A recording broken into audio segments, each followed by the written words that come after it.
Hi. Thank you, Kenny. I was in the background doing all the stuff. I was in the background telling you every step of the way what I was doing, mind you. Telling you everything. But that's good because I felt like I didn't have it together. So that's fine. Hi, everybody. How are you? I was just letting you know this is a subscriber requested topic, and me and another subscriber requested guest um came up are going to talk about this, and it's really juicy. I think it's going to be an interesting conversation. I'm excited about it. Right now I'm trying to find my outline. Here it is. Okay, I swear I sent myself the link to it though. That's the thing. But anyway, how are you guys doing today? What's today? Tuesday. Thank you, Kenny. Hi, Chica. Hi, Concern. um So yeah, I'm just getting together for that. Really, really excited. So, as you can see, I have Nene Leaks and Dr. Cheyenne Bryant on there. We are going to watch them. I haven't watched it at all, so we are going to watch that stuff um, at some point during, like, once we get the context together for you guys. Um, but as you can see, the topic is about letting a man lead. And I just wanted to start off by specifying that I'm going to be speaking as someone who cannot identify with that experience because it's not something I experienced. I never experienced um, having a being attached to the idea of a man playing that kind of role, or really any kind of role in my life story. Like, I can say as a kid, when I just thought about what I wanted my life to be and things like that, I was thinking about adventures. I was thinking about like all kinds of things that were focused on me as an individual. Sometimes in the periphery, there might have been a boyfriend or a husband, or but I don't even remember their role being a solid, consistent role. You get what I'm saying? And so I'm still going to be looking at this through a lens of empathy. And I'm sure there are things that I can understand about it. It doesn't mean there's nothing I can identify with. I'm looking for things to be able to identify with in this conversation, but also looking at ways. I think because I have a more zoomed out perspective of saying, okay, this is how it's affecting your decision making. This is how it's affecting your desires. You get what I'm saying? And figuring out what we might prefer to put in that space that we have that kind of dynamic. Hey, wake up. Hey, Alicia. Um, you know what I mean? To look at it in the, like, okay, is this actually what I want to be spending my time on? Is this actually what I want to be um sowing in my life? Like, what if I can choose, which I can, what would I prefer to be there? If it's still the same thing, cool. Cool, cool, cool. But if it's something else, then I can kind of help you to identify what that is, type of thing. Thanks, girly. This is what I was talking about doing. Because this is, I feel the wind, girl, the air. It just feels so, oof. I love it. It feels so good. That don't mean I don't, but I like my looks. I like my looks. I like to switch it up. So this isn't a thing of like, oh, you should be like this all the time. No, but I like it. It's good for me. Um, yeah. Welcome to everyone in the other MJ. Hey, everybody. All right. So, having put that disclaimer, I like to set an intention when we're having these conversations. I feel like I've set the intention. I'm going to go ahead and bring up our guests. Hey, girl. Hold on. Let me fix the thing. Okay. Is your mic on? I can't hear you. You're so silly.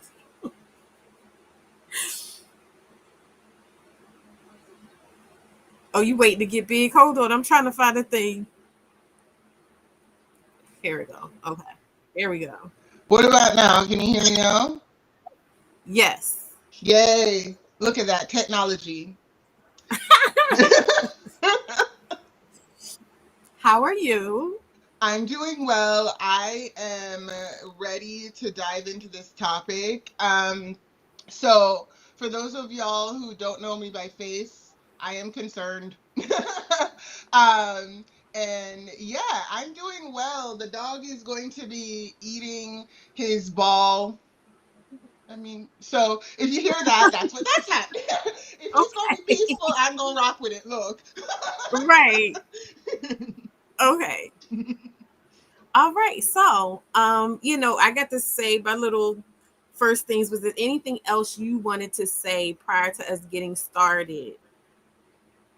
Only that as a ex-wife, I think that it doesn't I think that this is such a full circle moment to talk about a person and a time that is I should have empathy for because I went through it, but it's also so distant. So I'm excited to share it, like, and with somebody like you who like knows me, and that we can kind of get into some of the things. So I'm feeling good. I'm feeling nervous though because I feel like I feel like this is gonna be a spicy topic. So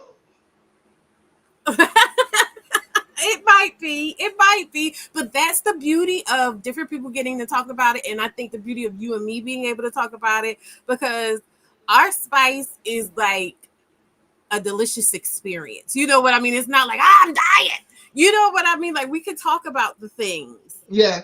not have to devolve into like something negative. You I know? mean, thank you everybody who's giving me shout outs and hellos in the chat. Alicia, I know that you are with me in spirit, so just hold like join in the conversation, because this is one that I think hits to the heart of a really important subject that we've been dancing around for a while, you know, um, and that we need to name. So I'm pumped. Awesome. Awesome. Awesome. Awesome. So, by the By the way, way, I love your hair. You look so cute. thank you. I feel cute. I feel bonita. Hi, Bonita. Yes. I feel like I'm bringing the spirit of vacation. It feels like a vacation. It feels very like relaxed. The breeze in your hair ain't The nothing better. breeze in my girl, I got the fan on. I'm feeling it. I was telling Kenny and them when we were waiting for the show to start for Beyonce, Mm-hmm. we were Mm-hmm. in the stadium. And so the sun was still shining at that point. And so they were like, oh, it's hot, it's hot. I said, whenever I'm somewhere and it's really hot, I just equate it to the feeling it would be if I was sitting on a beach somewhere. That's a really positive outlook. Right. Great. I No, but think about it because love it. when you go to the beach, do you be Mm-hmm. thinking it's too hot? You're like, no, I came here for this. Okay, I'm gonna soak Truth. it in. I'm gonna drink it in. Truth. But when Truth. you're somewhere else, you're like, oh, it shouldn't be this hot. Now I'm uncomfortable. It's like, no, Mm-hmm. I'm gonna soak it in like I was on the beach because this is how I be. Truth. Truth. Mm-hmm. That's yours. Because I love the sun. I feel like it charges me. Like, yeah, it's the best thing for the sniffles. It's the best thing for a headache. It's the best thing for Right. stress. Just Yeah, and I wear love your the sun. sunscreen. Like, don't try to, do the things that you need to do to do it responsibly based Mm-hmm. off what we know. But Mm-hmm. just go ahead and drink it in. Because again, if you were at the beach, you wouldn't associate it with, oh, it's giving me bad rays and oh, it's too hot. You would just be like, yes, this is exactly what I want to be But feeling. also, when I'm at the beach, I'm not wearing any clothes, and I am um coming, like, not to push back, but just to say that I feel like I don't have on a cowboy hat, a layer of makeup, like a whole like cowboy situation. You know what I mean? With people around me, I feel like the beach, it makes a lot of sense, but I feel like at the beach, you go there with sun readiness.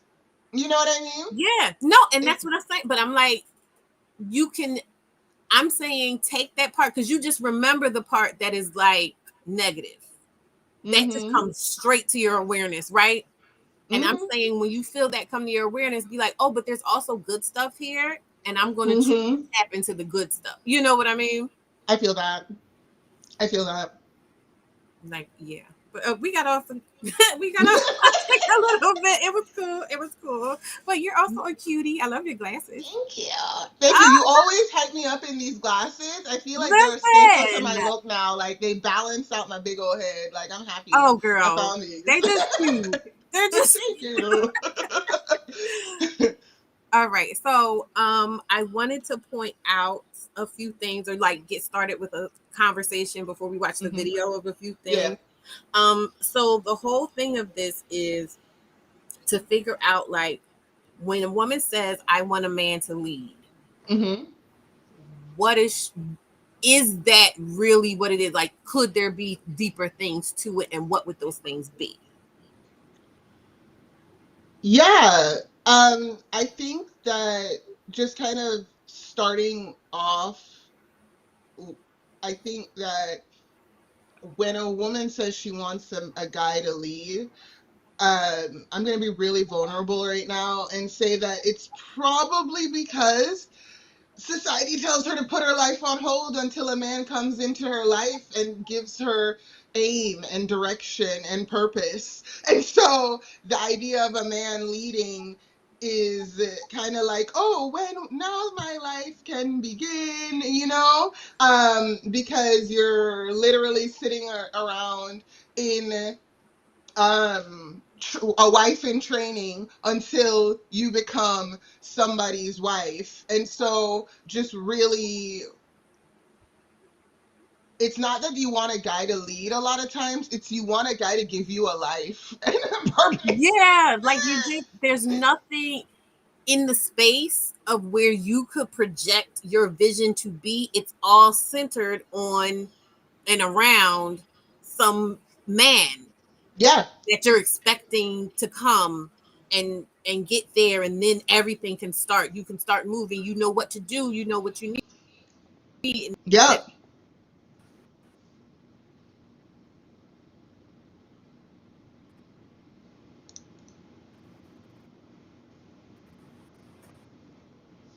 Can you guys hear and see me?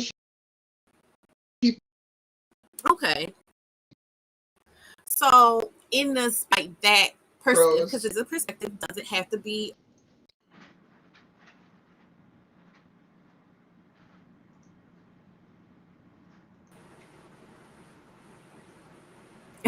Hello? Hello. Is that better? Is that better? Wasn't you. Oh, It's happening again. Okay. It was the system. It wasn't you. oh, okay. Okay.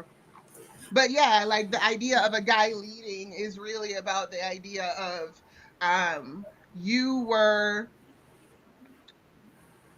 a woman in waiting. You were a woman sitting in life before waiting for a man to come in and give you purpose. And then after that, now that you have a man, whatever we hear these guys talk about how a man's purpose, right? And then a woman's purpose is negligible until she finds a guy, and then she adopts his purpose, and then there they go to where that guy is bringing them to. So if she had objectives, if she had goals, if she had a career, that now becomes secondary to this person's goals, directions, and whatever, because the lore is that he's on a mission from God Right. now. Hmm. Yeah. Don't mind me. I'm trying to clean some stuff up because my thing No, you're keeps. good. I'm on No, close. you're good. Okay. So, okay, I think that's good. I think that's fair.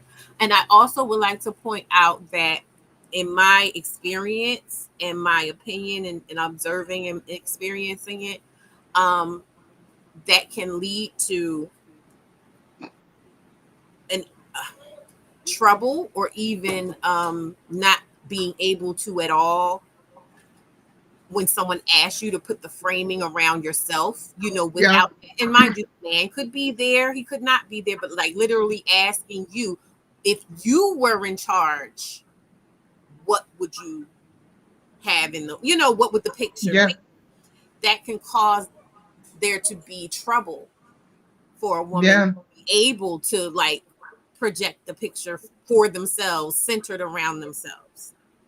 And I think a lot of the conflict between the different factions or whatever, in terms of those who are like choosing not to have men or just don't have men and choosing to be happy about it, Mm-hmm. those who prefer interacting with men for various reasons, all the way up to those who are just like, I don't care what you say, I don't want to know another world, like this is this is what it is. I think Right. what causes because it's not about whether the guy is there or not. Mm. Ultimately, Mm. the picture that your picture could have that man there, but Mm-hmm. what overall, don't make him being there the focal point, make the whole experience, what is it supposed to feel like? Because we all know, you can have a man in your picture and he is fucking it up, like whatever you could have going on, you're trying to have going on, because of everything you're dealing with this guy, it's not coming to fruition. So it's Dead. not necessarily about everybody has to say, oh, well, there can't be a man there.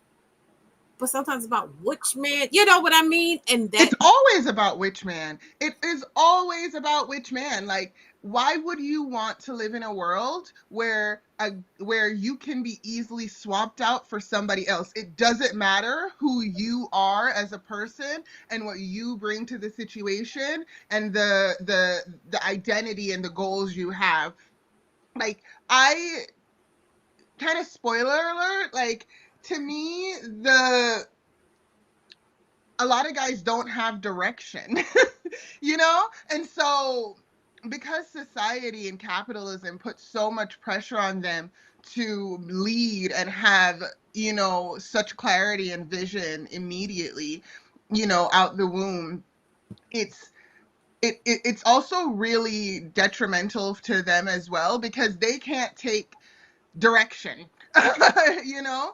And they also get depressed when they don't have a direction. They get so deep in depression when they're not feeling like they have a, like, you know how as women sometimes you have that moment where you're just like, oh my goodness, I need to pivot. And so whatever direction you had before is now gonna turn, right? A lot of times dudes, when they don't have the social structures, the self respect, the self compassion to be able to go through the times where you need to pivot and you need to see things differently because of the pressures that come around having to have this clear, vision for the future and this force of nature type of thing. I think it's incredibly unkind to men, this pressure of you being the leader out the gate and you knowing the future and you having to have this master grand plan that everybody that is guaranteed to succeed and you don't need any input on. Does that make sense? well, I get what you're saying, but what I'm saying is that's his business to figure out. And Right. when we get into the weeds of all of that, Yeah. that's when we're taking, how am I,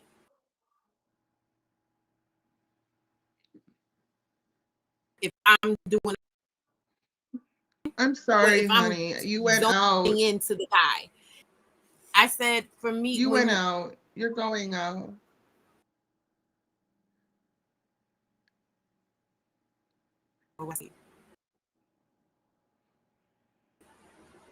Okay, you're good. Yes. okay, I'm saying that when we're zoning in, when we're honing in so much on like, what does it feel like to be that guy? And, and him, I'm saying that's still part of not filling in your picture as a whole. Mm-hmm. You know what I mean? Do we Mm-hmm. have the capacity to do that or whatever? But maybe. But first, we got to have an understanding of what our pick, whether or not this person belongs or is harmonious with the picture. Agreed. Agreed.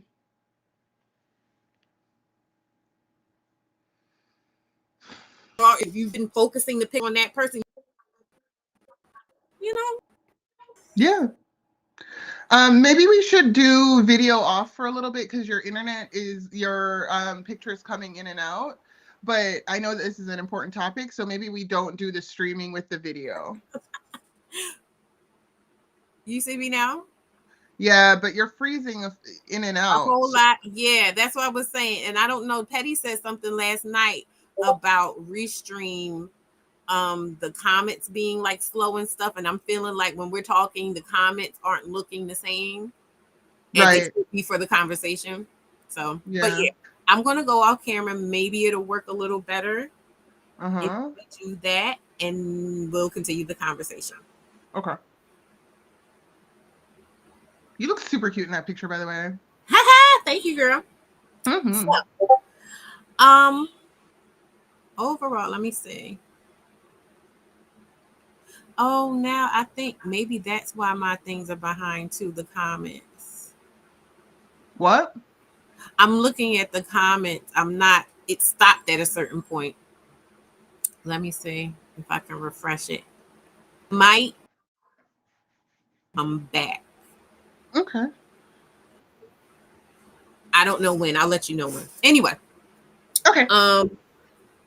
So what we're gonna do now is, that's what I was doing. I was trying to reopen Discord so I can get the link to the video. I might just put it in the thing. Shout out to India for giving us this topic. Shout out. I didn't know, and I meant to ask you, like, did she want, because sometimes people be shy. So yeah, but definitely shout out to India. She gave us the idea. She told us exactly what she wanted to talk, like what aspects of it she wanted to talk about. It's like, okay, girl. Well, and your wish is yes. Say less. If that's not clear, I don't know what it is. I appreciate, yeah. And I just want to say too, like, while I'm trying to get this stuff together so I can distract you with my trickery, your womanly wiles. Yes. My divine feminine influence. Damn right. I am influenced. Go ahead.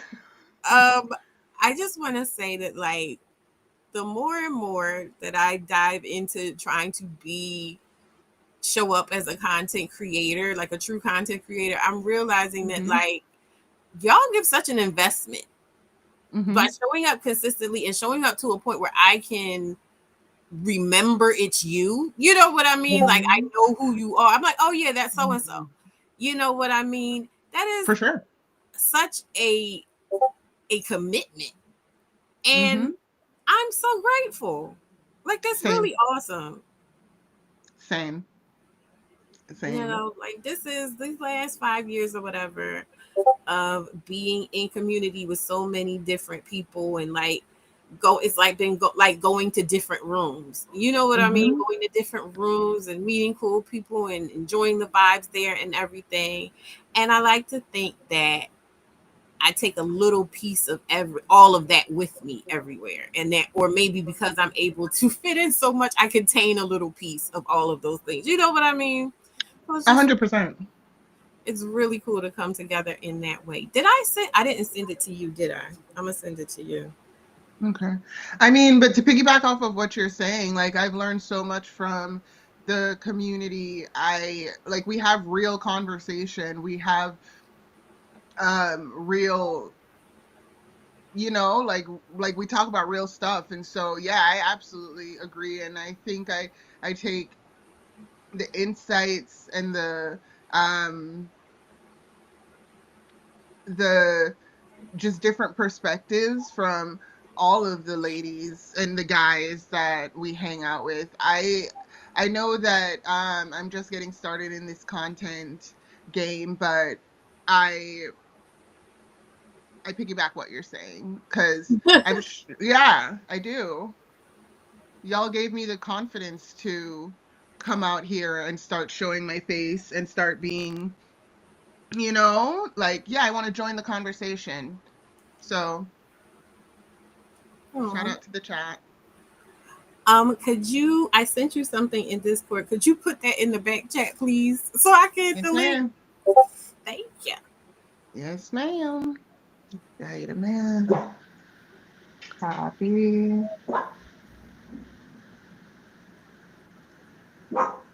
Ollie, shh, shh, shh, shh, shh. Don't Shh. touch the puppy. Mm-mm.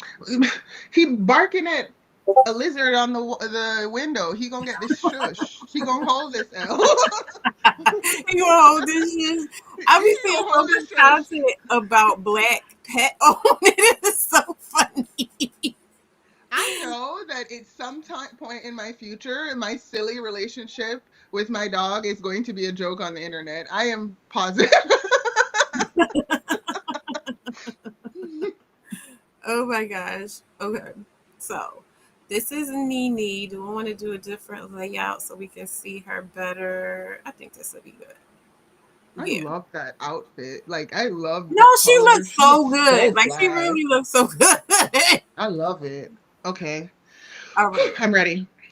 Okay, so we're gonna watch this. This is gonna be to explain to you guys. This is gonna be Dr. Cheyenne Bryant and Nene Leaks on Nene Leaks' new show, and they're going to be Hmm. talking. And so these two, this was not included in what India gave to us. However, being that this was something that's been floating around lately, Hmm. um, I've kind of been avoiding it, but it's been floating around. Um, Hmm. I saw the parallel between the conversation, Hmm. how it is relevant to the conversations that we could have, the Hmm. conversation we could have about this. And so I Hmm. wanted to go ahead and join some because I know a lot of people probably have been interested in it or just seen it in passing or whatever. So I figured that would be a fun way to kind of make a what could be a hard conversation less dense. Okay. That Bet. makes Let's do it. Yeah. Yeah. All right. So She's here today to talk to me about everything. Everything, I can't wait to dig relationships, into it. grief, and everything else you Yes, want to girl. I'm talk about to dig about. into your whole Look, ponytail. honey, What's going let's go. on? Let's go. So we were talking about relationships. We So were. I mean, I love talking relationships. My girlfriends, a few of my girlfriends are single, Yeah. and I have to agree with them. We feel like the men out here today are trash, and we feel like that because most of my girlfriends are financially Mm-hmm. stable. Mm-hmm. They know where they're going in their careers. A couple of them are not mothers. I'm a mom of two, but a couple of my girlfriends are, of age, but they don't have any kids, and Yeah. they probably will not be having any kids, and that's their choice. They don't want children, Yeah.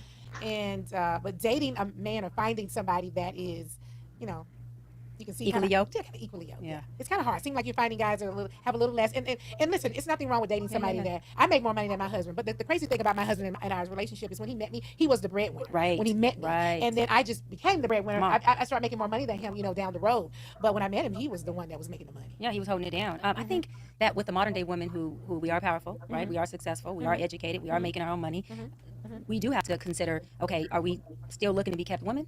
Or are we willing to be women who a man can provide for and protect, but there are going to be some moving parts in the relationship that the woman may have to fend for herself. Now, me, I've had both. I've had a man who contributed, but I was a breadwinner in my first engagement, and then my second engagement, I was kept.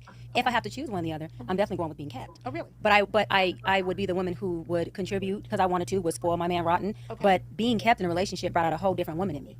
Mm-hmm. Right? Mm-hmm. So the dominant side of the alpha in me was very dormant when I was fully kept. Okay. Because there were a lot of things that I was much more willing to submit to that I may have submitted to in my first engagement when I was a breadwinner, but it wasn't something I always felt that he was deserving of. And that's just keeping it real. Because if I'm working and going to school and you're making money but I'm winning bread, then I feel like this is not 100-100. This is more like, right, me doing 100 and you coming up short a little bit. Yes. Although I didn't deny him, I still felt like, okay, some of these things you're not deserving of, but because I made a commitment, I'm still going to provide those things and show up. But I got to leave this relationship at some point because I'm a woman who, if I commit, which means commitment is doing what you said you was going to do, regardless of how you feel, then I'm going to keep my commitment while I'm with you. So, do you? I'm stopping it because that was really interesting. Leave Alicia, please. And then I'm sitting in the background like, I wonder how that's going to be taken. No, like So I please. appreciate it. Yes. Yeah, go ahead and say what you had first. Yeah. So I feel like what she's saying kind of goes along with this idea. Like she's filling in her picture is what she's saying. She's saying like I had one experience that was like this, and I had another experience that was different than that. And so I am going to like, if I'm now I have 2 points of reference. These are things that I always talk about having a point of reference. If I have these 2 points of reference to choose from, I'm going to choose this one. I would choose this one. But I also hear her talking about like flexibility and adaptability to what it is you're experiencing and adding that to your data point. So that was something I felt like I wanted to point out there.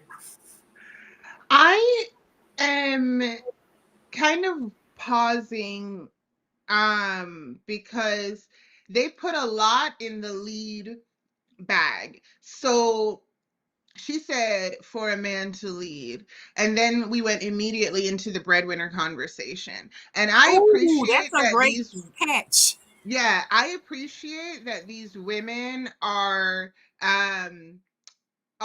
like think it goes together, but I don't think the guys do.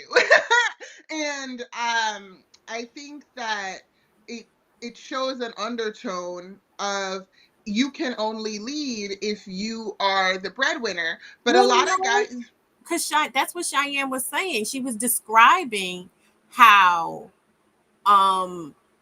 she recognized that she was still playing that role that she felt like she was supposed to play, even when he was not living up to that. You get what I'm saying? So that's where I say, like, when I hear her talk, she's more focused on her experience. Does that make sense? Yeah, it does. Like what he wants. So like, she's like, I was treating him in this way, but I was doing it because I believe that that's what someone in my position is supposed to do. So it wasn't even about him. It was about her personal ethos. But then I'm hearing that she recognized I'm not getting what I need when I do that under these circumstances. You get what I'm saying? So then when she's with the guy that has the money, she notes that, oh, it's not as much as a strain on me to do this thing that I believe I'm supposed to do. Does that make sense? It does, but I think it turns relationships into a transactional experience where like revelation, I want to like my next boyfriend. Like I really do. I know it sounds silly, but when we're talking about the way that she's talking about her relationship right now, like it flattens the relationship into cohabitation and the contribution to the home, which she did in spades. Like she was probably taking care of the house and the finances, and I'm not saying that if a guy is going back to school right now that it wouldn't be a strain financially, but I kind of feel like this conversation, this framing of it just starts it at a really in my mind disconnected place. Disconnected? Because she's talking like they immediately went to, if you are making money, then you are being a leader. Right. I mean, there's multiple factors going on. Like just because I'm noting that I feel or I can follow someone's logic doesn't I'm not pushing back on you. Like, no, I know, but I'm saying like, yeah, there's definitely some things in there that I feel like you and I as individuals are like, yeah, we don't really bang with that. Like overall, I think this is going to be like heavy on the, oh yeah, getting married is the way to go. And getting married is the way to go. And being this way in a marriage is the way to go. And I don't necessarily This is my assumption.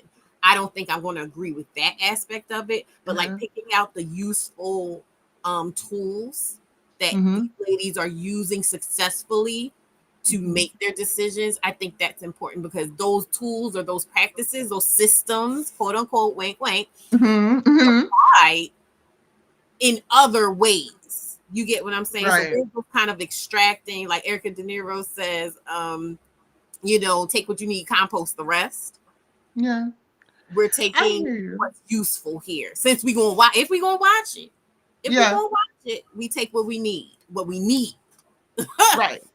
Right. I think that I think that we can push. I'm pushing back only on or not even pushing back. I'm pointing out that we made a lot of assumptions under lead. We put a lot in that bucket. Yeah. And so we can keep going, but so this is me and my crystal ball. I think that the conversation is going to stay at finances. I think that I'm guessing that the solution isn't going to be marriage, but specifically partnering with wealthy men. That's my prediction. I mean, well, honestly, you don't know, because some of these people are still preaching, you know. And also, you got to remember too, it depends on where the person's at in their life. And I'm gonna be so for real, because if she get to a point where she like, you know what, I just wants me a man, she's going to find a way to go, well, well, you know, actually, you could just,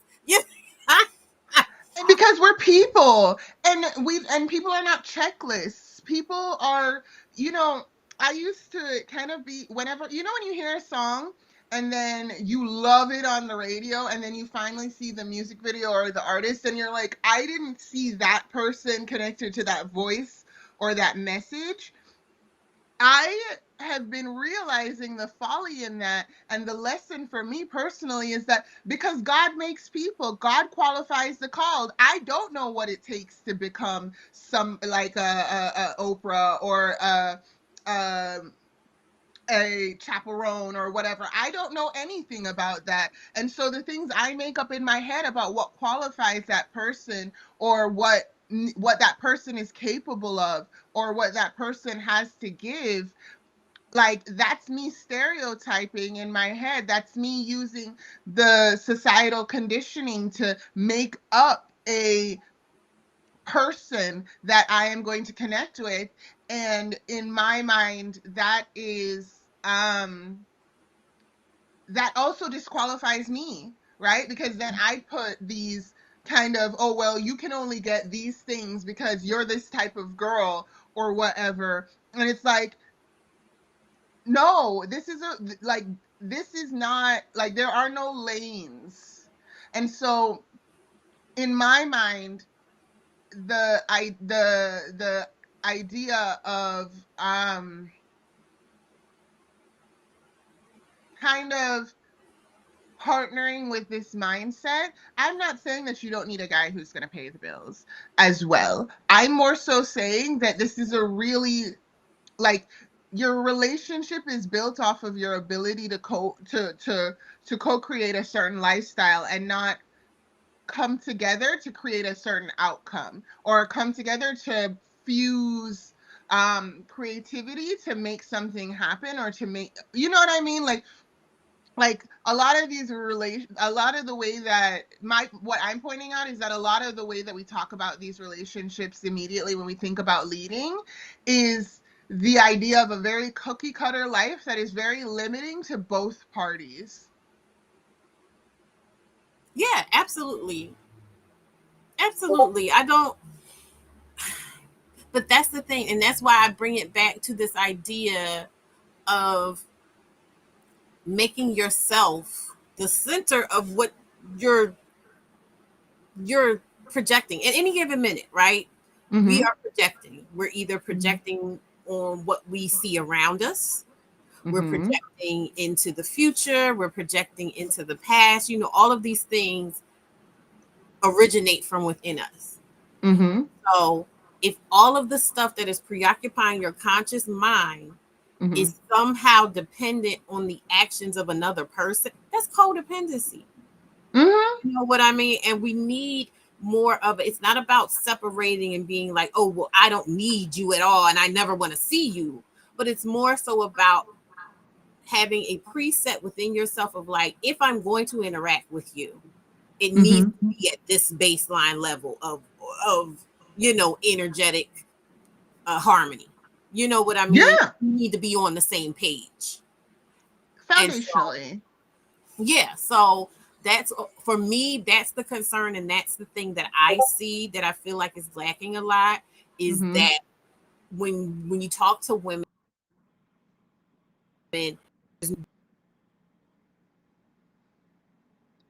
Oh, Vitamin, you're going out. Let me, maybe it's me.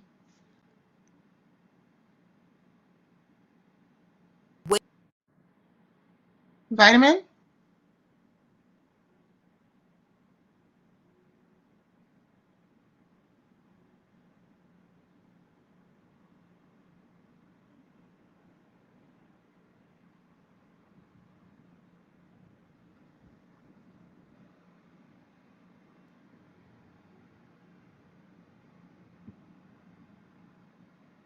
girl, It's all right, girl.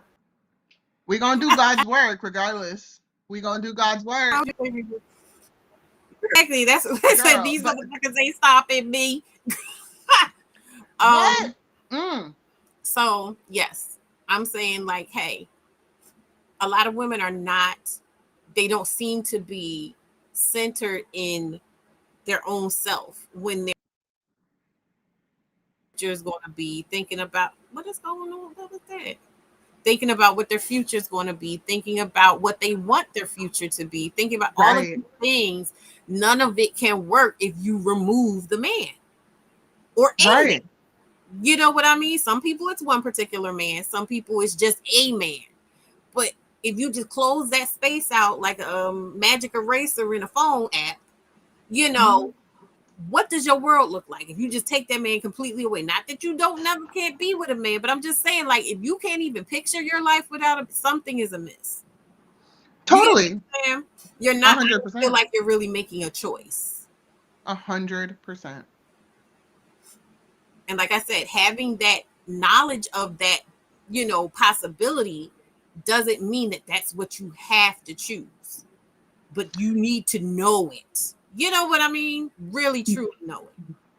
But I think that that comes from, not but, and I think that that comes from low self-esteem. So if you don't, if you are going throughout life thinking that you only have something to do if there's a man in your life, that's you not leaning into your own skills, your own gifts, your own purpose. Like foundationally to me is all human beings are created equal in the eyes of God, and also that women and men have skills, gifts, and contributions that we are going to be both making separately. We can collaborate, but if you don't have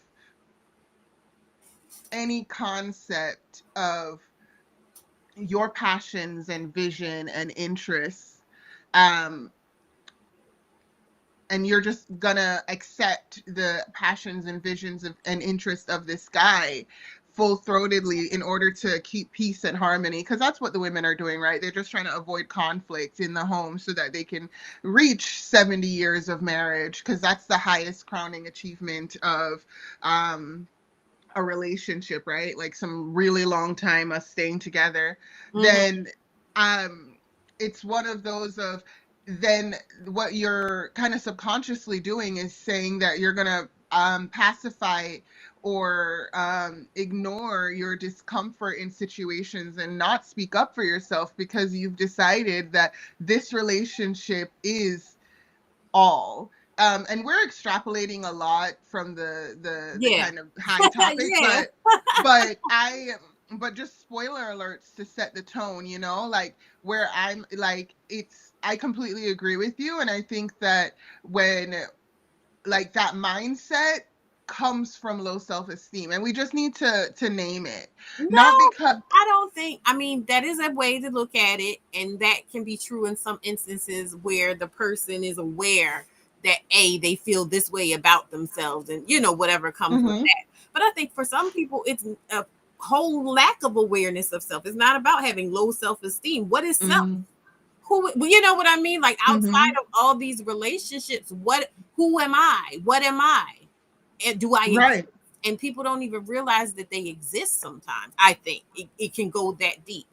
Because I feel like when Mm, we say it's a low self-esteem, there's still a point of shame coming attached with that. You know what right. I mean? Like there's so much shame attached to this idea that, oh, you have low self-esteem. And Mhm, so I think at this level, if we're actually if our audience, our desired audience, the people we want ears to hear this, are the mhm. people that need it, we don't need to be putting anything on them that's weighty with shame. You know what I mean? 100%, 100%.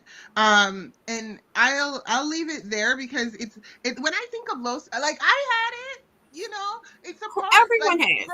growing up, you are kind of being projected on by your parents, and then society's telling you what to look forward to in the future. And for a lot of women, your entire adolescence and teenage years are focused on training you to be the type of woman that is a marriageable woman.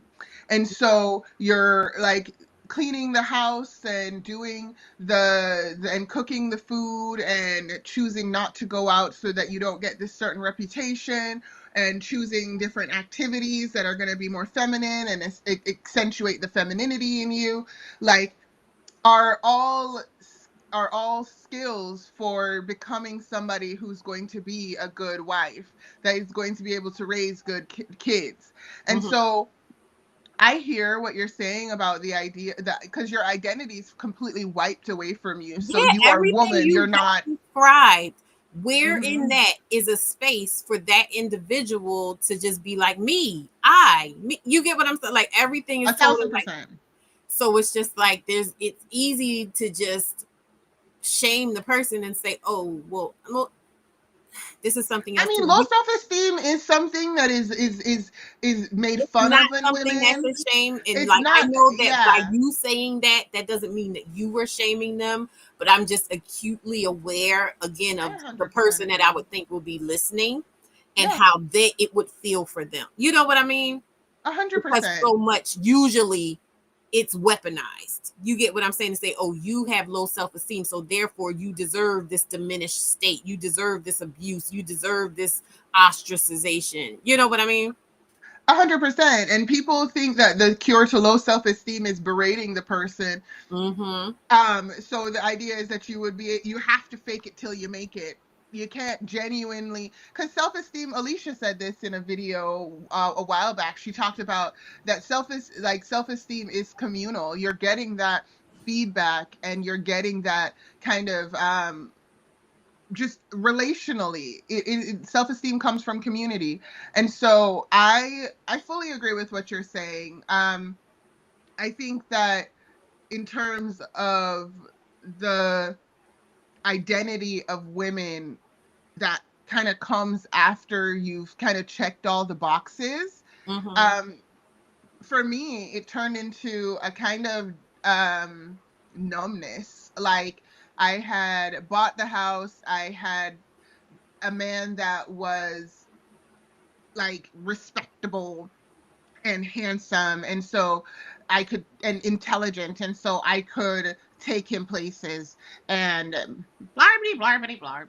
But then but then we didn't get along, and we didn't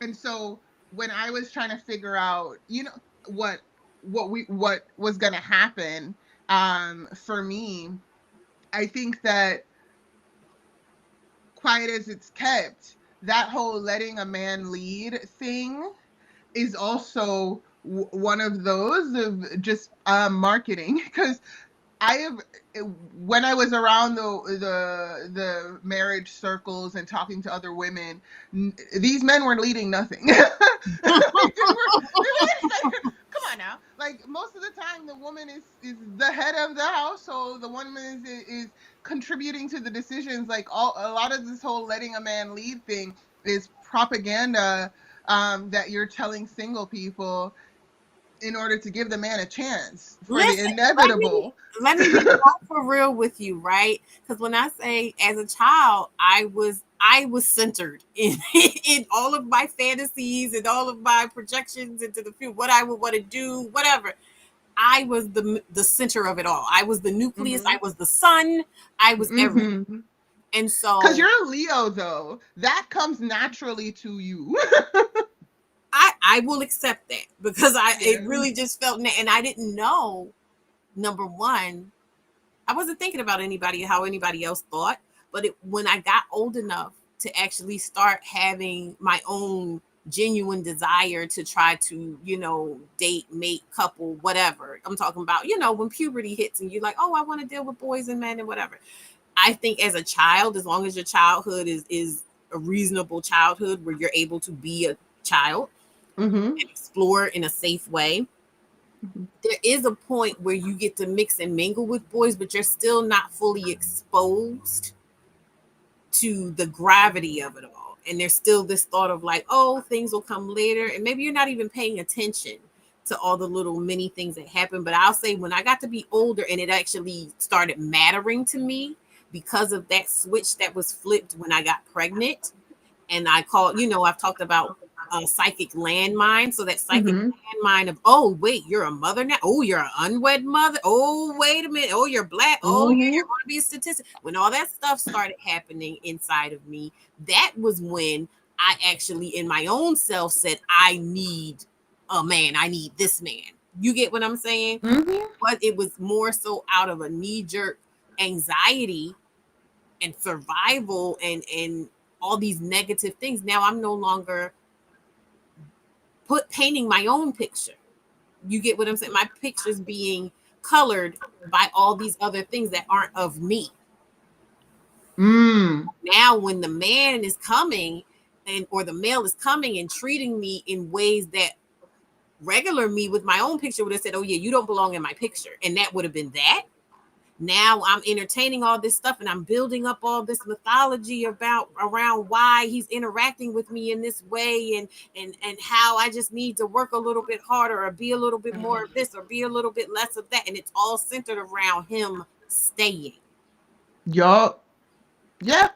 And so that's the part. And when I say low self-esteem, I I say it just as a um data point, because I don't limit people to how they're feeling in one moment, right? But what I'm hearing from what you're saying is that you felt lowered, so you were trying to compensating to get up. Is that Absolutely. true? Absolutely. I said it in one of my older things. I was wearing my yellow sweater and I was explaining that when it came to my oldest daughter's father, my mindset, if I could break it down into one phrase, was love me so that I could have value. Yep. But then by the time I got to my youngest daughter's father, the dynamic between us and just different things, and I healed some, not fully, but enough to where my mindset had switched to love yourself, sir, so that I can share my value with you. Yep. So it was like a progression. Yep. I mean, I fully understand what you're saying, and that whole idea of having, because that's why they neg. That's why I was listening to this book called The Truth, which is the second book that is from Neil Strauss, the guy who wrote The Game, which is a pickup artistry book that kind of Mm. started a lot of, yeah, and Mm-hmm. it was him trying to kind of repent from that, the truth. And in this book, he's talking. He's Wait, a wait, wait, wait, wait, wait. I'm trying to make sure I understand you. So he's wrote the truth as like a making amends for the game. yup. Ooh, I gotta read it. We should read it. I want to read it. Yeah, I mean, it's really good. I have it on Audible, and when you get into it, he talks about how he was just dealing with really low self-esteem. And Oh my yeah, god. it's interesting because this second book really turns on the head. I didn't read the game. I remember seeing it one time in one of my cousin's libraries though, Mm-hmm. and but it's basically one of the kind of founding books for the pickup artistry and the kind of alpha male stuff that kind of came after. And it's just one of those of like, the point is to neg on you to make you have something to overcompensate for. Like, they need you to feel low so that they can decide when you're up. But if you feel like you can look at a person, all people you can see eye to eye with, right? You can then say to yourself, okay, I can relate to you. I can have a relationship. But when you're thinking, when it's some sort of psychological, you know, game, and it's a you need them to confirm that you did good today, that you are beautiful. Like, one time I went to a Christmas gathering with my ex-husband, and he told me a few months later that if, like, sometimes we go to places and I'm the most beautiful girl in the room, and then I was like, I brought it up to him um later on, just kind of like trying to remind him that he loves me, you know. And Mm. he was then it was just like, yeah, but your tummy's still too big. And I would remember being like, well, if I were to lose my tummy, if I were to get it gone, would you be what would that change? And he's like, well, you're still. And it's like, you realize after a while, like, the point is for you to never be able to hit that line, you know. And in all of the compensation that you're doing for that, I mean, like, I put in a lot of work to look nice that Christmas day, you know. And it was fun. I enjoy doing that stuff. I've always been a girly girl. But the idea that I kind of hung my hat on that day for a while and brought it up and was just kind of like, oh, remember, you do like me, you know. Like, it might seem embarrassing to talk about, but for me it's kind of like a data point. It's like, yeah, because the point was that you were always attractive. He wouldn't be with you if you weren't attractive. In this shallow, silly relationship where you guys are checking boxes, he wouldn't have gotten with you if you weren't attractive. The problem is that you can't feel like you've deserved this relationship, or you are comfortable, or your mind is in a good place in this relationship. Because if your mind is not in a good relationship, yes, he was Jamaican, invincible. And in that, if you feel a sense of peace in your mind, in your as it relates to us, then you're gonna I think that he would have felt like he lost leverage in the kind of the way that we related. Like, he it was a motivating factor, getting the cookie of, you look nice today, or, oh, you're so sexy, whatever. Like, those were the little cookie crumbs that distracted me from things that I needed to do. Like, other things going on in life. Does that make sense? It makes perfect sense. It makes perfect sense. And I think I'm going to bring it back to what Dr. Bryant was saying. That's part of uh, this idea of like having experiences and like paying attention to what's happening and using it as a point of reference. You know what I mean? To make those choices I'm talking about instead of it having to be like, oh, it just has to be this one thing because biology said and this is that said and then it's all these rules why it needs to be this one thing. You can go, no, actually, I know about this thing and I know about this other thing, or I have a hunch that there's this other thing that exists and I want to try that out. And that's okay. You know? Because if you were still in a space where you were just like, oh, well, there's no alternative to this, you would have held on. Yeah. Yup. Yeah. Yeah. So it's like, let Yeah. yourself know, like, no, there are other options and you can try them out. But if But I'm being honest with myself, immediately after getting like leaving him, I dated a lot. Like I was looking yeah. for a replacement. I was recruiting, and I'm so glad that I went through that recruitment phase. I'm actually like I'm so glad because I realized I could attract what I wanted to attract.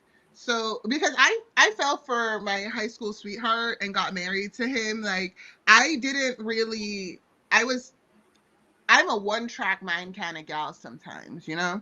And Mhm. so um so that experience of just kind of like shaking it out Mhm. um was helpful. And but it was also still me performing for men, me trying to um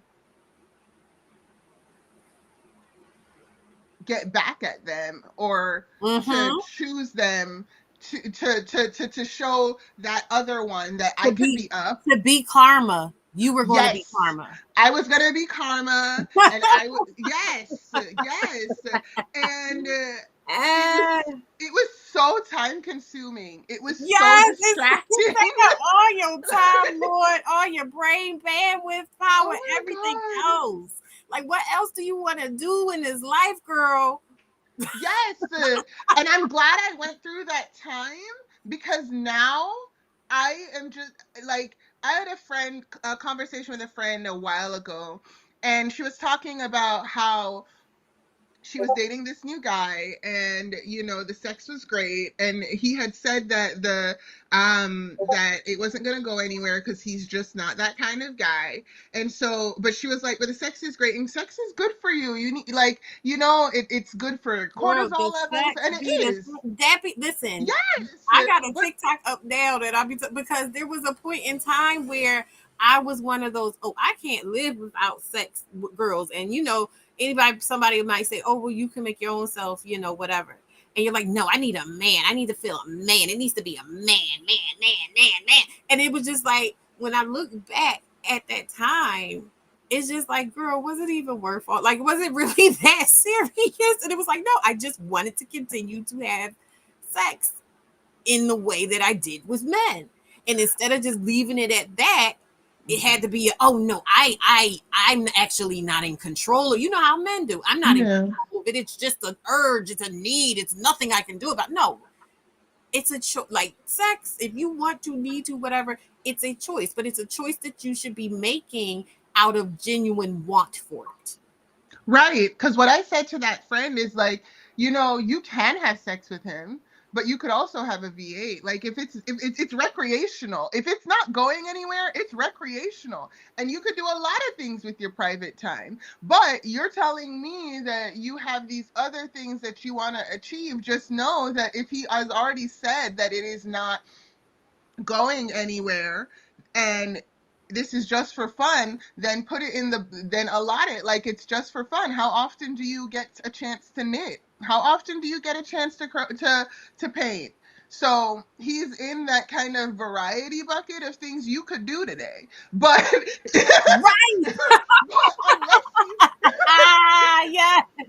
He's just one attraction at the amusement park, honey. Like, it's fine. things that you could do today if you're trying to kill some time. But it's time killing behavior. Yeah, and that's not to say could he become could he become something significant to you? Absolutely. But this idea of like, oh, he has to be No, not because either without he's his a male or consent. because he's He can't be somebody yes, there's significant to also you that too. without his consent. Like, and if you make him somebody significant to you without his consent, then you are setting yourself up to be in a situation where you're giving all of this thing to this person that said no, that said that this isn't so, like, I think that these relationships have to be intentionally chosen to lean into. If a person, like even in our friendship, if you didn't want to be my friend, me running around trying to get you to notice me was not going to make any sense. It only becomes Mm-mm. something that is going to be good fruit if both people consent. So if this guy is saying I consent to sex with you alone, but I don't consent to any of the other things that are going to be required for you to be able to see this thing as something that is going to nurture outside of just sex, right? Then this person won't become something meaningful later. If you make him something meaningful later, you're limerent. You're and I don't I know that when I've said this in the past, it seemed cruel, but I think that it in my life it was freeing because and so that's where I'm coming from. It doesn't have to be freeing for everybody else, but it was freeing for me because I realized, like, holy crap, I made up a person to fall in love with. I Okay. So I yes, and that is devastating. That is devastating to be like, yo, I made this ish up. dude, You're actually like, I wasn't devastated. I was kind of like, girl. I kind of was just like, because you know how sometimes we'll get on the phone and it'll be like, girl, for real, that's what you about to do? Like when you're talking to your homegirls, like when we're in the Discord, when we're in the chats, it's like, girl, for real? It's like, no, but I'm thinking like even if you look at I don't know if you watched Love Island or if you just saw the clips because I didn't watch the mm-hmm, show, but I was just kind of watching through vicariously through other people and like clips and stuff like that.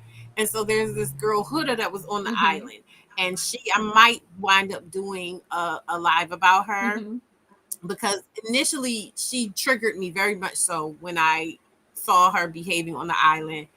But I, mm-hmm, because I love women and I always try to make sure that I'm advocating for women, even if we're having tough conversations or whatever. I'm still always trying to do it not from a place of like superiority. mm-hmm, And so I said, I'm not going to talk about it because I'm having really strong feelings and I don't know if they're fully cooked mm-hmm, yet. So I sat back, like I said, kept kind of watching vicariously through other people, whatever. Now the show is over, I think. And it's exactly the way, you know what I mean? Like the things that I think about in terms of the things that I was feeling about her were confirmed because she had at that point she only had one person she had interacted with, but now she's had about three people and it's been the same. And the things that were standing out to me seem to be the things that stayed mm-hmm, consistent. So I'm saying all that to say is I get totally what you're saying about like people creating these narratives and expecting other people to play into these narratives that they've created. And also to your point of consent, I think that goes along with my point I was making mm-hmm, earlier about um, being in harmony with one another, being on the same mm-hmm. page about what's going on. Um, we could go deeper into that, but I don't want to go down Yeah. that route because there is the aspect of who knows Mm-hmm, what and who is banking on knowing what the other person is going to do and just taking advantage. You know mm-hmm. what I mean? So there's other conversations to be had about that. But yeah, totally with you. I'm going to go ahead though and start Yeah. playing the because we forgot all about the Yeah. video, girl. Right. You feel some kind of way about women who well, you said you was a kept woman. Yeah. Aspen said you feel some kind of way about women who choose to be kept. See, I don't mind being kept, but I don't think But that's let's what talk I about want the to do. definition of kept. Okay, because when you say, I'm thinking when you're saying kept, that you're meaning that this man is providing for you financially in every way, right? And what is the woman doing? Well, I guess you are being domestic in some sort of way, aren't you? Like you are home and you're taking care of things at home. Well, I did that when I was a stay-at-home mom with our child, right? With Greg. And yeah, with my baby boy. But I think there's a downside to being kept. Do you? Because I feel like you give the man a lot of control when you allow him to have you kept. Like you're giving him control over things. Now, what if you wanted to buy a purse this week and he said you can't? Then how does that work? So I think that's why I said it depends on people's definition of kept. There are two different kept women. There's that kept woman like you described. Look, I'm at home. I have no career. I'm not doing anything, but I am a homemaker. So I'm doing a lot in the home. I'm doing everything, and he's taking full care of me. So yes, what I want to do financially is completely codependent on this man. Then there was a kept woman like myself where I came in, I was already a doctor. I was in private practice. I was president of NAACP, right? I'm running shit, and this man is taking full care of me. But he's telling me every time I leave to go to work or do something, if I say I'm too tired, he says, well, you don't have to.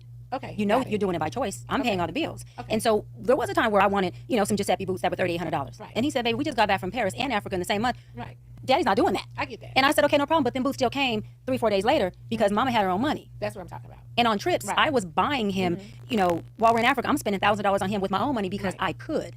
But I wasn't going to work when I knew that I didn't have to. So you don't mind buying your man gifts? No, that's one of my ways of loving. Oh yeah, I love to. Right? I'm not gonna. I don't believe, for me personally, I knock on nobody who wants to do it. I'm not going to fully take care of my man. Meaning at the beginning of our relationship, if to your point, like Greg did with you, where he's taking care of me and he comes up short, God forbid, or health condition or something happens, I'm going to take full care of him at that point. Absolutely. But I'm not meeting a guy that I'm dating and going, yeah, I'm successful. I've accomplished going from, I would say, the hood to the hills, becoming this well-off woman, and so that means that I am independent and I want to take care of you. No, I'm interdependent. I'm still a lady. I want to be treated as such. And if you have the capacity to take full care of me, I am going to say thank you in every way I can. And I also want to know in what ways can you pause real quick? Do you like a thank you? Because I want to do them ways too. Okay. But come take.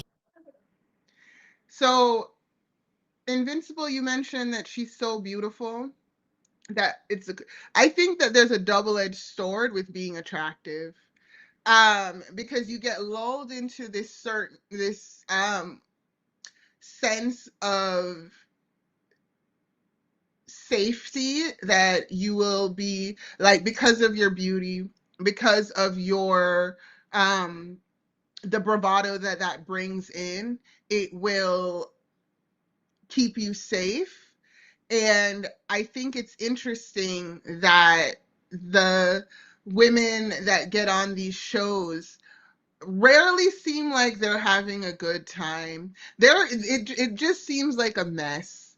And like, because she's talking about being kept and the idea of, what if you want to go and buy a purse?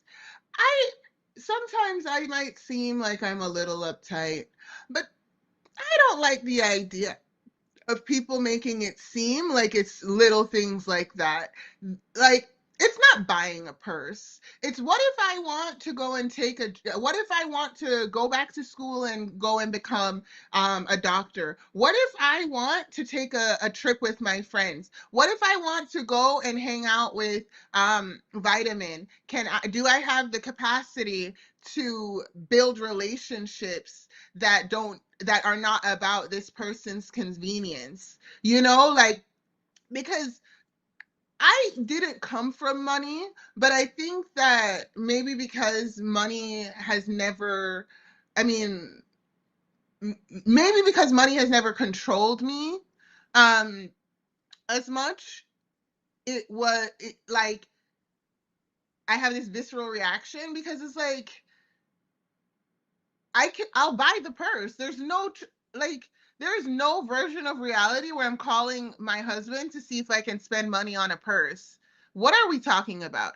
Like, I'm not like, let's get to the meat and potatoes. It's about whether or not this man is going to give you the space to have a life outside of his little dictatorship, outside of running around like a psycho, trying to put on a show, trying to make everything perfect, trying to make the house clean in the evening, so like it's not lived in, like kids aren't there. You know what I'm saying? Like, it's not a purse. It's not these little things. It's about whether or not this man is not gonna be basically an op.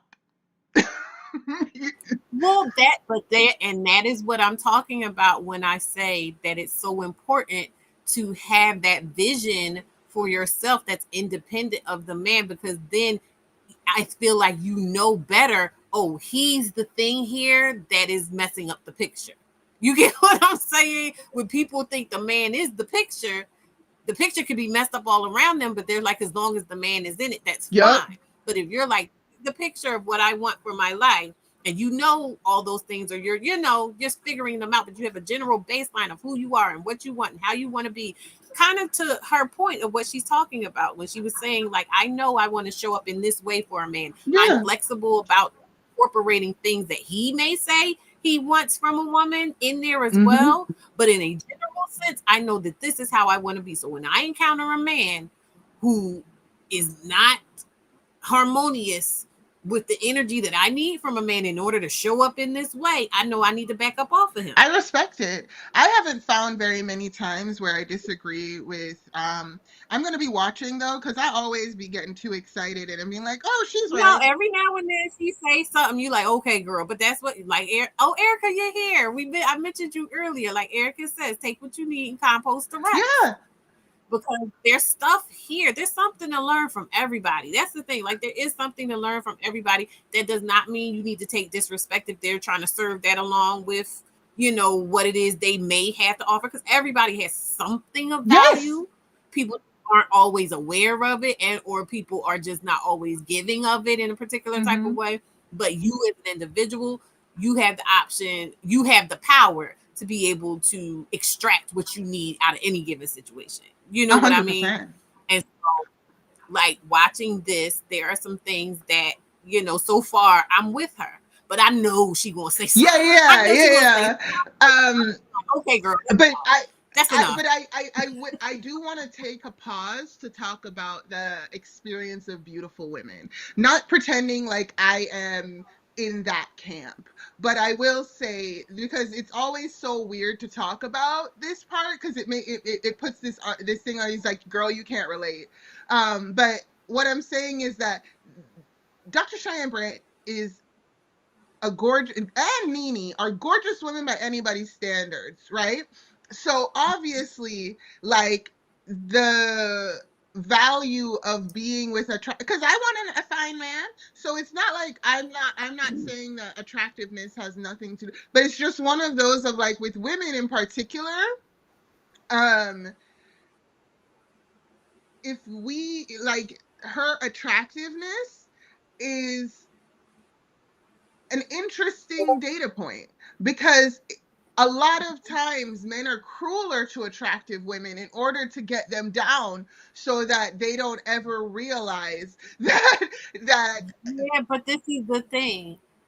But in the initial phase, the pursuit, you know what I mean? The way that they treat, and the way that they will push those people in front of everyone else, makes it seem like they're getting something better. Yeah, they get a really bad deal in the end a lot of times, because they're able to get so deep, because they've had so much to make them think it's going to be amazing. Yeah. And society takes that same time that we're spent as little girls being built up to become somebody's wife. For attractive girls, you are spending the entire, like, they are being told that their attractiveness is their leverage, and that whatever man comes to them, that all, like, any man is going to be completely smitten with you. You can take anything, you can do anything, like, that man is gonna kill himself trying to please you. And when guys decide that they're going to punish you for your beauty, abuse you because of their low self-esteem, feeling like they don't deserve a woman that looks like that, because remember, she's not a person.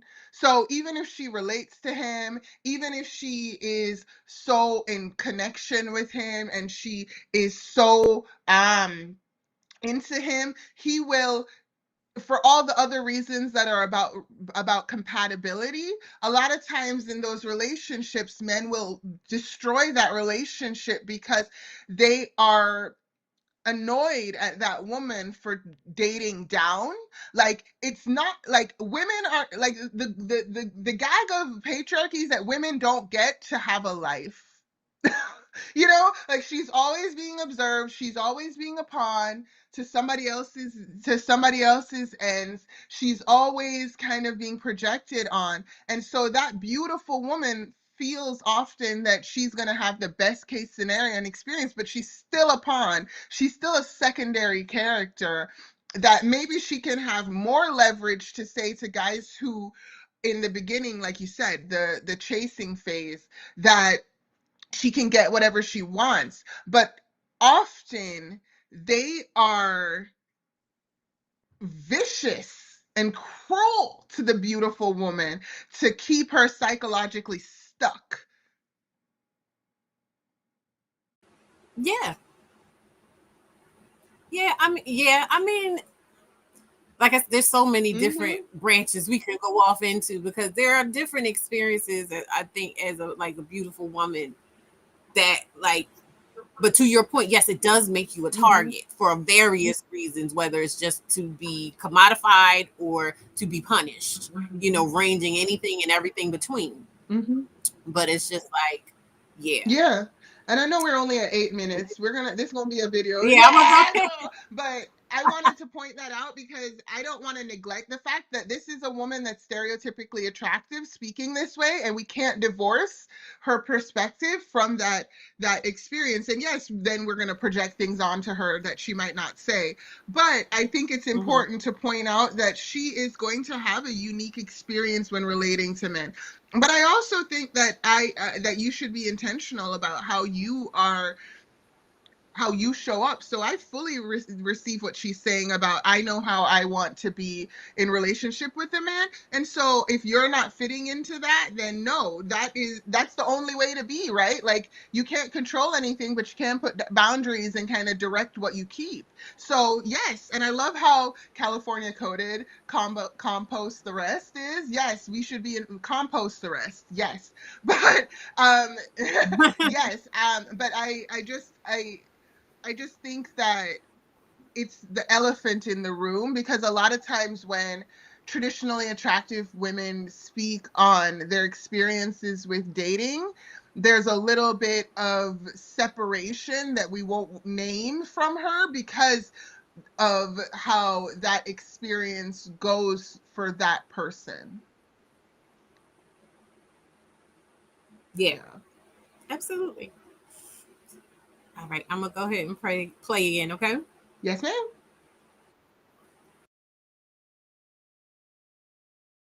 Care of me? Oh yeah. Well, no problem. Yeah, And I would okay. definitely spend. I got a lot of money Yeah. that I would spend on you. Right. Do you think that men think because you're an alpha female, because I'm an alpha female, that we are not submissive?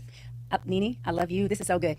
But are you alpha or are you a hybrid? Because I talk about the hybrid being an alpha submissive woman. Because I'm a hybrid. Because maybe I am, because I'm super submissive. And I think when I meet or talk to people, they be looking like, no, she's not. I'm like, how would you know? You ain't been in a relationship Yeah, with you me ain't to been in know a how I relationship with me to submit. know exactly. You just see me in the boardroom, or you just see me.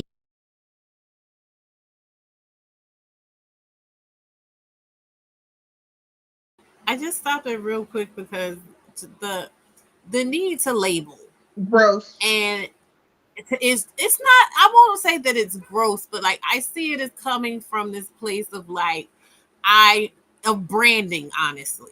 It's Yeah. like, okay, I need you to know I'm trying to be true to myself, so I'm going to let you know up front that yes, I do get alpha, quote unquote, or what is attributed as alpha. So yes, I do need to be in control sometimes. I am going to say what's what. I am going to stand up and show up and be heard. But I also need you to know that I could be your dainty little lady too, and you need to know that because I'm thinking about you and I want you to want me. So I'm going to let you know that I can do this. But so to me, that feels like a Dehumanizing.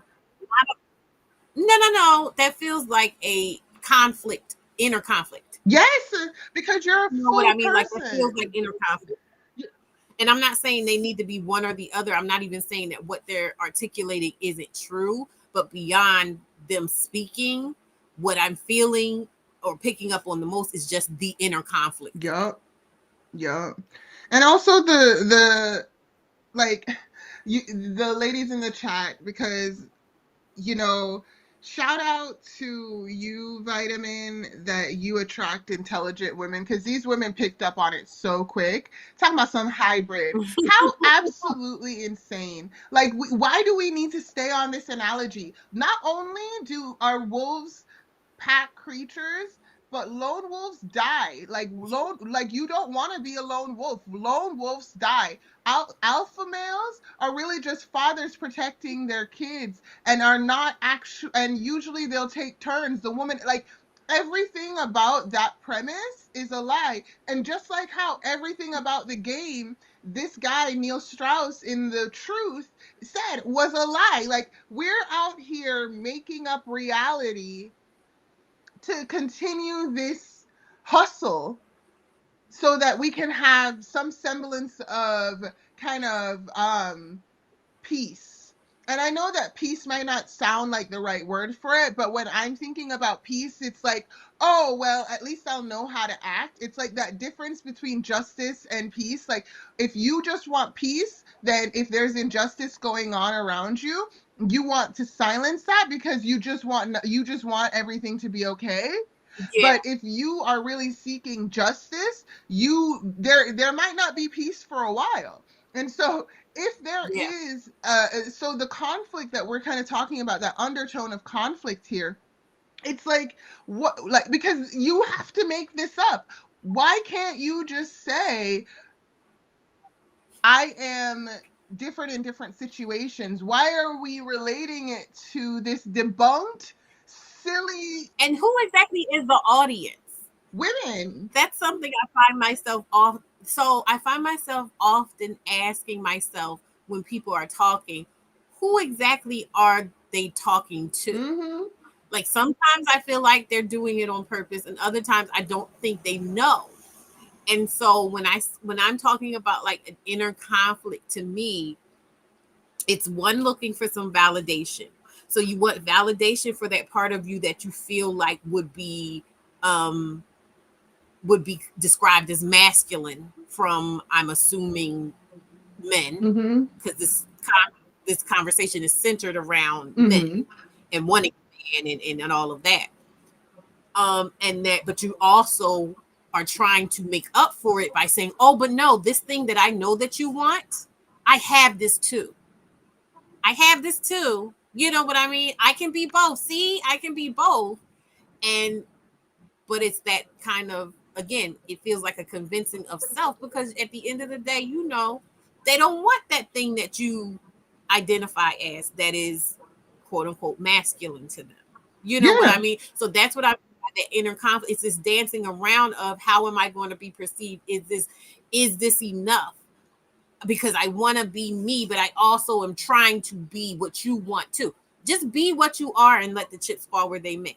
Stop trying to package it for other people. Is what you get what A I'm hundred saying? percent. And also, men don't want that either. They are lying. When they have a submissive woman that's sitting around waiting for them to make all the decisions, those men feel a huge burden and end up resenting that woman that they feel like is a leech.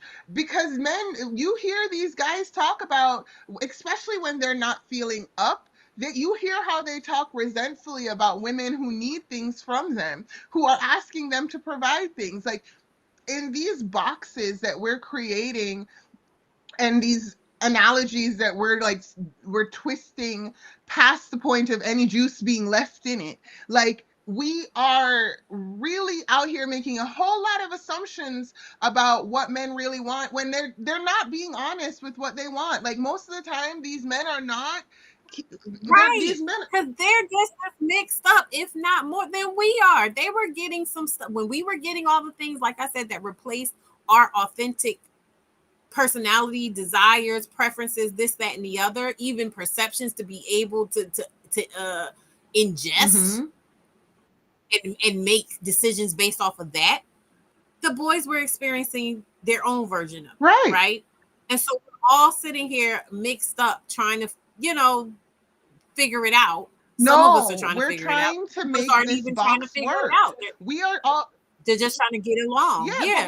we're And trying to so make it's this like, box work. We're obsessed with this one picture, and we have been flipping and flopping and folding ourselves into a pretzel, trying to make this idea of this happy little white picket fence family life work. And I'm not saying that there aren't women who have that, and I'm not saying that you can't want to have a peaceful or or happy home with a partner that, you know, is male. But what I'm saying is that, like, we are, like, think about all the effort we take in trying to prove what has already been disproven. This idea of men lead and that men are alpha, like, scientifically, sociologically, this has always been BS. But this collective delusion, this collective story arc, is just one that we continue to tell ourselves over and over again. It's just the tradition, it's just the standard, it's just the blueprint. And from and so it has to be right. And so even though I don't watch Real Housewives, and so, but I've seen Dr. Cheyenne Bryant all over the interwebs. I'm more of a YouTube girly for entertainment. So when I think about Neely, never in the history of ever have I ever seen that woman and considered her submissive. What are we talking about? Like, you, like, to your point, and I'm not saying she's aggressive. I'm saying that she's not, like, even the farce of saying, like, I'm submissive to my man. Okay, cool, do that. Like, what, to your point, what are we, what? That's what I'm saying. Like, who are you talking to? Yeah. Like, who needs to know that? What? Who needs to know that and why? It, Who do you need to know that and why? And so it's right? They want women to, they want, you want to know what I'm starting to think, and I don't know anything about Nene specifically, but it's other women wanting other women to stay in the game. Like, if you, it's other women wanting other women to be submissive. They don't want to poison the well of other women not being submissive. Like, they, yeah, because it's this, you know what it is, I think, and thank you for saying that, because that makes it a little clearer for me. Typically, you see how, and this is not me saying I'm perfect at it, right? mm-hmm. But I try a lot to think about, okay, what do I want the person walking away? Not only what do I want them walking away thinking, but also feeling, believing, and experiencing. What's the experience that I want for for the person that's watching this to take away from 100%. this? And so when I'm watching this, all I'm getting is, I need you to see me this way. Right. And so, like I said, now my question is, well, who is you? And why do you need them to see you that way? And my answer to that in my mind would be men. And women. Because as a woman, well, yes, and women, but it feels more like a sale to men. I disagree. Like, we know women want to be watching it, but it really, because why do women care if you're being submissive? Because it means that you have range that she doesn't, and she's an angry girl. She just can't. She's just not pure enough. No. I don't feel, that's what I'm saying. Like, I don't feel any energy against anybody in this interaction. I don't feel like they are thinking about subtle. Anyone that might be hating on them. I think they're thinking about, like, no, this is how I want to be seen by men. I think it's so subtle, because I think that it's women wanting to be seen as holistic to other women, like well-rounded, like, oh yeah, you see me here as a boss, but I am every woman. It's all in me. I have that submission in you. Okay. Right? Because Kenny has me on Whitney, and that is always a great time. So yes, I will follow that train. And there's nothing wrong with that, because we are multifaceted. We are not just submissive and just, dominant. Like, it is, you are multifaceted, but I think that women, when we compete with each other, and we're in these spaces where we know men are not going to be, right? And maybe we're saying we're just like, if a man drops in, we want to reinforce this idea that, we're still spreading the message. But if it's not just in case a guy shows up, I think it's about signaling to Erica's well-defined, well-stated, point. It's to signal to other women that I could, like, it's not that hard. I could be that. You don't know how much I'm killing it. I'm a boss. You know me as a boss, but just know that I snap that entirely off. I'm able to basically be perfect in every moment for whatever this fantasy is, and this is the best fantasy ever. And so you absolutely are effing up, and you need to stay here and watch how a real woman does it. And I don't mean that to say Wait, that these dang, women you went intend to leaving. be like that. I don't think that these women No, intend to okay. do I'll give that. you this. I'll give you this, and I agree. It is with you and Erica. It is signaling to women because it's set up in an aesthetic. It's set up in a format and everything that women are going to come and sit at the feet of the boss babes, right? Women are Right. going to come and try to learn how to be that bossy lady. Yes, but I guess what I'm saying is that I'm latching on to. I am tapped into the frequency of the vulnerability of in behind what they're saying and what they're doing. Yes, they're selling the women the strong lady Mm-hmm. stuff outwardly because that's what women are investing in, but inwardly it's still speaking to that want of that traditional the man is actually going to take care of me. Right. Right. Or that I have a man taking care. Like remember how this conversation started? They said when we started dating, I was like he was making all of this money, and then now I'm making all of this money, but I'm going to keep and again, I have no venom towards either of these women. I see them as equals and sisters, and I am not in any way trying to project onto them wicked intent, but I think that women do wicked work by accident when we're doing all of this overcompensating and trying to reach these not even unattainable, these stupid like monikers. Like you started off from establishing that you were a kept woman. Then you talk about, oh, do you want men to lead? This all came to kept woman. He makes more money than me now. I make more money than him, but I'm still submissive. Don't think that I'm no longer playing this role. I'm killing it in every single facet. Don't worry. I have not, like, we have not had to wrestle with this idea that what if I'm leading now? Or what if like we are together leading and the money is coming from my work right now? Like neither of these women have really wrestled with the reality of what they're saying. Um they're still just trying to say, but it's still the same. I'm still that girl getting kept, even though right now I'm the woman that's making the money. Just know that the purses that I want, just know that it's just keeping it at this ground level that I think is not dishonest, because I think you are only able to communicate at the range that you're at. And these are two gigantically beautiful women that have a very specific type of lifestyle that doesn't maybe encourage them to have these types of um thoughts, right?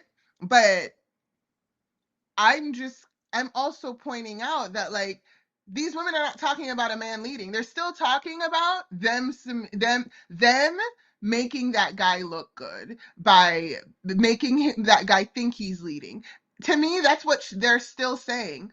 I'm still able to not emasculate my man like you girls, because I also think that they know that they're talking to black women, and black women are fabulous and able to figure things out, right? And we are known for being able to go and lead when needs come, right? Like we lead countries all the time. People are constantly talking about us in a leadership role. So it is like they are talking to leaders. So in my mind, they're trying to, instead of saying like, oh, keep bossing, is but be soft. And it's like, okay, like who said that in this paradigm you're saying be soft to your man, though. It's like, I want to be soft in general. I don't want to choose a person that I'm going to just completely abdicate my humanity to. Why don't I be soft when the time comes, and I be a boss when the time comes, and I don't make it about like finding a man to then completely change my personality and identity towards. Does that make sense? I know there was a lot there, but in my mind, these ladies are having this conversation to remind Black women to stop being, to not be rough, be dainty like me. It's harder to, in society, it's harder to conceive of a Black woman being a kept woman than it is to conceive of a Black woman being a boss. Well, I'm going to wait until I get some kind of note of them actually pushing that toward, because I get what you're saying about like showing who and what they are, and the overtone that who and what they are is aspirational. Right. I think that is inherent within the formatting I was talking Right. about, of having them sitting up there, in the Boss Babe uniform on the Boss Babe Right. show. But I think that they're just having a conversation and being vulnerable within that framework. Mhm. I haven't felt yet myself a feeling of like them projecting that this is the way to be outward. Okay. Well, It's like, so far I'm just hearing this is what I am, okay. as opposed to this is what you need to be. I'm not saying they won't, but I haven't heard it or experienced it yet. Okay. I mean, I hope that it doesn't devolve to that, but Yeah. I think the undertone of what I want to add to, regardless of whether or not they mean it in that way, kind of the positioning is, in my mind, still dehumanizing, because no, I don't want to find somebody to come and take over my life. I have, like, why is your goal in life to find somebody to take over responsibility for your existence and decision making, like destiny, No, absolutely. I think, but that's what I'm saying. Like, I think we're kind of getting a peek in. We're just on the surface here, but I have a feeling that the more they talk, and especially since they're talking amongst, a kindred spirit, that it'll get deeper. Okay, well, we haven't even gotten to 10 minutes, so let's keep going. Okay. Me doing my TV shit where I have to be dominant in my position that I'm in. But you're not at home with me. No, and I'm very submissive. And I actually say to people all the time that I control so many things in my life. When I get home or when I get to my guy, I don't want to control anything. I'm happy for him to say, this is what we're going to eat, this is what we're going to drink, we're flying here, we're going there. Or hey, I'm okay with it. 100%. I actually like it. 100%. I am the poppy Can daddy. you Do you explain need the hybrid anything? so I can understand if I'm hybrid or not? 100%. So hybrid is just that. It means a woman wears both hats. She goes from being, I call it muscle. We can call it alpha being muscle when she is closing deals, or when she is, at the head of her relationships, meaning friendships or business ships or partnerships. But when she comes home to a man who she highly admires and respects, she naturally submits to the masculinity, the healthy masculinity in him, meaning she has no problem with saying, baby, are you hungry? Or cooking for him. Or daddy this. Or daddy, are you all right? Or him having a strong voice that she respects. Or even her sometimes asking. I know I used to ask my Okay, so remember how I said we'll see it in the set? Like, Nene literally went there, and I feel like Cheyenne took it even deeper inadvertently. That's what I'm saying. Like, I don't think every message that we're getting is an intentional message. Some of it is just stuff that if you're not there looking for something specific, you'll see. And being there, I mean, like watching this, wanting to get something specific out of it. If you're just trying to observe what's happening, sometimes I see the vulnerability. So Nene said consciously, hey, I have to do so much. Yeah, that stood out to me too, Jade Chan. We're going to get to that. Oh, God. Sorry about that noise in the background. Nene said, I consciously have to do so much. I have to be in charge of so much that in this particular area of my life, I want him to take on that burden. I don't want to have to be burdened with making any decisions, basically, I guess, because I'm a boss in so many other ways. I need that guy to fall back on. Cheyenne just started talking about calling somebody daddy. Now, mind you, Nene was talking about one thing that in and of itself is its own thing.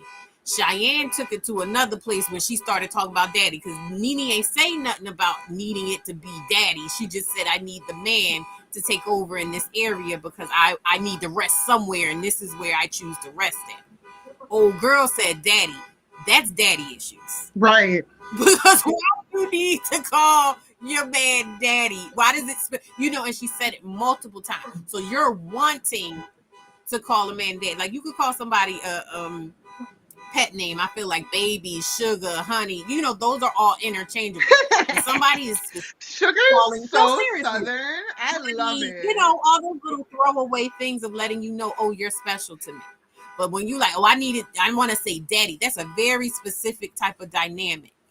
And I feel like things I've heard her say about her father and stuff, there's still some stuff there. So she's looking for, what I'm saying is, it sounds to me so far like Nene's just saying, I recognize that I got to be hard everywhere else. I want to be soft in my heterosexual relationship. Okay.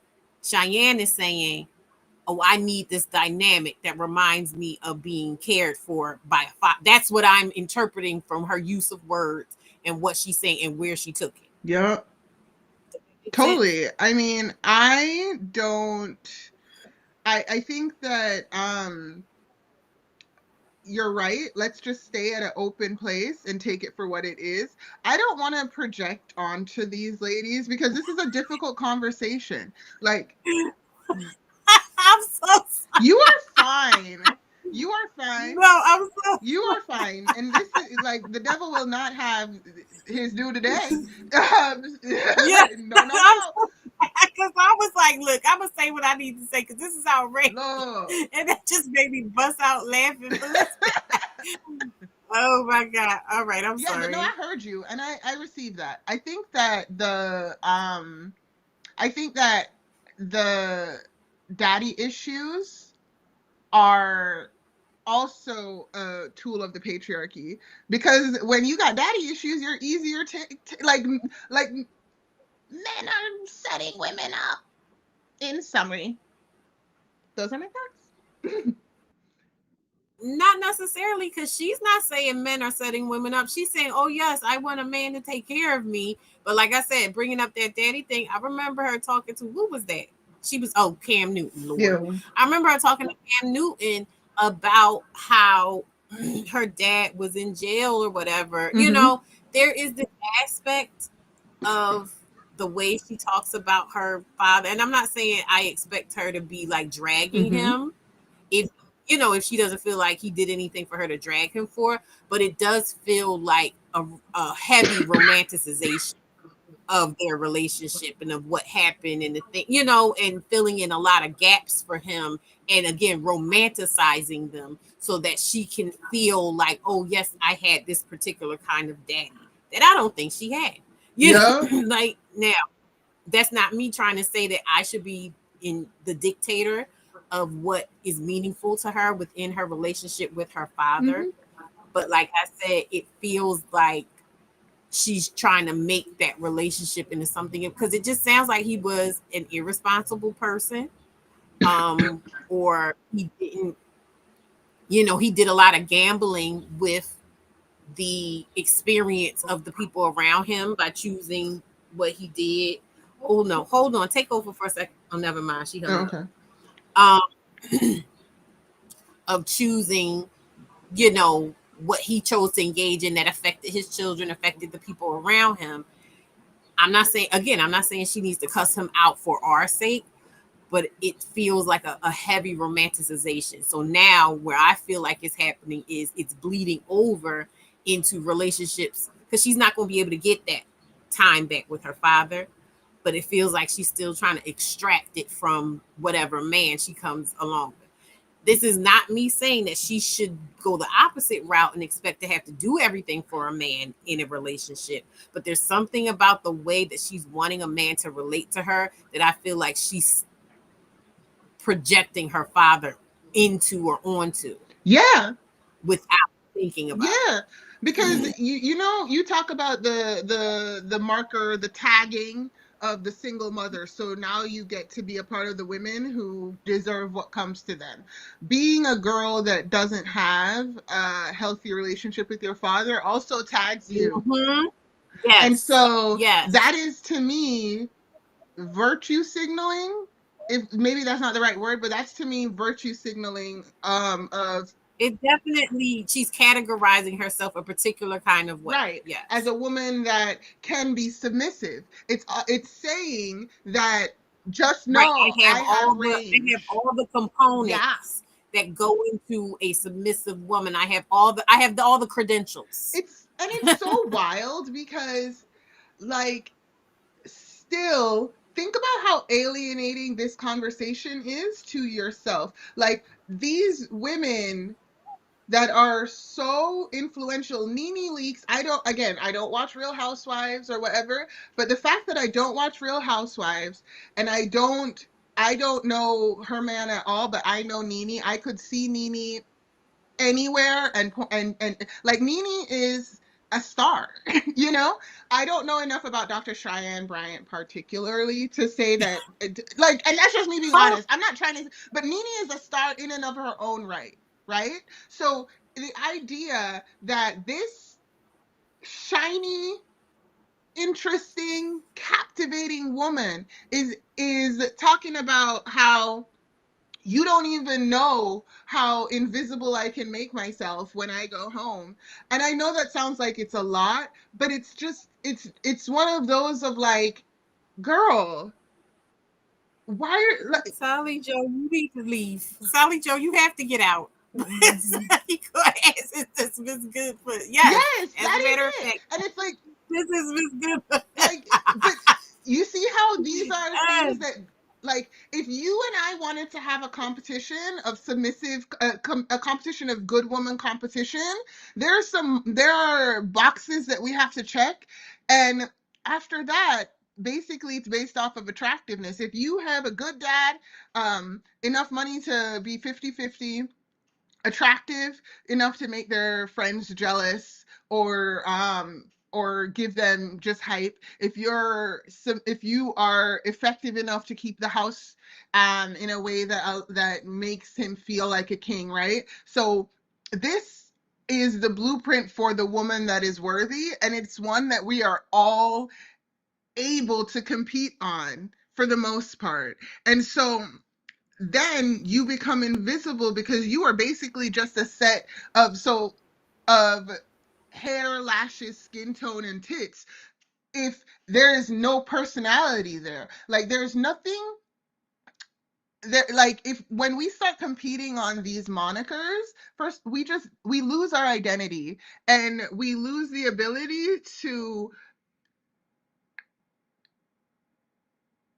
even, like, we lose the ability to define ourselves, because, especially whether or not daddy was there, you have no control over that. You know what I mean? A lot of the things that she's saying, like, you have no control over whether or not your man stays employed well enough to be able to cover the bills either. So if you're not a kept woman, you don't have control over that.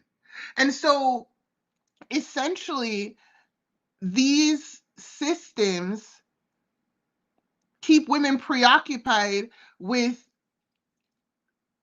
commodity type competition. You know how in the business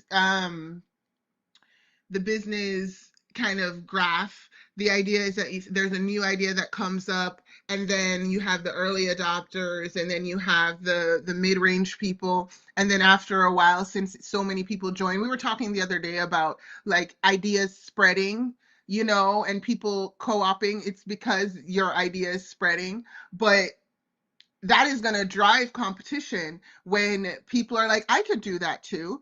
And so when we are doing things that alienate ourselves, we then end up driving down the price of a mission, and driving down the kind of incremental difference that we can be between other women, to the point where we've all been raised our whole lives to be the same person. At the end of it, for a lot of women, you could swap them out and not tell the difference. And that's awful. I don't mean to say that with a with any big like grudge against them, because I know that that's not inherently true. But if you are, because it's just like there is nothing like dismissible or regular or uninteresting about Nene, right? But this idea that, oh, you don't know, but I completely kind of vaporize the minute I go home, means that you're replaceable with any other person. I know that sounds heavy and we'll continue the conversation, but if you don't, if there is no difference between you and the other girl besides tits, hair, eyelashes, and skin tone, it makes you more replaceable.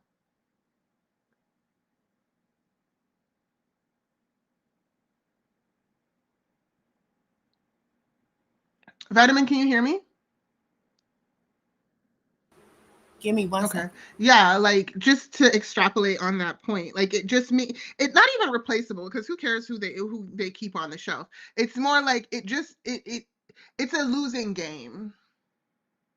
It's a losing game because you will never be able to outcompete the fact that you will get older.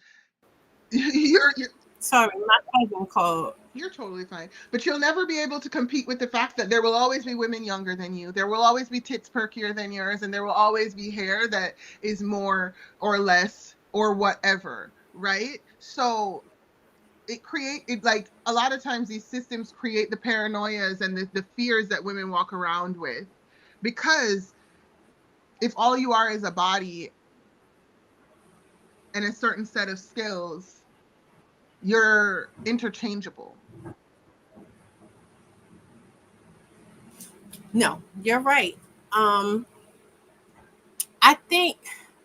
I mean, but two, I think we're bringing broad things. Like it's so weird because in any given interaction, anything that we are experiencing, and especially when we're talking about people like getting up in front of people and talking about something in particular, I think it's important to note that, like I said, we can bring intentional things.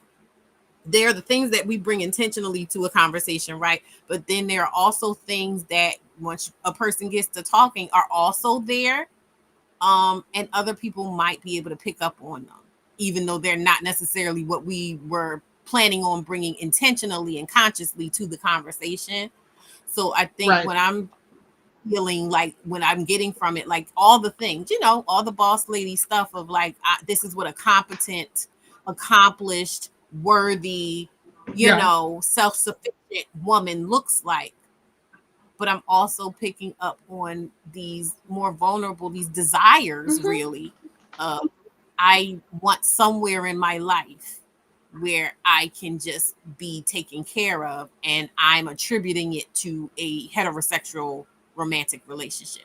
And also, furthermore, these are the concepts and stuff, these are the frameworks. So that's where we have the, patriarchy coming in, Mm-hmm. and even some misogyny and stuff, because these are the references by which I am shaping my vision. Right. And these are so kind of tying it to the systems, right?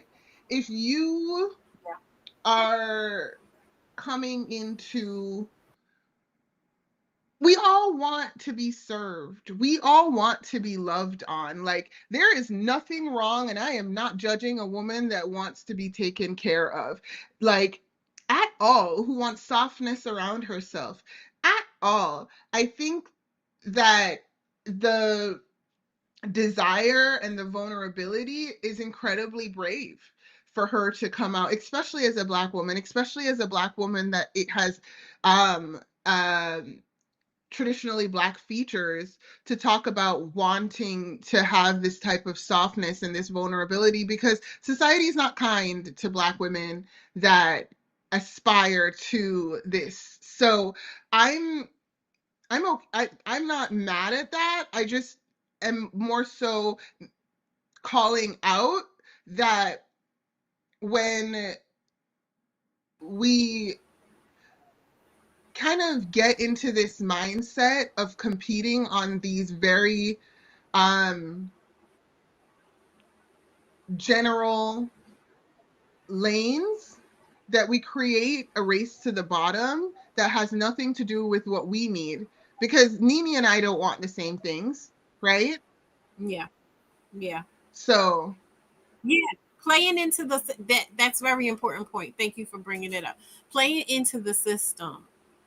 I don't think it's something that they're thinking about, at least not right now, outside of just getting their what they believe to be their needs met in the way, or what their needs are, because I'm not going to try to like take their needs away from them. Getting their needs met in the way that they believe is the way to get them met. right. And so it's like that's an unfortunate side effect of because that's something we talk about here is like building your vision. There are going to be some, and this is something that I definitely a thread of thought that I was put into going to the Beyonce concert, that aspect of when what is your responsibility in terms of awareness of the impact of getting what you want. You know Right. what I mean? In a world that has so much limitation and so much and only one pie, what is it? How culpable are you in going full force after your vision, knowing that it's going to have that butterfly effect to people who aren't you? Limiting You know, belief. how much of that pie that they get, right? I don't think sometimes there is a point in which you can't think about that in pursuit of your goals, depending on what your goals are. Like some goals, you know that the oppression of others is baked into it, right? But other things, the vision is so detailed and it's so more artistic than anything that there's not necessarily a consideration of that in there. If all possible, you want everybody to get what there is, but you also can't change the world as it is right here and now. So it's like, are you going to make it your job to factor in everybody else into this moment you want to experience? Does that make It sense? does, but I don't receive it. And I'm not trying to be unkind towards you. It's more of No, I got you. there is enough pie for everyone. Literally, God makes the fruit and the food multiply. Like literally, like No. I'm not. That is something I believe, Mhm. right? But I can also hold space for the fact that I live in a world that doesn't seem to believe that in mass. You get what I'm saying? Right. I can say, oh, there's enough for everyone, but is that the way the world is operating right now? Right. Right. And so that's me taking into account that to Right. onlookers, they're going to think I'm taking more of the pie than they'll ever be able to get. And And what do I do with it? Like, how, you know what I mean? right. But in my mind, in the response to that is to help them find their own pie. Like if we're all going to eat pie, right? If I go over there and I look at your pie that might be cherry and I am over here pissed, not realizing that, you know what? I don't even like cherries. Lies. I love cherries. But you know what I'm saying? Like I think, like, for example, Beyonce is fabulous. I would give her a 10. But there are so many other girls doing their thing that Beyonce is one of many in many ways. She's one of one and one of many in many ways. Like she is a talent that stands apart, but there have been so many people that have also owned that much spotlight that have been women of other colors, women of other backgrounds. But even when as she has paved the way for so many other Black women to aspire to get to that space, Beyonce is going to eventually become common, which I think is awesome. Not because I want to take anything away from Beyonce, but because a lot of times it's the nerve to try that holds people back. Many people don't try to and don't want to be Beyonce, you know? And so in my mind, I think that for example, you know, when Beyonce was coming up, everybody was talking about conflict with her and Rihanna. And lo and behold, there was absolutely enough space for both of them. Like Beyonce was compared to Aaliyah the whole time, but lo and behold, we will listen to, you know, to to Survivor and then go listen to Try Again. Like, there has always been more than enough space. I was listening to Olay and Friends yesterday talking about Nicki Minaj and how she has so much resentment towards other women coming up because she created a lane for so many, and she wasn't the first female rapper, right? Like, all of the other female rappers beforehand did a lot to make space for a Nicki Minaj, which I think she often forgets. But, you know, she has this mindset that there isn't enough space. But you know what she did when she thought that she was being crowded out? She stopped making music. So she invalidated herself. Nobody told Nicki to stop. You know what I'm saying? And so in my mind, it's like, in a world where capitalism gives you this competitive idea, I am not gaslighting you to say that that it's not going to be intense, but also capitalism gaslights us. Most people would rather have Beyonce and Rihanna. But I'm not saying there has to be one or the other. There isn't one or the other. What I'm saying is, like, a lot of times when I hear people talking about like Beyonce and Jay-Z and stuff, well, I can see it more for Jay-Z, and I'm going to accept that it's probably a bias. But like the idea that she's sitting back twiddling her fingers and purposefully making choices that she is doing for the purpose of disenfranchising people who are not as rich as she is. When what I'm looking at when I see her stuff is, I think it's less intentional, it's less malicious, and it's more just, I have a vision and I have the means to execute this vision, and that's all I'm thinking about. Yeah. But the thing about it is that most people are going to be like, not most people, the people who are looking at Beyonce to say she's like, now I can't go ahead and do my thing because Beyonce has already done it, are people that Beyonce can't care about. Like, and I don't mean that in a way of saying like, oh, you know, not caring about them at all, but in the idea that, like, she can't. Yeah, and I don't want to make it like just about Beyonce per se, because like I said, this is stuff that I'm working out for myself. Right. In filling in my own picture of what I envision, what I want my life to be, what I'm trying to project my life to be.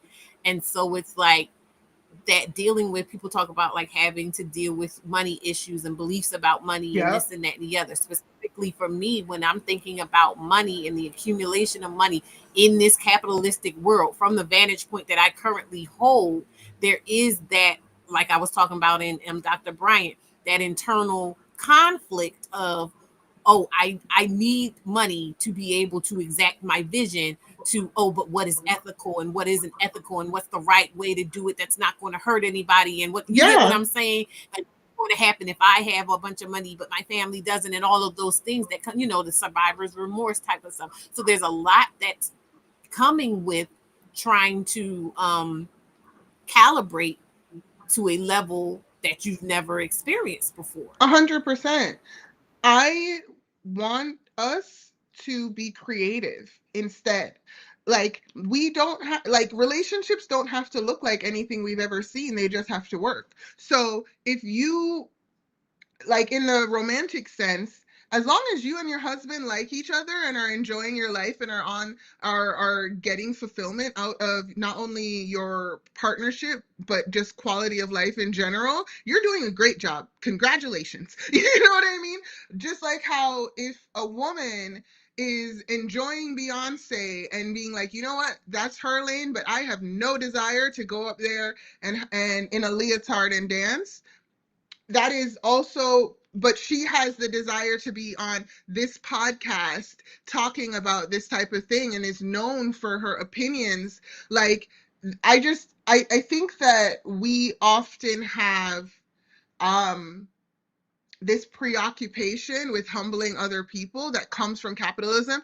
I personally believe that the capitalism, the patriarchy, the all the isms and schisms come from this idea that there is not enough, and I need to, and I am not, I can't, I have to take away the worthiness of somebody else to have it.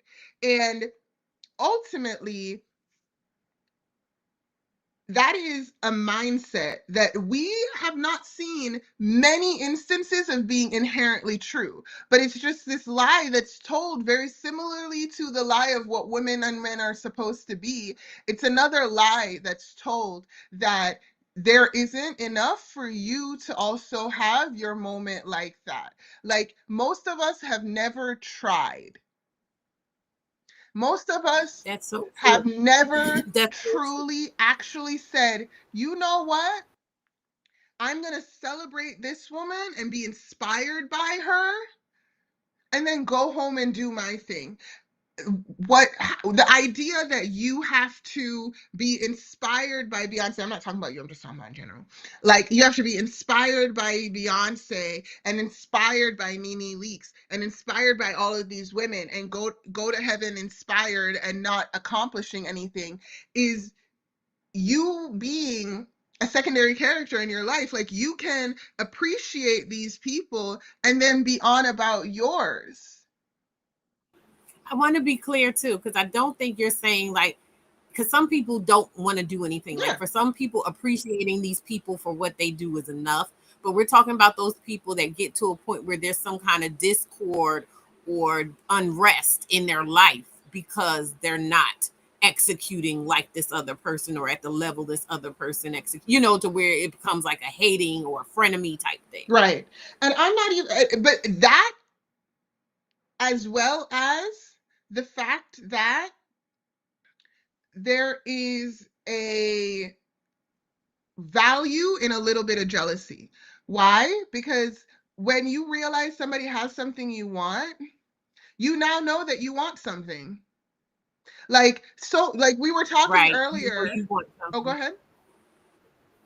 No, I was saying you're right. It's not so much about getting stuck on this idea of, oh, they have this thing that I want and I want to take it from them, or I feel like I should have it instead of them. It's more so going, that means I want this thing. Let me figure out how to set about getting this thing for myself. Right. Because as we are talking about, identity, right? Because truly, you and I never have conversations that are really about men. It's about self-fulfillment, self-actualization, right? So in this paradigm where you're setting up your future, and maybe that is partnered, right? They are, like, you still have to figure out what and negotiate what that looks like. And so, okay, when you see a woman, when we are having all these different experiences and people are at different levels and all the above, we're trying to be present and see what the world has for us to do. We're discovering the work, right? Not only to do the work, but to discover the work. Because you don't necessarily, most of us don't pop out of the womb knowing that they want to be a doctor, knowing they want to be Beyonce. And there's an advantage in a person like Beyonce in that she's known what she's wanted from she's a kid, and she's been supported in that. And there is, Yeah, that was an excellent point that you made of like there is a difference. And that's why when I talk about things that either I don't resonate so much with, or that I haven't had the experience, I will point out and say, I recognize my privilege. I recognize that I was never in a position to feel the need to do this thing or to have this thing be my seeming only option, or what, like I will recognize where I had an easier time than others to be able to just develop either naturally or exceptionally. right, because there's also a luxury in the fact that you've been able to explore your options. I'm not saying that Beyonce hasn't explored her options, but maybe she hasn't entertained her options either. Like, there's a I'm not mad at. I admire Beyonce for doing her thing and doing it to the point of excellence, and keep doing it to the point of being that girl that is seen as the excellent performer of our generation. I am so happy for her. I also think that that when we're looking at our lives and our vantage points for what we want to create, whatever it brings up in us, if we're saying that we feel like we've been alienated from ourselves because we don't know who we are outside of these paradigms, well, this is a whisper to you. You want something. Okay, maybe we don't even take it as a negative or as a whatever, but you're discovering your wants, you're discovering your desires. And from that place, you can then figure out how to pursue that. But so many of us like feel immediately like we have to shut down those types of feelings and feel immediately like just because some girl had something, that if I interact with these feelings at all, I'm being a hater. Okay, what if we said, you know what I admire about Beyonce is that she is focused. You can tell that she commands the respect of the people around her. I watched a few of the documentaries of her building some of these things. I watched the one for her when she was doing Coachella. I know that she came out with a few other ones on Prime for the tours that she's done. And she she shows up in such a big way. It shows me I want to show up in a bigger way. I need to talk with my chest. You know what I mean? Maybe maybe I'm hiding in some ways. It could be a note of that. Like I want to try. You know what I'm saying? Like I want to be more direct about my ask for help or whatever the case is. Like we can interrogate those feelings and start to put a voice towards our desires and and who we're trying to be, is really what I'm trying to say. Like a lot of us alienate ourselves from even wrestling with who do I want to be? What am I trying to do here? You feel me? Yeah. No, that's definitely it. And that is the thing. It's about like recognizing when you're triggered. Mm-hmm. To go, okay, what something inside of me right now needs attention. Right. And just and following that, as opposed to making it into a narrative, about this other person. And this isn't just in like negative instances. This can also be, to your point earlier, in terms of being attracted to someone. Mm-hmm. Not going down that rabbit hole of putting all your energy into writing this narrative that this other person is not collaborating on with you. Yeah. Yeah, because you need willing participants in creating this future. And so, yeah. But I will say this, and then I'm gonna, start the thing again. There is something to be said about people straight up lying to you and telling you that they are writing this narrative with you, and then somewhere down the line they come back and try to make it seem like you wrote it by yourself. Yeah, like, that it's does evil. There is something to be said about that. That is a possibility. Girl, that is the lived experience of most of us. If they're negging us and they're putting us down intentionally to leverage that low self opinion so that we can try to I'm not even talking about that. I'm talking about like you're in something with someone, and let's say you're in a relationship of some kind, even if it's not necessarily a concrete thing of like, oh, we go together or whatever. Mm-hmm. But this person goes out of their way to continue in contact with you and make sure that you are invested in them and say, oh, well, I want to get here with you. Even if we're not there today, this is where I want to go, and I want to go there with you. Mm-hmm. For them to come back and say, oh, well, we weren't that. That doesn't matter. We were on the path to that. We were on the road to that. Don't try to make it seem like we were just in open space, and I made it up. I know how I got to where I was with you, even if it wasn't where we both agreed we were trying to go. Right. That makes perfect sense. I understand what you're saying. Yeah. All right. I will play it. Fiance, hey, are you cool with me going to brunch with the girls on Sunday? And I wasn't asking because I needed permission to go. I was asking because my natural way of loving my man is to show that I respect you, and I want to make sure that whatever decisions I'm making on behalf of us, the collective, is contributing to something positive and not an impairment or not an insecurity. Right. So I'm an asker, but again, this is the other thing. Women tend to say, you know, a man has to create this environment for me to be soft. I disagree. I do too. I disagree. I think that I am a woman who's going to submit and be soft. So I'm not going to choose a man I can't be soft with. I can't nest in. If you're that type of dude where I know I have to be dominant with you, I'm not choosing you. That is not my environment and where I would feel safe. I don't want to dominate you. Right. But I do know that there are men that will put you in a situation where you have to be kind of like, you know, because they're not all they're supposed to be. And so I feel like it makes you like. But when you feel that, Nene, isn't that your own discernment to say, let me pivot? Yeah. Because this is not where I want to land? Yeah. It is, but a lot of women do not. They do not. A lot of women stay way too long. Like I'm guilty of that kind of thing. Staying too long? Yeah. With Somebody after your previous late marriage? Anybody. All the bodies. All the bodies. And at one point, my husband and I broke up. We Okay. broke up and we got back together. Okay. And so I did date in that window too. We had about a 3-year, breakup before we remarried again. And yeah, I feel like even when I divorced my husband, and I divorced my husband that time because I was trying to teach. That time. I've only been married to him, right? I married him twice. Okay. And I was guilty of staying too long in that situation. I'm gonna tell you what I mean by that is because he was doing something that I kept asking him to stop doing, and he continued, and I felt like I just kept taking and he's never gonna get this until I pulled his trigger on him. And then when I pulled the trigger on him, he instantly was like, okay, she's serious. And we broke up in that window. He went and fixed everything he needed. He went to therapy. He did everything he needed to do. And then he came back and then we remarried. But I always think that, dang, I should have pulled that trigger a long time ago. Why did I keep, hanging in there that long, thinking he was going to do something? But you were so smart, Nene, because what you're describing is you pulled the trigger to reshape your marriage. Yeah. And see, when couples come to me and they're saying, look, we had what's in, and this is what's going on, I always say, hold on, before we just make a decision to divorce and separate, do you want to divorce or do you want to just reshape your marriage? So you pulled the trigger so he can reshape. Right. And then the second time marrying him was a different Was form. great. Was great. But a lot of people think that they need to divorce to leave forever, and not what you did was, let me go on and pull a little something so things can change. Okay, so we've gotten up on a point where now I'm like, girl, shut up.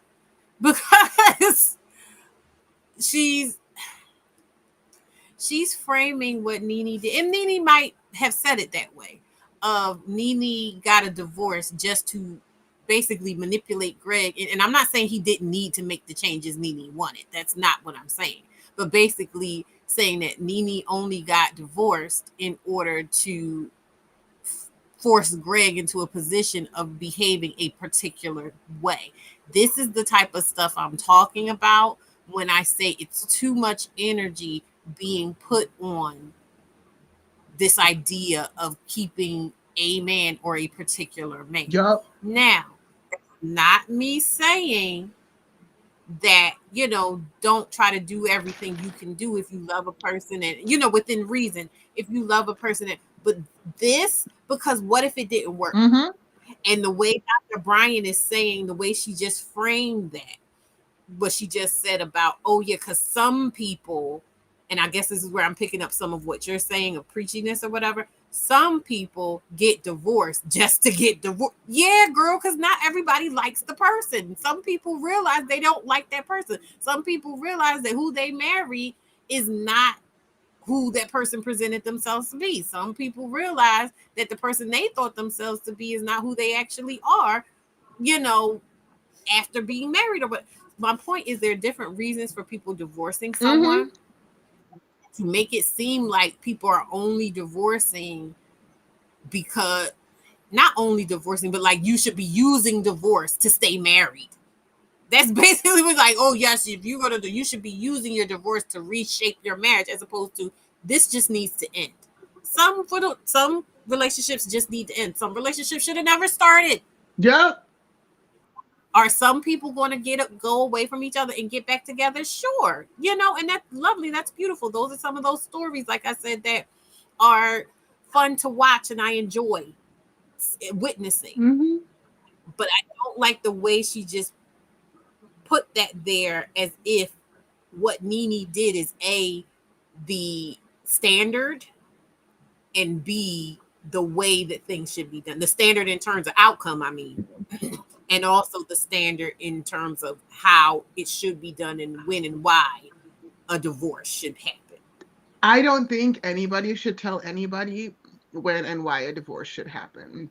If you don't want to be with that person, like I looked it up on after the mention of the divorce I couldn't figure out what he actually did beforehand, but I'm assuming it's cheating because, and I think cheating is a divorceable offense. And so if he got divorced, if she divorced him for a divorceable offense, there's nothing to see here, folks. Like, I mean, this is the thing.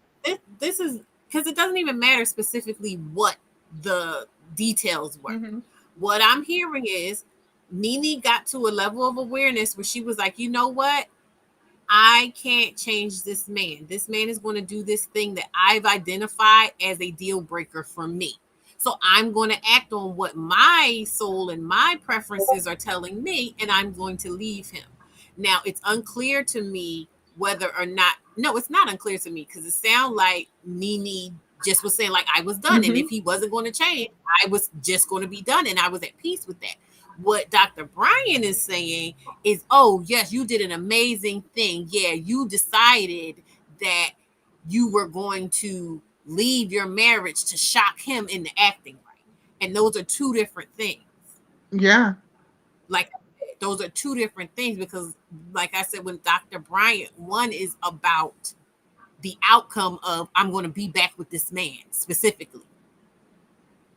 And that is where Nene said, my vision for my life, the way I want to feel, he's not behaving in a way that's conducive to that. So I'm leaving. And it just so happened that Greg decided on his own to calibrate to her vision for her life. Does that make sense? Totally. Like, he was able to get back in. What Dr. Brian is saying is that the goal all along for the woman, Nene in this case, was and should be to make him do that. And that wasn't a guarantee. Gross. I agree.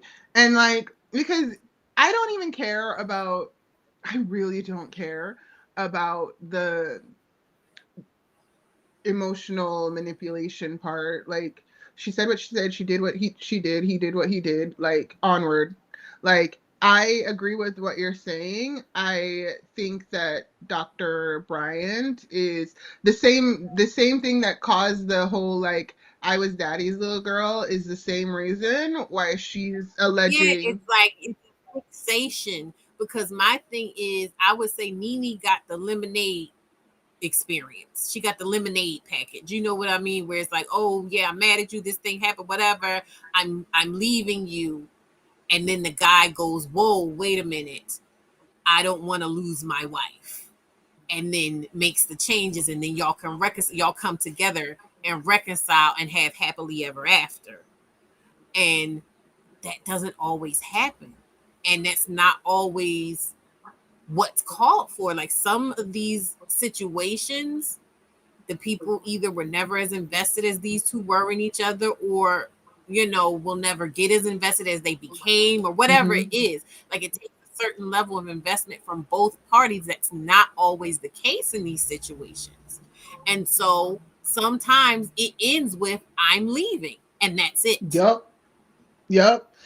Even if we're married, even if I called you daddy one time, like, even if you were my boo-boo skidoo, like, if you are playing me and you're making me unsafe, uncomfortable, like, just unhappy, unsafe and uncomfortable and unhappy, like, I am fully within my rights to decide that this is not a place where I need to be.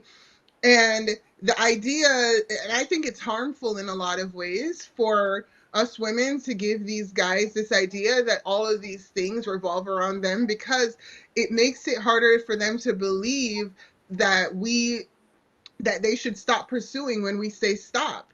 Because this whole, like, what if she meant it, Dr. Cheyenne? Like, this, when dudes tell each other that, oh, she's so into you when she's saying no, like, it spurns some dudes on. I'm not saying that Dr. Cheyenne is trying to be harmful here, but it's like, why are we positioning it in this way? Because it gives these guys this idea that basically everything we do as women is about a psychological exercise to convince a man of something. Yeah, that's what I'm like. Yes, because what I heard Nene say to me sounded focused on herself and her experience, and what she wanted, and her feelings and assessment of the situation, and then what just happened to happen as a result. Cheyenne is like, yes, that's the goal. No, And no. it no, and it spurns on this idea that if a man has a baby with you, that he owns you for life. Well, no, because I believe she had a son before she got with Greg. Either way, these men believe that once they've been your daddy, they own you for life. They think that every time that you're mad, you are just squawking and being annoying, but you still in love with him, so it's fine. Like their achy breaky hearts and their silly little delusions completely shatter at the idea that you could lose interest in the relationship because they truly believe that you're just blathering on, but you're so into him. They think we're all so completely obsessed with them.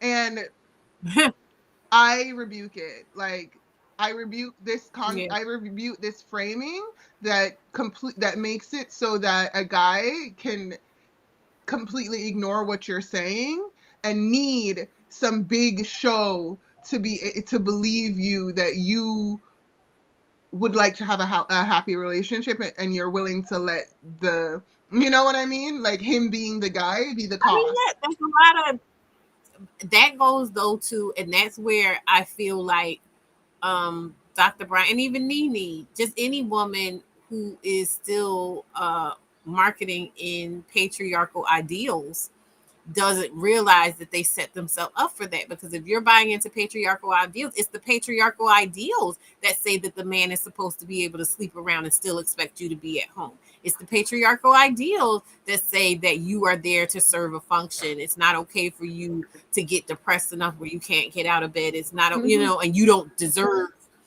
care and support during that time. You actually are just failing at being a woman or something. You know what Yeah. I'm like? If you're not here to serve the functions of domesticity and sex Yep. and procreation, then in any kind of way at any given time, then you have failed as a woman. And so those are the boxes again that I feel like, those frameworks rather, that she is working with, Yeah. but also bumping up against, because that might not be authentically, if she took away those cages, those frameworks, that might not be the picture that springs up. Because we have love in that framework and they don't. They think that if you are a full woman when you are, procreating, when you are nurturing, and when you are attracting. They don't think that a fully fledged, not they in every, not all, but some men who believe these things realize that in the idea of the perfect woman, the expectation is that there's no, she expects to be loved for that. He doesn't think, he sees that as just literally like being an application that's worth seeing. You know what I mean? Like she thinks she's coming at it from the standpoint that the I have earned my I earned my spot. spot, and for this I am to be loved, He's appreciated. like, honey, you're a Right. toaster. Whereas in his mind, oh, she's checking, and I don't even mean to villainize these men in so many ways, but even in the way that you described it, which is true, I'm not saying that you're saying it wrong. Being loved is not a requirement. He's being a good husband, even if he's providing and protecting for the home, and the home is clean and the kids exist and are fed, then everybody's doing a great job. Like, nobody By needs to be you, loved. mind you. By you. You're Yeah. feeding and cleaning the kids and maintaining the home. Right. And so as long as those boxes are checked, we're doing a great job adulting on 10. And it's like, okay, well, also she's thinking that the value that she is giving is going to make her loved and valued by him. He's thinking that the things that she's giving, even if he appreciates her, even if he appreciates her and he admires her ability to do things he doesn't think that he can, like, she's not guaranteed to be loved. She's Yeah. not she's not she's not requiring to be loved, appreciated, and seen. Like, she's like, the things that she really wants, more than the purse, if we're being honest. Don't nobody, like, I used to be a purse person. I'm not a shoe girl. I'm a purse person. I love to buy me a new purse. Matter of fact, right now I'm feeling like I like to commemorate a new milestone with a new purse. It's my like favorite thing. Also, a purse is not going to shut me up. Like, a purse is not going to make me feel safe, you know? And a purse is not what I want from a man. Like, and not, it's not what Dr. Cheyenne Bryant wants from a man either. And so let's stop making it seem, let's stop negotiating dishonestly. I do not want a purse for cleaning your house. No, I don't. Yeah. She said, I don't want a purse for cleaning your house. Oh, goodness. All right. I'm going to go ahead and play. But I didn't know we were gonna get back together. I had Yeah. no idea. It shocked me. I thought we were done for good. I was shocked when we decided to get back together. I So were really you thought we happy were good. to I was get back very together? happy, but I couldn't find anybody else. Still to this day, I'm not trying to find Greg, Right. because look, Greg has some big shoes to fill. Come So on. I Come don't on. think guys can step in those shoes. They have to be a Yeah. special kind of guy to Yeah. step in there. But I want a guy to step up. You know, step up. You don't have to step into Greg's shoes, but you need to step up. Yeah. I don't have to date a guy that make as much as me. Yep. I'm okay with that, but he most definitely needs to be financially stable and in his own right. He's a boss in his own right. You know what I mean? He has his own money. You know, he doesn't need my money for anything. You know, he's good. And Or even your notoriety, or Yeah. even your clout, Oh, or I don't even want that. anything that has to do with you. Yeah. To make him, he needs to be vertical in who he is. yeah, I don't want that at all. And also, I will tell you this: have you had a public relationship before? I have, but not since I've been in this new found celebrity famous Okay. world that they done pull me in, because Yes. I didn't do what I do to become a celebrity or be to have fame.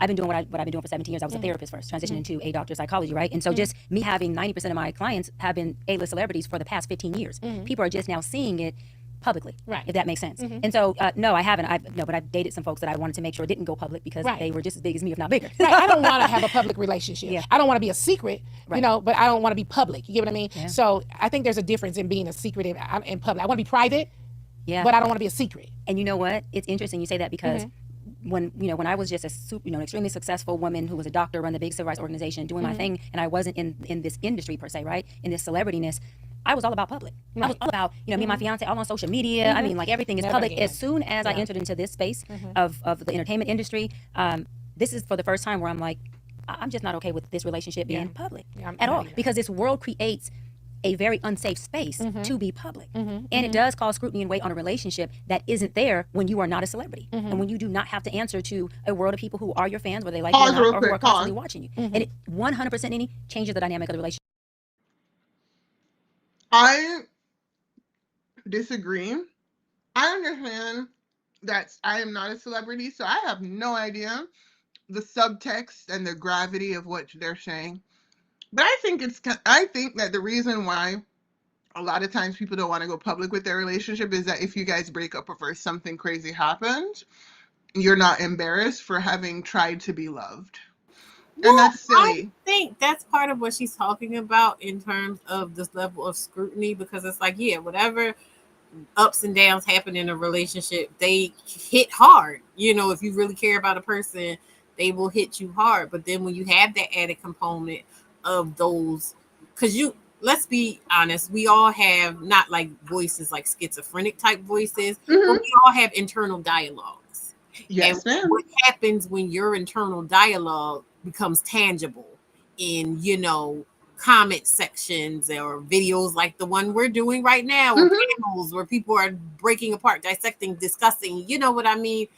That amplifies, I would feel like, the effect of that. So I get what they're talking about in that. I get it. I don't have resentment, or like, I don't rebuke it, but I just think that we need to be okay with people breaking up. We need to be okay with the idea that relationships can be temporary, or that conflict, because for a lot of women, the reason why they don't want their relationships to be public is that if they break up, then it says that you're not a good woman and you weren't worthy and you weren't able to make it work. But like, a divorce is a stain on a woman. It's not on a man. I think I'll put it to you this way, because right now on Twitter, like Meg is being dragged because she just went public, or the dude she's with now just went public about her. And so it's like now, of course, everyone's, oh yeah, look at all these people she's been with in this time frame, blah blah blah blah blah. I think that's the type of stuff because it's not. Let's not act like there isn't a tangible, element of um vitriol that you're gonna get for being yeah, seen as it's a not slut. like it's Right. all But fluffy women, and innocuous. It's not. It can be violent. It can be vicious. It can be very cruel and unmerciful and unrelenting. So I think it makes sense to take that in as a thing. But when I hear Nene talking about, she's like, yeah, I want to be public. So basically, I'm hearing her say like, he better claim me, but we don't mhm, have to document every single asset. Every time he gives me something, every time we go on a trip, every time something's going on, like everybody doesn't play. right. No, I'm in agreement with that. I think that that's basically the ideal we're all going towards. The reason why I'm sensitive to this concept is because I feel like the more women share that the more women are willing to normalize this normal stuff, is the less society is going to be able to villainize it. Like, women are constantly hiding normal stuff with so much shame that we end up making it harder for the other woman beside us to relate to us, because we are trying to say, I've never been hit by this doesn't hurt me, I'm not a I had a dad, I have a man, I have a da da da da da. And then when those things are taken away, then we lose off of each other. But ultimately, like, women need to normalize breaking up. Women need to normalize choosing. Like, if women, and I'm not trying to blame everybody, right? Because I am also a woman. This is also my lineage, But if we stopped creating this unrealistic and dishonest reality where every relationship works out immediately, we can be so beautiful, so desirable, so worthy that we can sweep a man away and he'll never F up and we'll never have to correct any behavior. Like, if we can normalize the relationships that we go through, then we'll stop feeling like this only happened to us because of how uniquely unworthy we are and how uniquely unqualified we are for love. Because I appreciate that when women admit when things didn't go well for them in a relationship. I saw this documentary or this video the other day about Halle Berry. Literally, still the finest thing that has ever existed. I am shocked that she exists. The audacity of God to just literally show out like that, right? And but she's a person, and I'm so glad that she's always been so honest about the experiences that she's had as this beautiful woman, this literal, like, celebrity icon. Her honesty about the stress that she's had with being so attractive that some of the roles that she wanted she didn't get.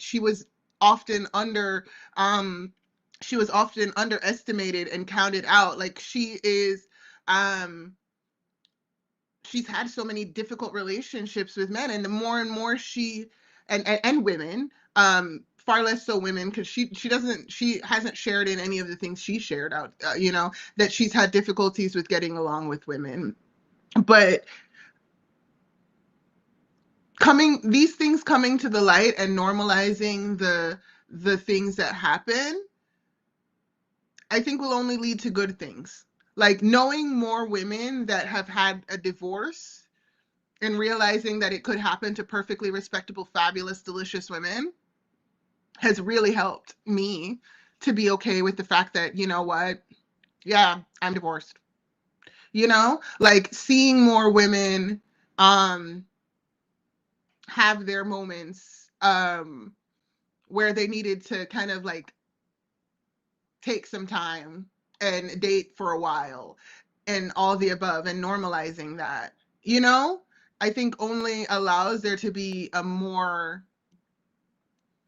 multifaceted life for women where we don't have to lie and we don't have to, and I say lie and it sounds so heavy, but I'm just using the word to say, like, do we have to be out here pretending? Like, a lot of women pretend to be virginal. A lot of women pretend to be, and there are virgin women, but there are a lot of women that pretend, like, the whole, like, my daddy, da da da da da da da da, like, Yeah, the performative stuff. Because the thing is, like, the yeah. problem isn't like, oh, you need to be having sex if you're not.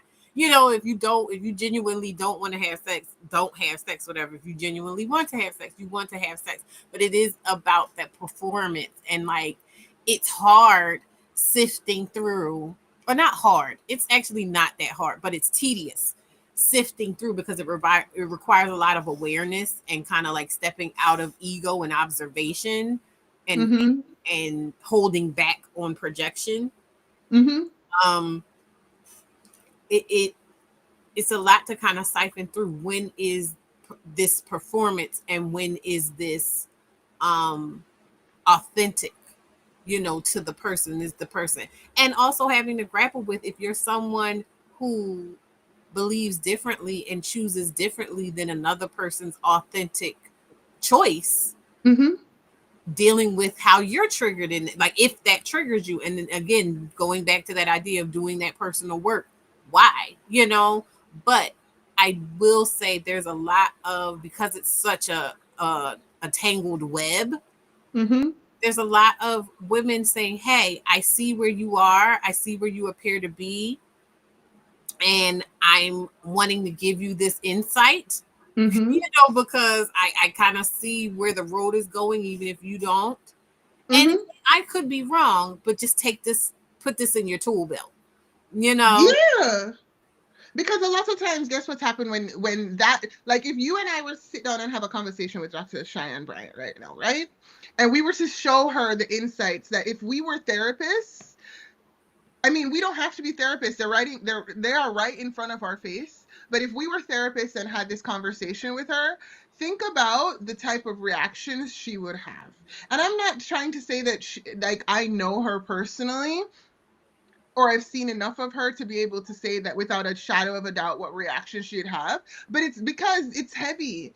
Being seen as somebody who's been broken up with means that you're an unworthy, you're an invalid. Like, we invalidate each other's for normal stuff that happens to so many women. It's like finding out that your grandma didn't only have one man in her life, that she dated, that she had body dysmorphia, that she, you know, was beautiful and attractive. Like, you know what I mean? Like, I want Yeah. to humanize. I want more people to just make the human experience human and stop projecting so much onto it. Like, no, I did Well, not this come is the here. thing. I'm not going to make the weight of that lay at Dr. Bryant's feet, right? Because it's something that we all have to grapple with. And so if I see her being more susceptible to it or more bought into it or not as, you know, free from it as I am, I can still, from a place of, I'm going to consider privilege because I feel free enough to choose not to do that.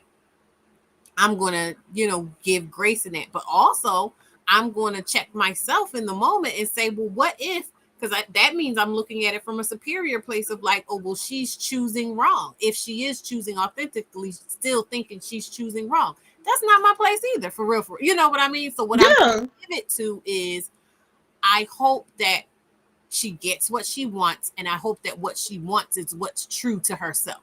You know what I mean? Because I do know, and I will own and stand on that, if what she wants is not what's actually true to her authentic self and she gets it, there's going to be more pain for her, and I don't want that for her.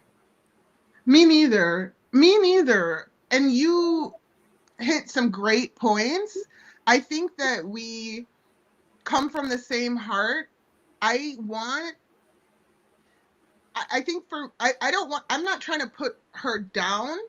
I'm trying to start getting women to have honest conversations about these Yeah. experiences. No, yeah, I because you're spot on in terms of the walls that people try to put up, the mask and the pageantry and everything that people try to hide behind that's not speaking to. And that's what I say.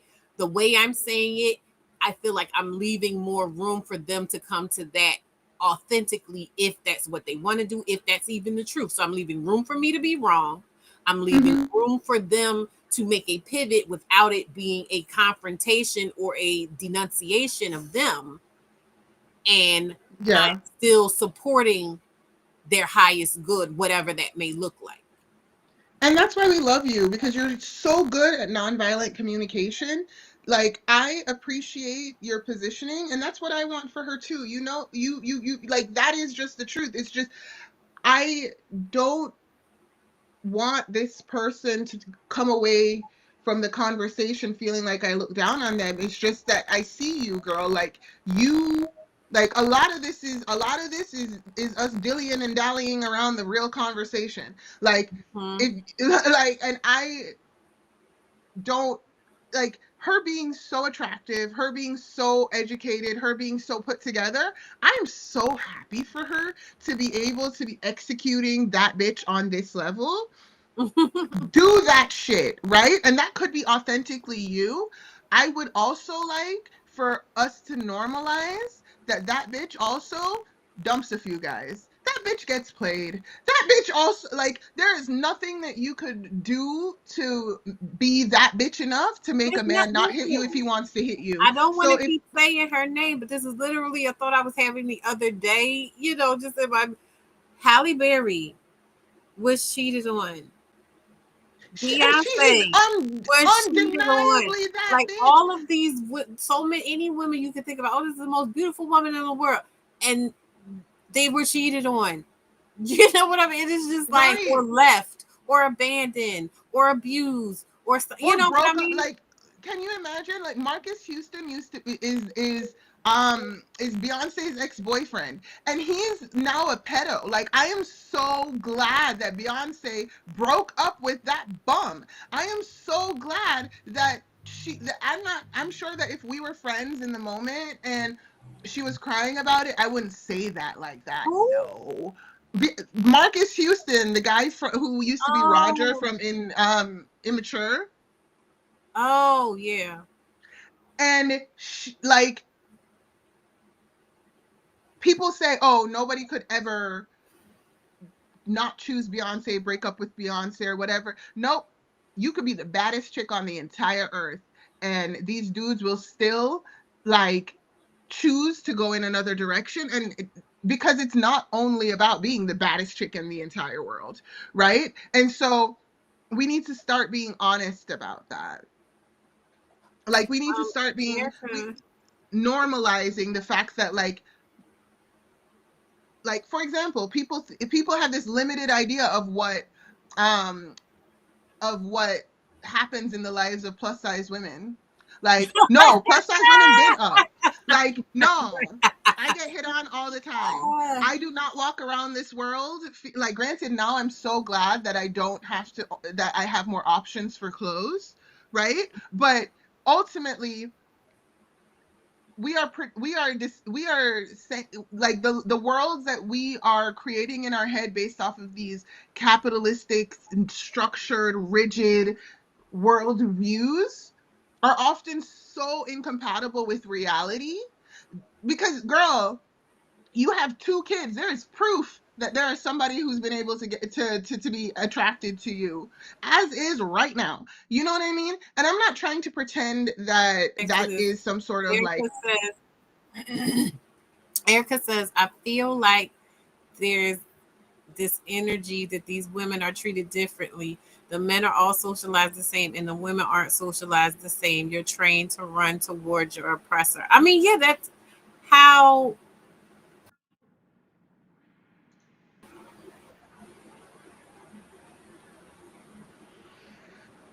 I can't Sorry, I hear you. went.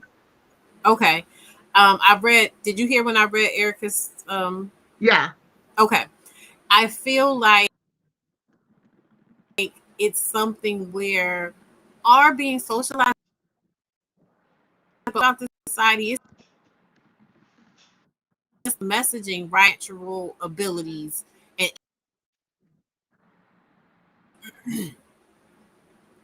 we as a species, we as a as human beings innately are intuitive.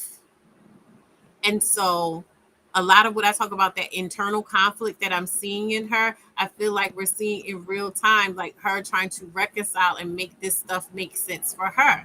And it is, I guess, because I've been able to see her over time and see the recurring themes, like for instance, the whole calling a man daddy thing. That's something I've seen her do multiple times. Like I said, everybody uses pet names every now. You might say baby, you might say, like, I'll say daddy or zaddy every once in a while, depending on the context of the conversation. But she is consistently using that term in that way. So that means that's exactly how she wants it to come off. You know what I mean? It's not just an term of endearment, it means something to her. And so, like I said, I feel like because we keep seeing that, and I've seen that enough to say, okay, this is something that is inherent to her, or not inherent to her. I don't believe it's inherent, but something that is consistent with her. Mm-hmm. I feel like that is something there that is playing out, and specifically going towards a wound or a void surrounding her father, and something she's trying to clear up and reconcile within herself. So that where, like I said, the conflict comes in, because I'm talking to you Mm-hmm. guys about a relationship, a romantic relationship, but this other thing is it played behind me and I'm not really tapping into that. And I would Mm-hmm. argue that even more proof of what I'm talking about of her not truly tapping into it is, like I said, the continued propaganda of, oh no, we had a great relationship and I had a great upbringing with my father and our relationship is so solid because that makes me a certain type of woman to get this relationship that I think is going to feed me in this way, that is behind the scenes and a little more closer to the surface than one would think, is being fueled by this thing that has to do with my father, my relationship with my father. You know what I mean? 100%. And Interesting, it because they'll try to make it seem like your daddy issues are going to make you not amenable to men. We're seeing the complete opposite here. You know what I mean? full circle back to what I was saying before. It's a setup because yes, not 10 times out of 10, I have not seen very many deviances. The lack of a father makes you obsessed with men. And so I think that in a lot of ways, like a lot of the times, like men like continuing these cycles is then keeping the ground fertile for the play that they keep playing. Like, but the thing is that a lot of guys don't realize that once they find that girl, you have no skills to keep a woman happy.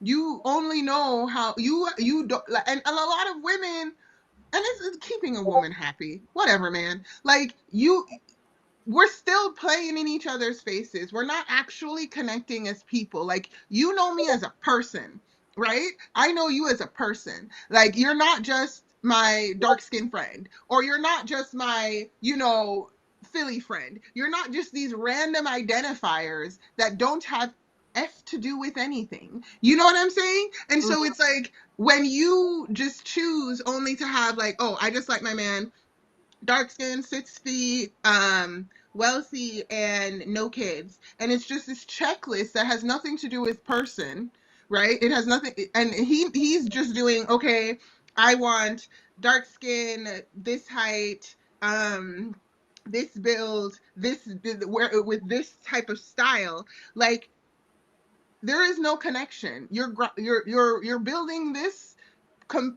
on complete sand. You see what I'm saying? Mhm.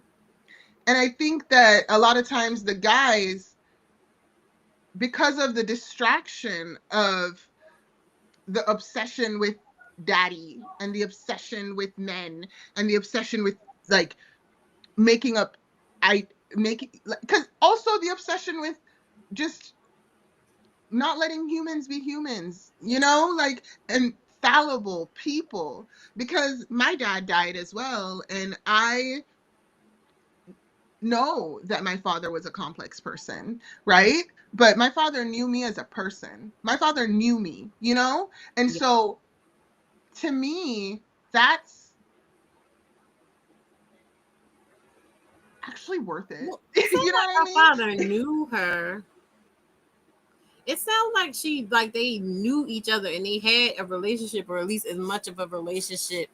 Let's put it this way: like my dad, we've reconnected as when I got older. He was not Mm-hmm. there to raise me, right? But we have a good not even a working relationship. Like I love my father, but I also would not try to romanticize the time that he wasn't there, or the time he was there that was very limited, in order to try and paint myself as being, oh, I'm a woman who is in proximity enough to my father so that you can know that I can get along with you as a man. You know what I mean? Like that's not how I'm going Yeah. to talk about my father and my relationship with my father. Now, am I going to dwell on anything that I might have felt like, anywhere where I might have felt like he fell short? Absolutely not. Because that's not where we are in our relationship. I enjoy my father. I appreciate him for who he is. I think he's a very Mm-hmm. sweet man. I believe him when he says, that he loves me and he wanted to be with me. And Mm-hmm. these people going to stop. I told her I'm on a live stream. I'm sorry. There was a death in my family, and so Mm. like some family stuff brewing, and I'm getting all these phone calls and texts, and I'm just like, look, We I'm can at, have this conversation another time. Like, no, no, I'm no, 'cause fully this ain't got present nothing to do for. with me. Okay. 'Cause Okay. none of this has anything to do with me. Okay. But finish your thought then. Like the father having this kind, like you think that her father knew her. It's just this kind of overblown to what Sally Crow said. I think her father probably knew her as well as my father knows me, Hmm. which is not the same as like, oh yeah, we were locked in. You know what I mean? And my father and I weren't locked in, but my father knew me. Like I don't like locked in. Look, we're Don't be people. We're all sorry, having. Alicia. It's fine. Like we're good. Me and my dad are good. Because guess what? Like, we're humans. You have your experience with your father is normal. It is not normal to have, we need to No, normalize it wasn't normal normal. relationships. Her father was going because of drugs. I don't remember she said he did them, but I know she said he sold them. My father was going because of drugs. Well, My my father friend's was going because father, my a lot friend's of different things, but he was on drugs real heavy, and he was young. Like my parents were literal children, so there was stuff there too. But it's like that understanding of like the way that's the way she talks about her dad, and she talks about like the stuff he told her, and the things he shared, and she says it almost like, oh yeah, my daddy took care of me and put me on to game type of thing. And I'm not saying he didn't give her some insights or whatever, but I'm saying that I feel like she does a lot of labor, like putting a whole lot of weight on it, whereas the day-to-day of her life and the being comforted and knowing everything was going to be okay and everything was going to be taken care of. I don't get that from the story she tells. And so it looks like she's looking to have the men fill in that gap in that aspect, but somewhere subconsciously she's still going to attribute that to her father, because that's why she's calling them dad. You get what I'm saying? 100%. And I would say that for me, Oh, mom, hold on one sec. Go ahead and talk.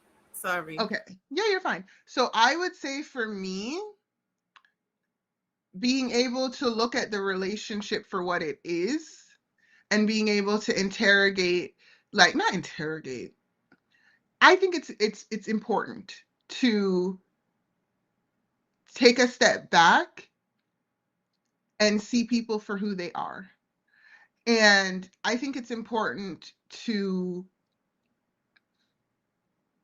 instead of saying this is what daddy should be, and in order to be a good girl, so that I so I have to make this person be this thing. I have to see this thing in this way because it is a reflection on me if I don't have a father that's willing to behave in these ways or is willing to show up in this way for me.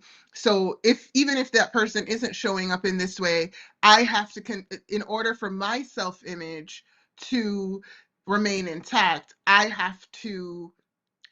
this has to be my backstory. But kind of rolling back to what I was saying earlier, it's like, but God makes the backstory, and God has decided that this person has this relationship, and you can always heal that relationship. My father and I got much closer in my like older years, and I'm very much not a person that has an animosity towards my dad.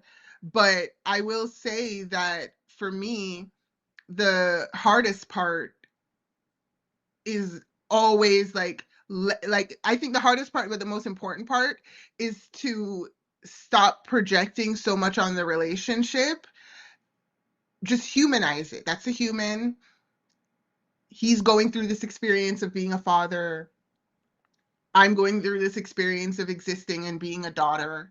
And this is, and we're relating to each other and sharing notes.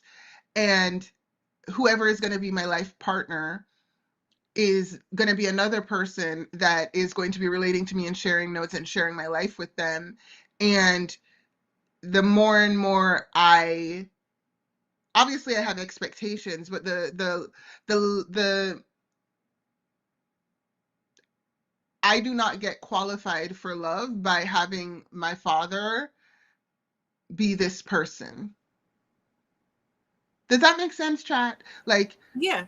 No, like, the thing, but that's the thing, and that's why I'm talking about the performance and we're like separating one thing from another. Because, like, yeah, it's one thing if you want to honor your father and the relationship you guys have, and you definitely wanting to use, if it's a good enough relationship, a solid enough relationship, using that as a point of reference when dealing with men, right? That's yeah, not a bad thing in and of itself. But what I feel like is happening here, it seems to me, just based off of stuff that she has said, is like that she's painting a picture that wasn't the truth of what it is and using that as this reference. So she's trying to create this situation she's never been in before based off of these ethers of a situation that she's creating around what was really there. And to me, that might be why it hasn't solidified, like why it is tricky. And I'm not even saying like that means that she's not worthy or she shouldn't have it or anything like that. But like I'm seeing kind of a space and opportunity maybe to go a little deeper. You know what I mean? right, A little clearer. right, because what I'm saying and what I think is the undertone of what you're saying is that she thinks that she has to have had that relationship with her father. If you have to be dishonest, you think that this is a requirement for something else. Why? Why can't you be? Because it's just the truth. You're being your real.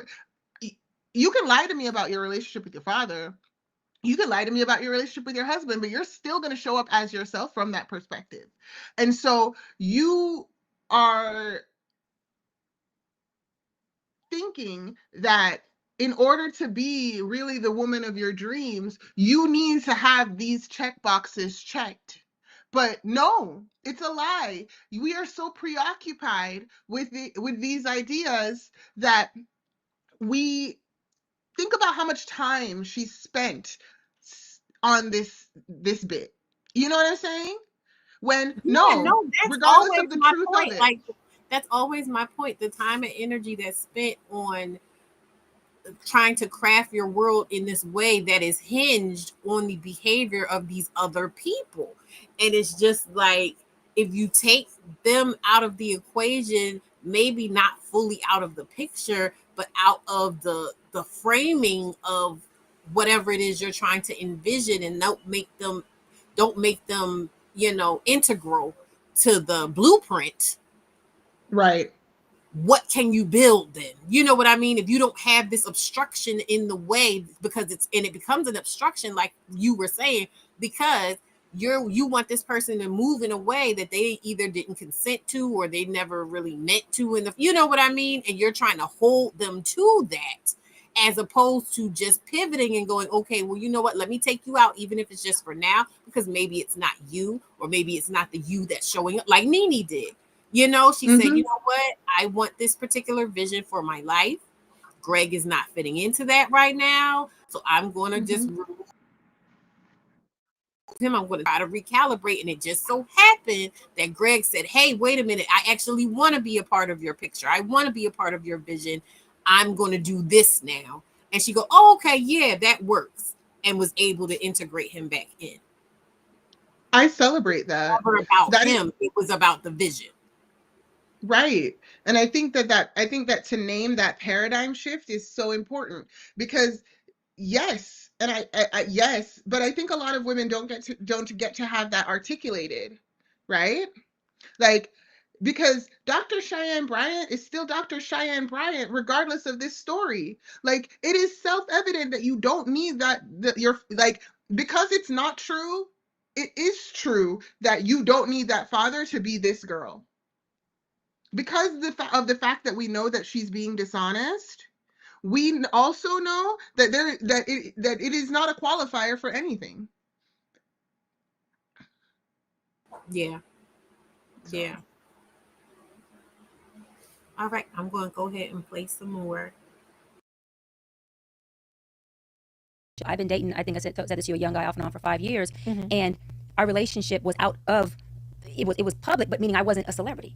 As soon as I came into this whole celebrity status of what I do, even our relationship that is not public, ain't gonna be public, you know, Right. we're dating, not together, it even shifted how he engages with me, because now I'm a little different to him. When I'm like, for me, I'm the same woman. Yeah. But to him, he's like, no, there's a different way that he feels he has to protect me. There's a different way that he feels he has to go about things, even as a man moving without me, and we're not in a relationship, just dating me, because in his mind, well, I represent you, and you have this big brand, this big celebrityness that I want to make sure I respect. All of that shit comes into thought when, girl, we was never thinking that. We was just Netflixing and chilling, traveling, having a good time, Uber eating, walking around naked.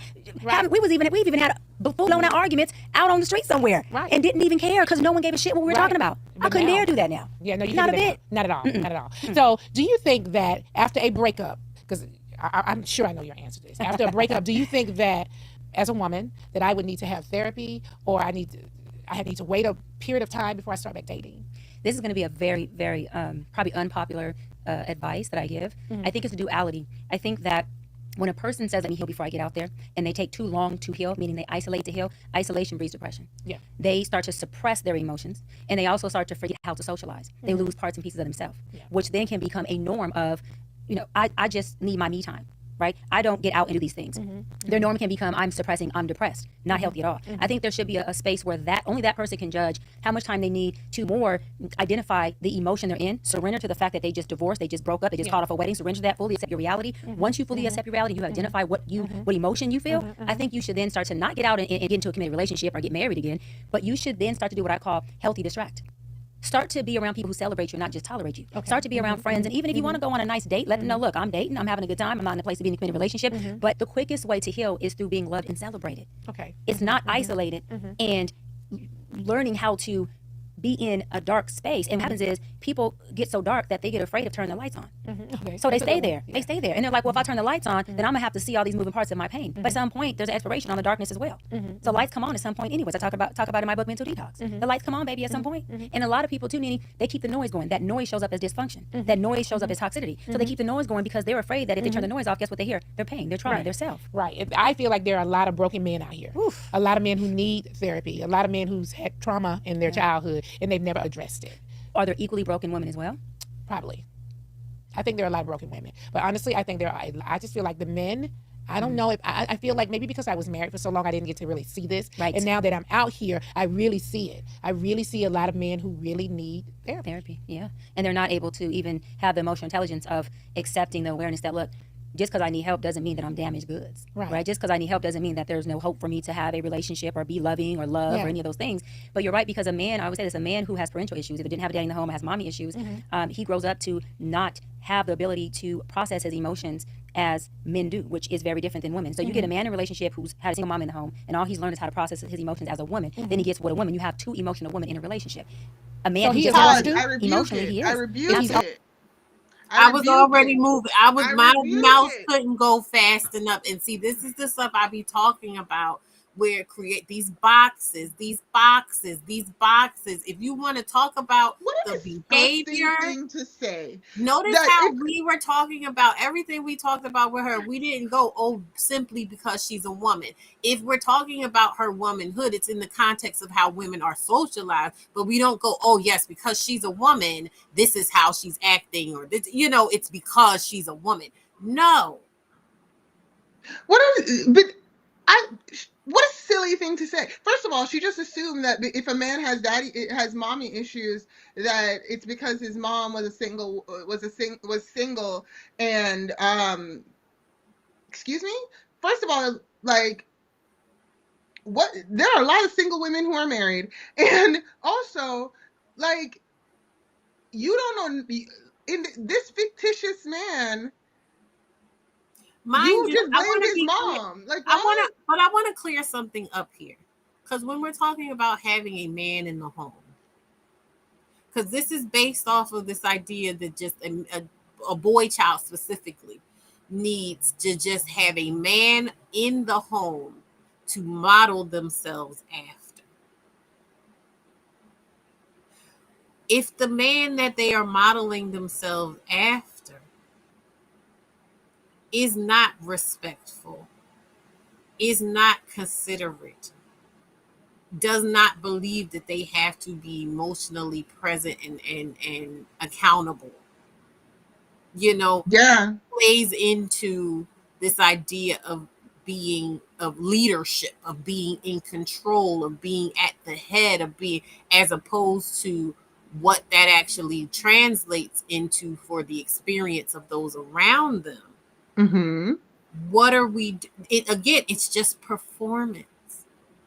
And it's Performance. you're wasting your time in a performance that you're not getting any, like, literally. So the reason why I'm so passionate about this and so keyed in is not because my ex-husband did anything special. It's because he was so basic, and it was so all encompassing.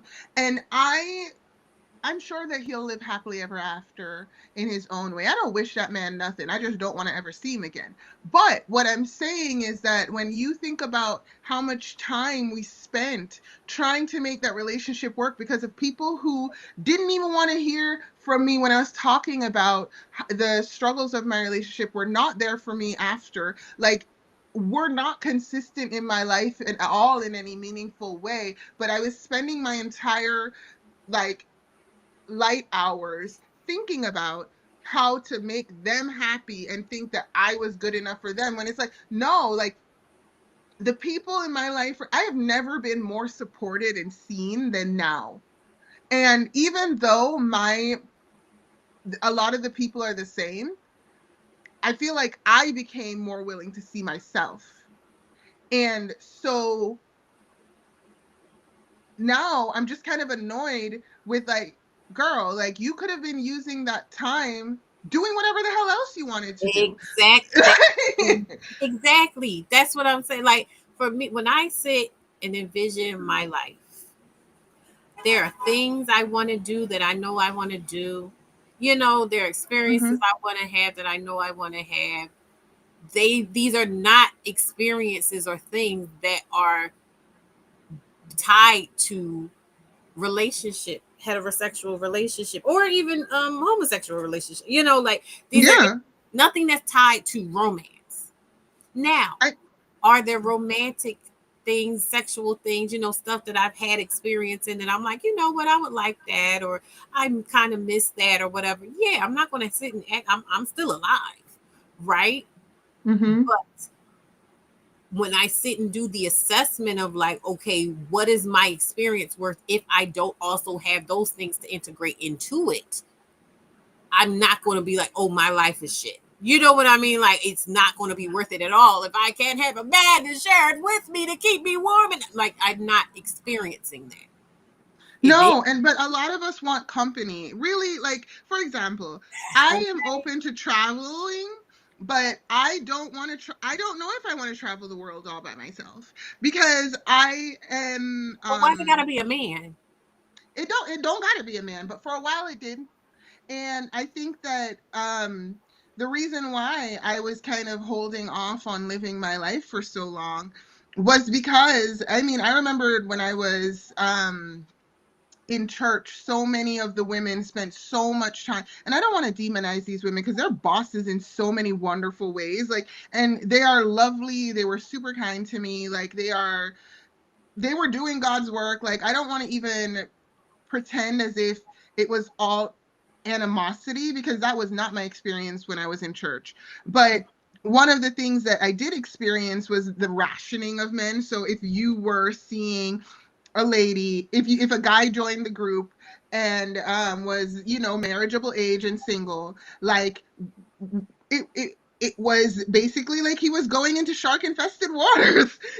Like, we were all basically there salivating for the picking. And because, I found a guy that didn't even come from America, so it wasn't even a part of the same pool, I had felt like I had a hack. Like, I had felt like, you know what, y'all thought I wasn't going to get picked, but look at me. And y'all thought that I wasn't going to be able to get to this level, but look at me. And, like, bro,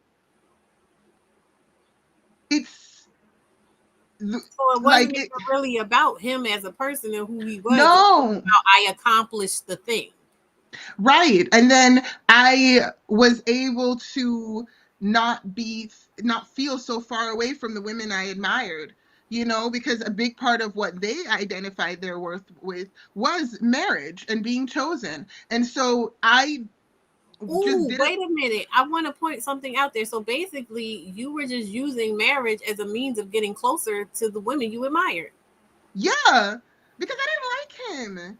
But you want to know why I Period. didn't like him? Sisterhood. No, but it's like, because he wasn't nice to me for a while after Oh, we got married. And yeah.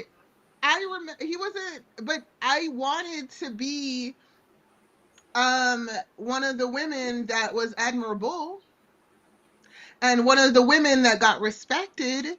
Mm-hmm. And so, and one of the women that could be peers with those types of women, right?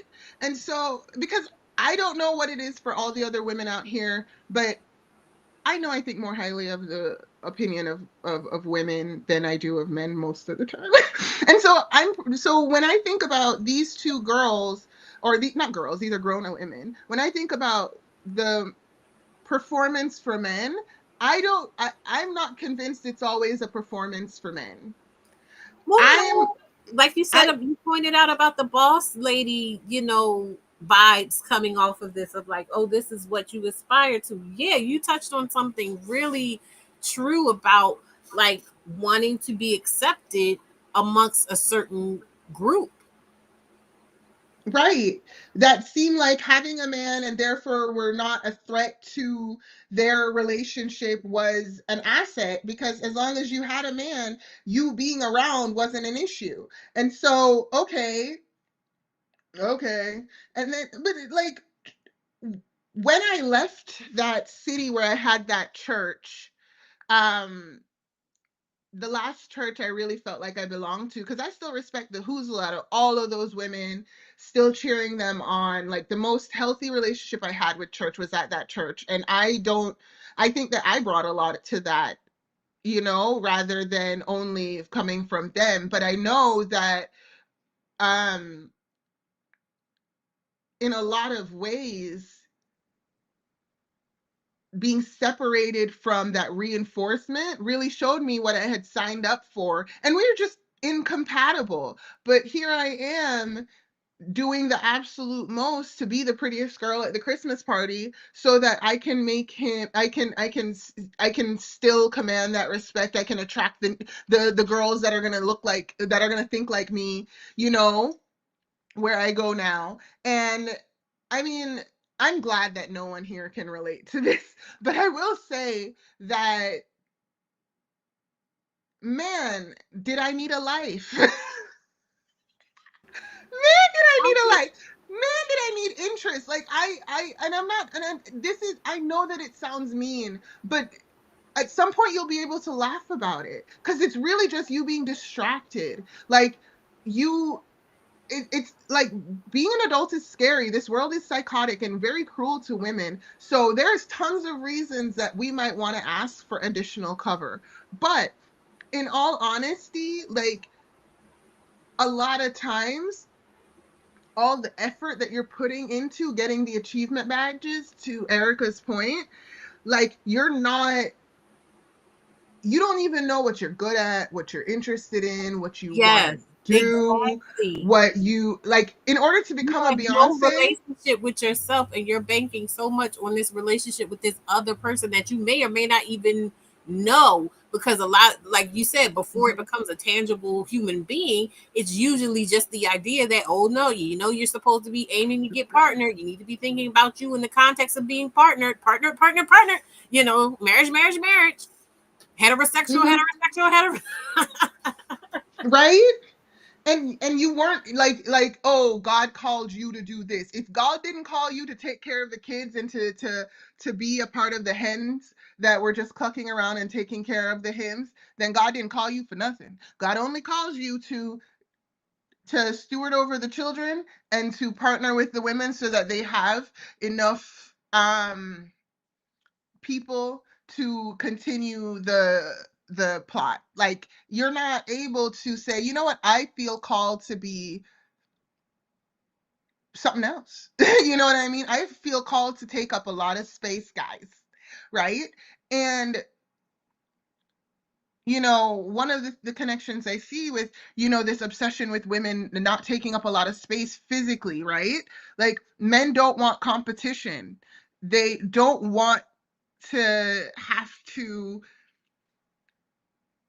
self-actualize either. And that's why I'm saying this is all people, and I'm saying this about my previous mindset. So this is, and I love that. I love that girl. I have no hatred towards her. So this is not me saying that women in this mindset need to feel less than, or men in this mindset need to feel less than. But it is all distraction. And you are basically trying to abdicate growing up. And I know that sounds heavy, but it's important to name. Yeah, no, it is a thing. I do feel like it's a promise to both sexes, from both, well, not from both sexes, but it's a promise to both sexes that different aspects of that growing up you don't have to worry about as long as you play this perform in this way. You know Right. what I mean? And I can see, if we're talking about it in a rational, objective way, I can see where it would be like, the way the trad wife thing blew up during a specific time in culture and society Hmm. and global happenings. It's like, you know what? It's a lot going on right now, and I would rather offshoot this, the intensity and the pressure to make the right decisions and execute and get things done, to someone else. I would rather do, oh, I can just wear pretty dresses and dress up and make good food, and you'll whisk me away and show me off. Yeah, absolutely. I would rather do that than have to worry about paying bills in this economy, in this wartime economy. You know what I mean? Like, Yeah. And you're only ever a victim of whatever he chooses to do because you didn't make any choices. He's been running the show. he's Like been running the show. like Yes.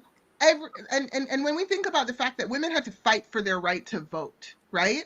Like the fact that a lot of times in these relationships, the patriarchy says that the idea, like literally our vice president said it the other day, the goal for the conservative mind, which is intrinsically connected to this kind of talk track, it is to have the family and the kids go under the man, and therefore he's the only vote that's in the house. He's the first, last, and only vote. But it's like, no, you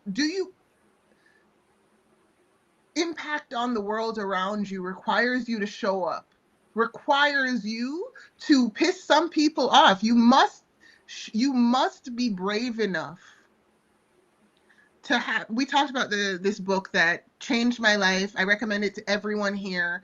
Like, the most important book I ever read, and it's called The Courage to Be Disliked. And so from that vantage point is a huge part of the lens I'm looking at this through. Like, because the idea is that all problems are interpersonal relationship problems, and the only true freedom is if you have the courage to be disliked. And when I see these women trying so hard to fit this mold and trying so hard to be good and worthy and all the above, and to just accept the world as it is, they don't get to have impact if nothing changes, if they just keep folding themselves into a pretzel. And like, without being willing to shift things around you, or without the desire to have an impact in the world around you, then you're like, what's the point of you being here? You know what I mean? I'm not even trying to say that you aren't supposed to have fun. I'm not trying to say that you aren't supposed to, like life is about labor. I'm trying to say that you do have opinions. You're not being honest. You don't like some of the things that are going on. Why not be honest about that? Why hide? It's because you don't want to be disliked. You don't want to be one of those women who deserve what bad women get. And but the more that we make it seem like this good woman is possible, is the more validation we give for punishing us for being human. Yes, yes. And that's what I'm talking about when I'm talking about, as we dissect the conversation, being able to differentiate some of these things that seem like I said, vulnerable, authentic desires or needs or things that I hear coming from a vulnerable place in her, and differentiate those between her trying to reconcile them with the frameworks that she is dealing in, that are limiting, that are, costly to women, that are costly to men, honestly, that Yes. cut off the level of customization one can do within their world. You know what I mean? Of really being like, if I could have anything in the world, would you really choose something within this framework? Right. And even if you like, we need kids. I love kids. I want women to have kids. I want kids. I want people to be partnered. I love seeing happy people in loving relationships. It is literally the sweetest thing. I love it. I am not saying that you shouldn't want this for your life. I am not saying that at all. I'm saying that I'm saying that there are opportunities that we often dismiss for us to have an impact on the things that we don't appreciate about this world. And the more and more we silence our voices as women, in order to keep this delusion going, is the longer and longer we because I personally believe that in reincarnation. I don't know why, but I do think so. And is the longer and longer we stay in this doom spiral, of coming back to the same conclusions. And with men, they often don't realize that the more and more you lean into alpha dog, is the less and less power they have, because there can only be one.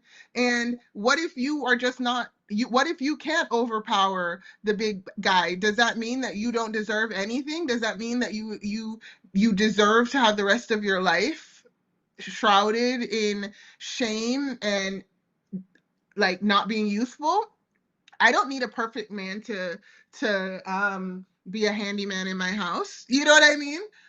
Like, I don't need a guy, I don't need a basket, I don't need a, you don't need to be every woman. It does not need to be all in you. Just like how he does not need to be every man. It does not need to be all in him. Like, and the more and more we reinforce this patriarchal idea, is the less and less room that there is for us to just go about living our lives. We're all fighting for two spots. You see what I'm saying?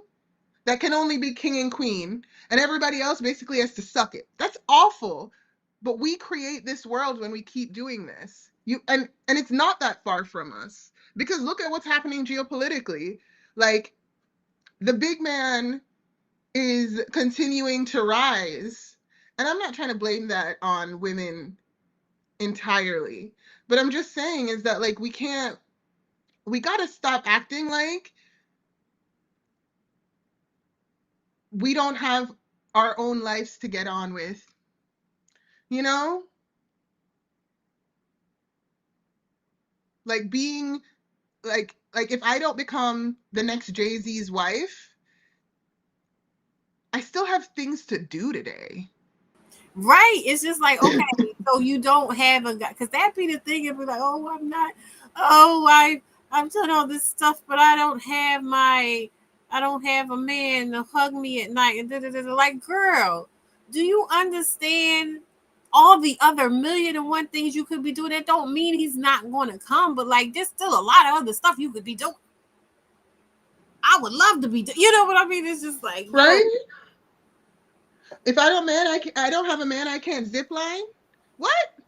Right. If And I don't have a man, I can't go to the beach. Now, this is my personal experience. I know everybody doesn't have to do this or be doing this or whatever, but I remember when I was doing really, really well in my, like, I had really leveled up single mom, okay? And I remember getting to that point and going through that of like, oh, you know what? I've made it to this plateau of where, this level of success for me from what I can conceptualize. I still have other things I want to accomplish, but I want my man. You know what I mean? I want to be settled down. And I remember really like applying myself to trying to calibrate to my oldest daughter's father and be with him, because I felt like, okay, he's the father of my child, and like I see all these qualities in him, that whole Barack and Michelle, Jay-Z and Beyonce type thing, and like I see qualities in the both of us that if he, relates to me in this particular way, which I have never known him to do, Mm-hmm. he can get to this vision that I have, right? Tore my whole life up. You hear me? Tore it up. Because you're not Michelle. You're going to have somebody completely else. You don't need what Michelle needs. You don't even, do you want to be the first wife? The first wife? No. You already, I'm not talking about actually having to be. No. But what I'm talking about is that a lot of us only want the image of the relationship, but are never considered, do you actually want that lady's life? Do you actually want that lady's life? I didn't want Michelle's life, but what I'm saying is in the synergy, you know what I mean? Of like together we can accomplish great things. So it's not that I wanted the things they had to look exactly like those people, but that level of we come together and it's just magic, and everyone respects us and everyone knows it's us, and you know what I mean? And we do great things. Absolutely. I am not trying to take away from that image. That's what I want. I want to do great things myself. I am not in any way trying to take anything away from that. I I am trying to point out that you what like you have your own story to get on with. Your own skills to actualize. You won't sound like Beyonce, but I want to hear it.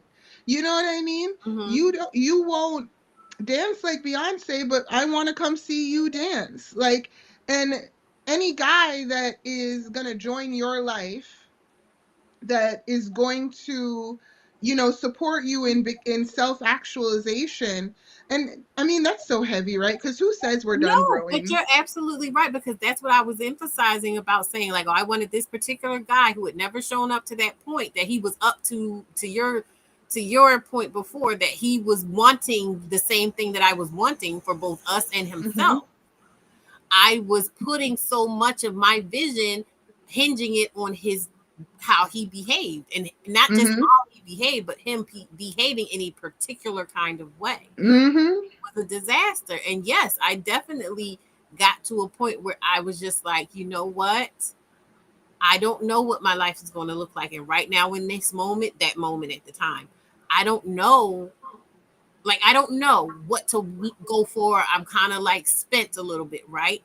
But I'm Right. committing myself to being happy no matter what the specifics are about my life, whether I have a man or not. And I'm definitely not going to make the same mistake of prioritizing having a man over all these other aspects of my experience that I haven't even done the work of filling in the blanks for. 100%. 100%. And you're gonna find, if you are meant to have to be partnered, you'll find him somewhere on the way, right? Because you'll never really not Now be I on don't the care way. about that. Now, Right. I'll say it's a shift in framing. Whereas before it was like, oh, I wanna affect the world and impact the world while in this relationship. It's Mm-hmm. now I want to impact the world. A relationship might be a part of that, it might not. But if I'm going to be in a relationship, it needs to not interfere with me impacting the world in the way I want to impact. You know what I mean? That's the Yes. And even outside of like I know that for a lot of women, the idea of impacting the world is just like heavy. Like, I'm not out here trying to labor. I get it. Mhm. I get it. What I ain't about trying to. in Oh, be clear. I'm not trying to labor either, honey. But that's the thing, and that's something that I've definitely been holding on to, and like, and is applicable in so many different things. Because, like, for mm-hmm, instance, I was talking about my relationship with my mother or with my mm-hmm, parents in general, and I mm-hmm, was just like, for me, what's a deciding factor for me in any relationship, but this stems from how I deal with my relationships with my parents, and how I and actually grappling with the feelings I had as their child experiencing them, right? mm-hmm. What I've realized is that I want to see not perfect execution all the time, but I do want to see that furrow in a person's brow of trying to figure it out. Yes, me That's too. what I want to see. It's not, first of all, are we on the same page Oh, you're going in and out now, honey. You're going in and out. about we're even? And do I see you working important to you as it is to me? Yes, that part. Yes.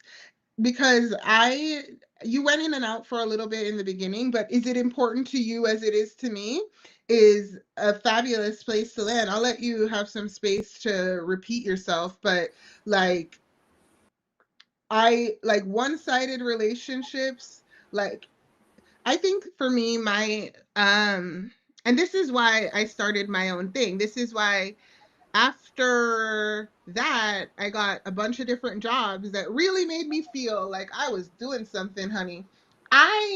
After that relationship, I doubled my income and I got this role that I felt was so far ahead of me and I was on it and I was feeling so good. And then I just kept having conflicts with the like people thinking I had way too much confidence. People just kept trying to humble me.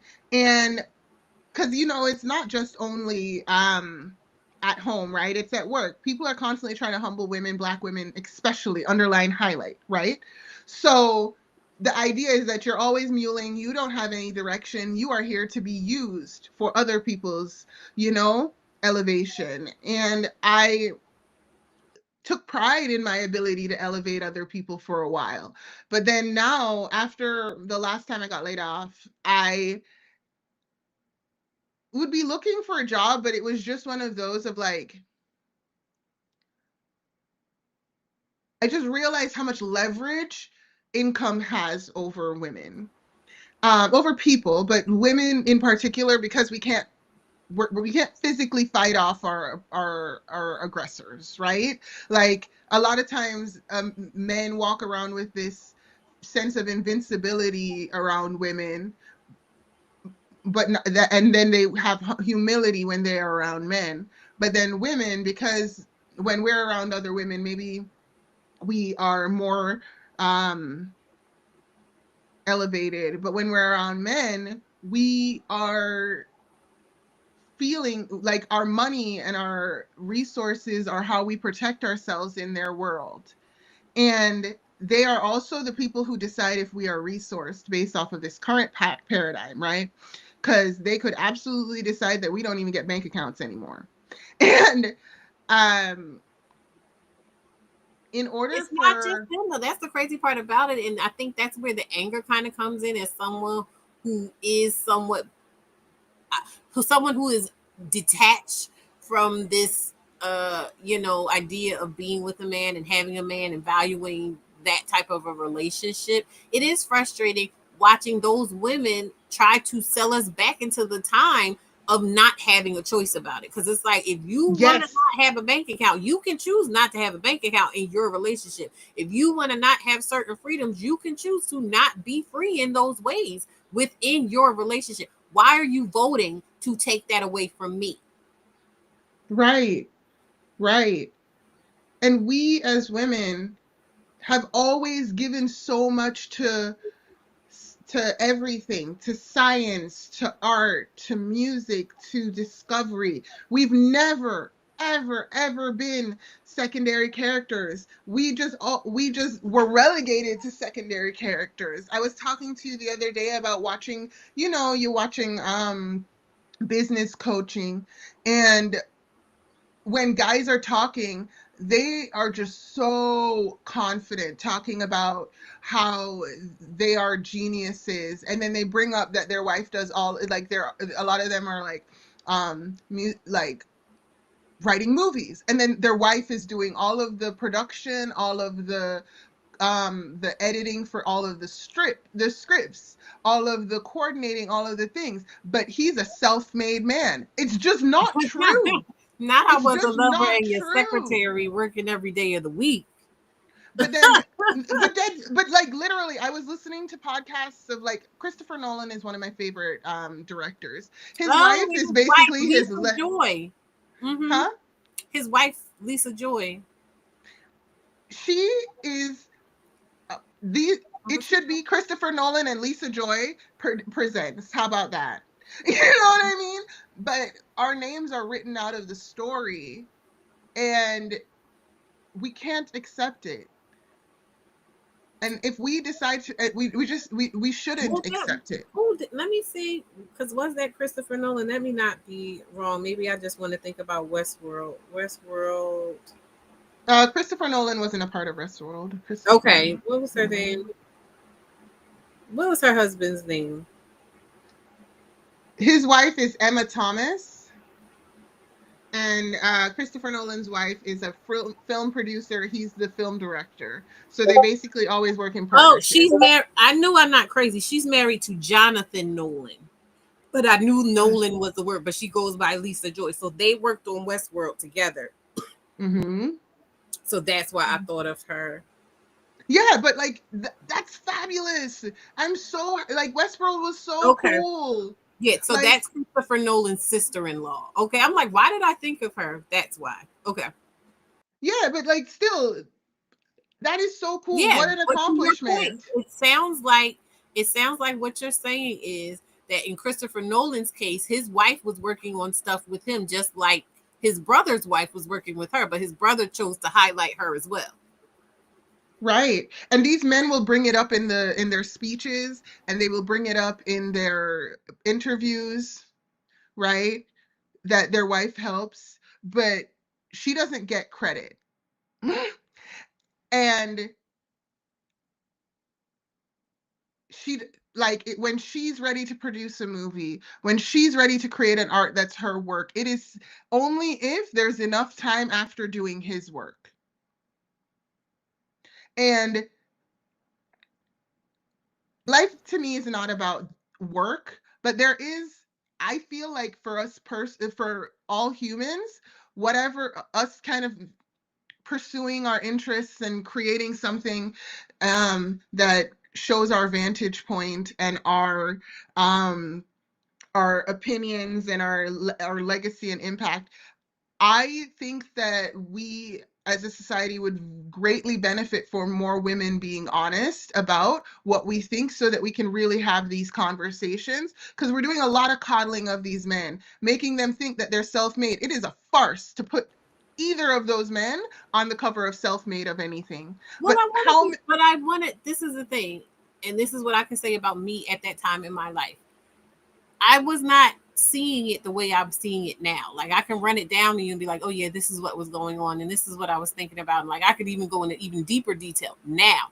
Then I was just moving off of vibes. In my mind, I wanted to be partnered. I needed to be settled down. I needed to provide safety for myself and my child. And who could be safer for my child than her father, her very own father? You know what I mean? So I had a lot of things that made sense to me at the time based off of where my awareness was at. So we can't really expect people to be operating off a level of awareness that they're just not at, you know? I'm not mad at them, but and I don't want to we have to say it though. If we don't, I don't mean to be unkind, but it still needs to be said. I'm not trying to demonize them, but if we don't bring up what it is, then they never get to see that maybe they could go another way. Because I'm not saying that they need to divorce, but these women need to get film credits. It needs to be known that they are absolutely a team. Yeah, but that's what I'm saying. But you have to recognize that in them identifying that desire, if that's a desire they have or a need they have to be acknowledged in that way, that may lead to a divorce if the man does not want to give them that. And if they cannot live with that man having not given them that on purpose. And for some people, they can't deal with that. So they just don't deal with it. You know what I mean? They'll just go on, keep going on in that liminal space. Right. But those of us who don't want that, right, need to say it. Once you have an awareness of it, it means that it's time to do something about it. And so then the next step would be figuring out, what you think the possibilities are and figuring out, what possibilities would be you could live with or whatever. And if and when you come to an understanding of either way, because for instance, like I say, a lot of times when I hear women complaining about a man, and we get to that point where it's like a recognition of, oh, that man isn't going to change. Are they going to do like Nene did and say, well, you know what? This is unacceptable to me. So I'm just going to have to figure out how to live in a world where me and this man aren't together.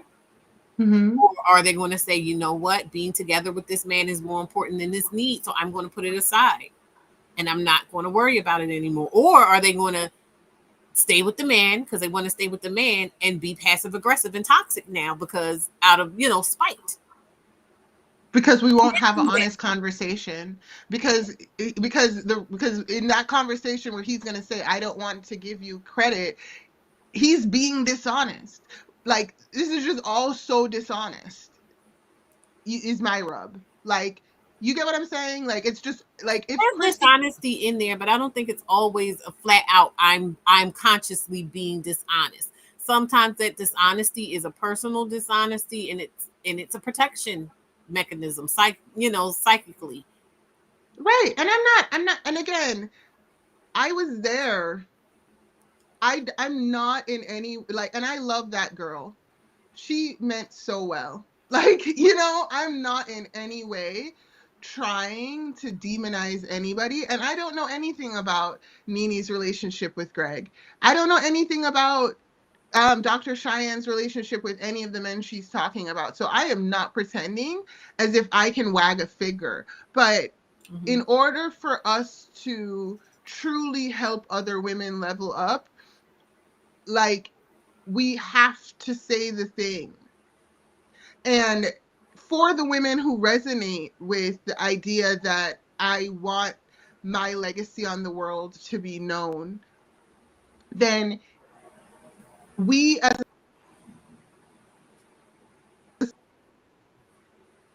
that, and she doesn't need to stop. Like, and a lot of the times the guys who, like, I actually had a friend who went through this exact situation.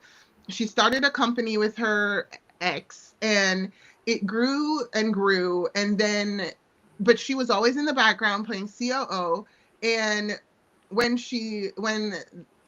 the relationship dissipated, she was not sure that she'd be able to, that he would even claim her effect on the company. It looked like on her resume that she wasn't working when she literally was playing COO, project manager, making of things happen, right? Like, in so many relationships, the guys require you to give it all to them. And now, outside of that relationship, I just want more and more women to talk about it, and so that we can figure out what we're going to do differently, because it is not right. Yeah. I mean, and someone said, have you guys seen the Barbie movie? This conversation is starting to remind me of the tropes of the Barbie movie. And I would agree, because I do feel like, for me, when I saw the Barbie movie, it wasn't just a matter of, feminism against patriarchy and this and that and the other. For Barbie's arc, because Barbie never was worried about a relationship with Ken. Right. The main Barbie didn't care. She kept curbing him, like, no, yeah. But I think her thing was more so of like, I'm living this perfect life, and I am, an idol or a symbol of perfection and this and that and the other. And then having to grapple with, no, I actually want to feel things. I don't just want to be this thing. I want to be. And it's funny because you know how much I love Billie Eilish. I sing it from the pits of my spirit. And what she wrote for that, what was I made for? Like, it's, the gag is that Barbie is kind of crying for the men's pain. She's a what? She's crying for the men's pain. Like, that idea that you don't have, like, she wants to feel. These men don't get to feel. They don't get to feel. And that's what they're like. Barbie, that movie was so, like, 5-dimensionally fabulous. And hopefully the guys were able, obviously the symbolism went over men's head and they probably didn't even watch the movie. But no, still. They think, oh yeah, feminism, But the tears were actually for the men. Like, even when women are talking about, our experiences, we're creating space for men, and they just don't do the same. It goes without saying, but it doesn't matter. I'm gonna say it anyway. But the tears were cried for the fact that these men don't get to be a real person. Right. And not outside of the shadow of, like, what am I if I'm not Barbie's man? Like, with kids, he's just like, well, I do beach. Like, he's not a fully formed person. He's not a fully formed person. Anyways, girl, we are just at minute 20. We are messed. Now, I'm gonna try and let it go at least a good 10 minutes. And it's, mind you, it's sped up. So 10 minutes on the thing, not a full 10 minutes, No problem. Go for it. Unless she say something weird, because she's been saying weird stuff. That's the thing. Only been, in the household with women. You feel like he's emotionally a woman as well. And that's how men become emotionally unstable, because they learn how to only process their emotions as a woman does, which means they're not leading with the message, they're leading with emotion. So my first son, I was a single mother. And so do you think he emotionally, maybe he's like a woman, because I mean his father was in his life, but not as much as me. Yeah, yeah. So How does he process his emotions? I mean, does he lead with this is the message, or does he lead with more of an emotional, this is how I feel? I don't really know. Maybe I need to pay that a little. Okay, I know I said it, but that just pissed me off because Unhinged. this idea of like, oh, is he leading with how I feel? Okay, I get that how a person feels and what's actually going on can be two different things, right?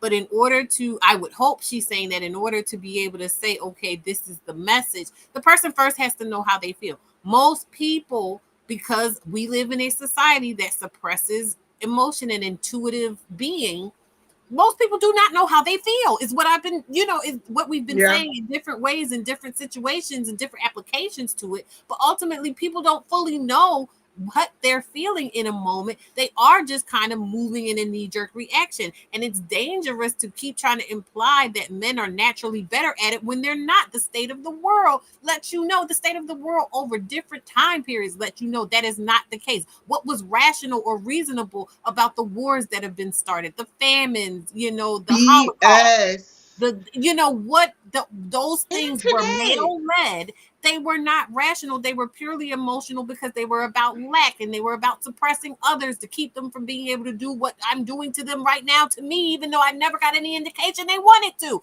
It's all these different emotional, like, I'm tired of it. I'm tired. Girl.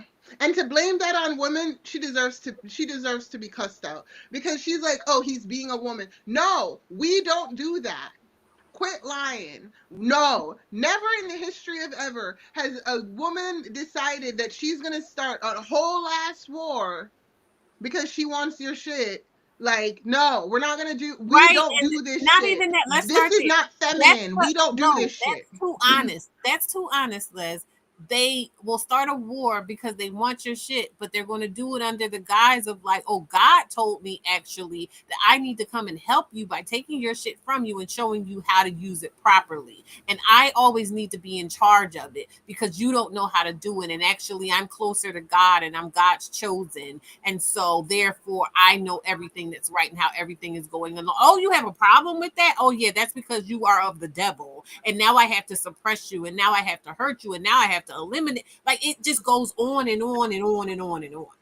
And then and and that's what they're doing to other men when they're going around bothering other people for their shit. So in men's mind, they are all like, anybody who they need to dominate, they put into this femininity thing, and then they say that that person is evil for having their own, like, wanting to have a quality of wanting to have agency. Like, Yeah. bro, the other day a friend sent me this, let me see if I can find it. These psychos sent created this thing called the Malus Maleficarum. And it was this preacher in the Wadea long time ago that talked about how the women were evil. Like, it is the most we have to do a review of it. It is the most unhinged shit you've ever heard in your entire life. Like, entire life. Like, saying that women are evil, that they are literally sent here from the devil, that in order to trap men. Like, it is like, oh, this guy got high on something and just like wrote down his nightmare with his mom. Like, it is, they literally are preoccupied with villainizing womanhood rather than taking ownership of their choices. If you want to go to the war, don't say that it's because of the woman in your, because of the, like, these men just won't refuse to acknowledge that they are TT. It's because it's so unhinged. We were not involved. Leave us alone. You know what I mean? Like, it is not of women for us. Like, no, oh, he's in his feminine. He's being a woman because he's being emotional, because he's upset. Girl, that dehumanizing of him is not doing what you think it's doing. And also, doing buffoonery is not of the feminine. No, we didn't do that. It's all a farce. Yeah. Yeah. All right, I'm going to start again. A little bit more attention. Yeah. He's a young adult, so maybe I need to pay that part more attention. It's interesting that you say that, and I can absolutely see that being a single mom and you're raising boys, and they've only had you, so they kind of process everything like a woman would process. Where do they it. learn from what man Yeah, how to process if there's their no man emotions there. like a man? How do Right. they learn that? How do they learn how a man facilitates a woman's emotions but doesn't feed into them and fuel the flame? Right. Just like a woman who doesn't have a father in the home. We're talking about daddy issues. How does she learn that when a man covers you, that's also a part of him guiding you and sometimes telling you what is okay and what's not okay? Women who have never had a father in the home, they deem men who are covering them as being controlling. That's not controlling. Now, there are men who are controlling, but a man covering you and saying, this is not healthy for the collective, or if you were that we're out and about, that may cause some friction. That may put me in a place of having to check somebody. Now, we all at risk. And so when we're talking about a man, Sorry, because I just have to, again, it's the frustration with the gendering of it all. These are things that a person, any well adjusted person, should be able to do. A well adjusted person should be able to decipher, number one, who is talking to me that's trying to give me some kind of guidance. And or if it is a stranger, because sometimes somebody will come along in a moment where they just happen to be around you and they're trying to tell you something, but to be able to pick up on the energy and go, okay, this person means me help and not harm. You know what I mean? And I think what gets in the way of that is this gendering mess. Because when you, let's say for instance, if you're out and about and there is a well-meaning man around you that sees you engaging in something and they can see, okay, this girl is getting into something dangerous, and they may say, hey, girlie, you may want to chill on that because you're worried about, oh, well, you not my man and you not my dad and that person, that individual that happens to be male at that moment might actually be trying to help you, but because you're so caught up in whether he's your man or this man or that man, you may not listen. Same thing for men all the time. Women will be trying to tell them stuff for their own good. But you're a woman. I don't have the kids in school, the boys in school do not think they're supposed to listen to women teachers. So you get this stuff. I'm literally trying to teach you what you need to be able to get out of my class, to get away from me, to move on and move up and everything else. But because it's a woman and not a man, you're going to get caught up on the fact that I'm a woman and not a man. And you as a young man shouldn't have to listen to me. So you're going to act out and you're going to make it hard for me. And now you're failing. And then they're going to set it up to where if a man decides to be a teacher, he's being a wuss. So there's no chance that these boy children are going to be educated in order to keep them uneducated and willing to, and only in the labor force. Like it's a cycle, because that's the like rich men don't go without women in their life. You know what I mean? Listen, let's stop it. I don't give a damn. I mean, and that's not at you, but I'm just saying, like, this whole idea of like trying to make, oh, this type of man, if you want to be this type of man, no, let's stop it. What do you want to be? Really, what do you want to be? Because guess what? If you want to be a rich man or woman or something, you could do it in a way that don't look like any other person you ever seen done it before. All of those words in that order, yes. So let's stop creating these boxes. And now, can we use stuff, like I said, for points of reference? Absolutely. But to make it into this thing of, oh, you have to be this way. Oh, no. Mind you, remember earlier where she said she's only dating this man? She's not in a relationship. She said it earlier when she had mentioned the whole private. But she's not even, this theoretical man is not her man. They're just dating. So they're in the talking phase. And all of this, bruh. That's why I'm like, I'm to a point now where I'm just like, I'm done with all this analysis of, oh, well, we got to do, because again, that goes back to, I don't know which live it was, but within the last couple of lives I did, where I was talking about this idea of like, you have to execute it perfectly. You have to win. There's a specific way to do it, as opposed to just being like, hey, I'm alive. I'm living life. I'm going after what I want. I don't always know what I'm doing. And I'm going to give myself grace and just be present with myself throughout the process of trying to get it. And I'll pivot where I need to pivot. I'll make adjustments where I need to make adjustments. But in order to be able to do that, you have to be able to say, this isn't working. You have to be able to say, I might have chosen I went for what I knew, and what I knew doesn't seem to apply to what it is that I want. I'm willing to be wrong in this moment, technically. You know what I mean? I'm willing to say, okay, yeah, if I have to, I made a wrong choice in this moment in order to move on to making a different choice. Correct.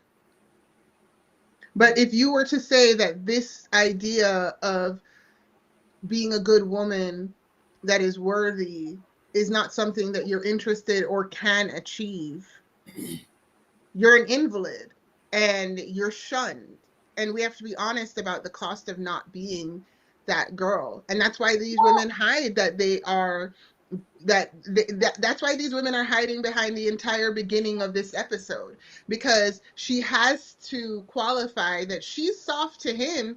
So like all of this wanting to lead, having your man lead, these women are trying to lead women right now, and men, you know? So it's like, right, exactly. All of this dishonesty. It's so funny because it's just like when they were watching the thing where all the people were talking against Candace Owens, and then like Princella went up and was talking to Candace Owens, and not just Princella, I think it was another young girl that was talking to her and saying, hey, so you believe women should be in home, and what are you doing right now? Where are your children right now? Why don't you just go and do those? Like, nobody's stopping you from making the decision to behave and live in the way that you are trying to make everyone else believe they need to behave and live, because you're not doing that right now. Why aren't you doing that right now if that's what you believe is the true way to be as a woman? Agreed. Just guiding a woman who's had daddy issues, and she's the fatherless little girl. She can't identify the difference. She looks at it like, you're controlling me. But like I've had a father. My father's been, in my life all of his life until he passed away 2 years ago, and he was very alpha. Well, see, I have not. So that. yeah, Okay. My father was not with me in my life. How do you believe that shaped or impacted you when you were married to Greg? I think it definitely impacted me. I actually, Greg was much older than me. He was 13 and a half years older than me. He started dating me when I was in my 20s, and I was in my 20s, and he was like 41 or something. Wow. And I almost feel like Greg was my husband, but he was almost like a father figure for me at the same time. I needed him for like everything, like literally everything. And so, yeah.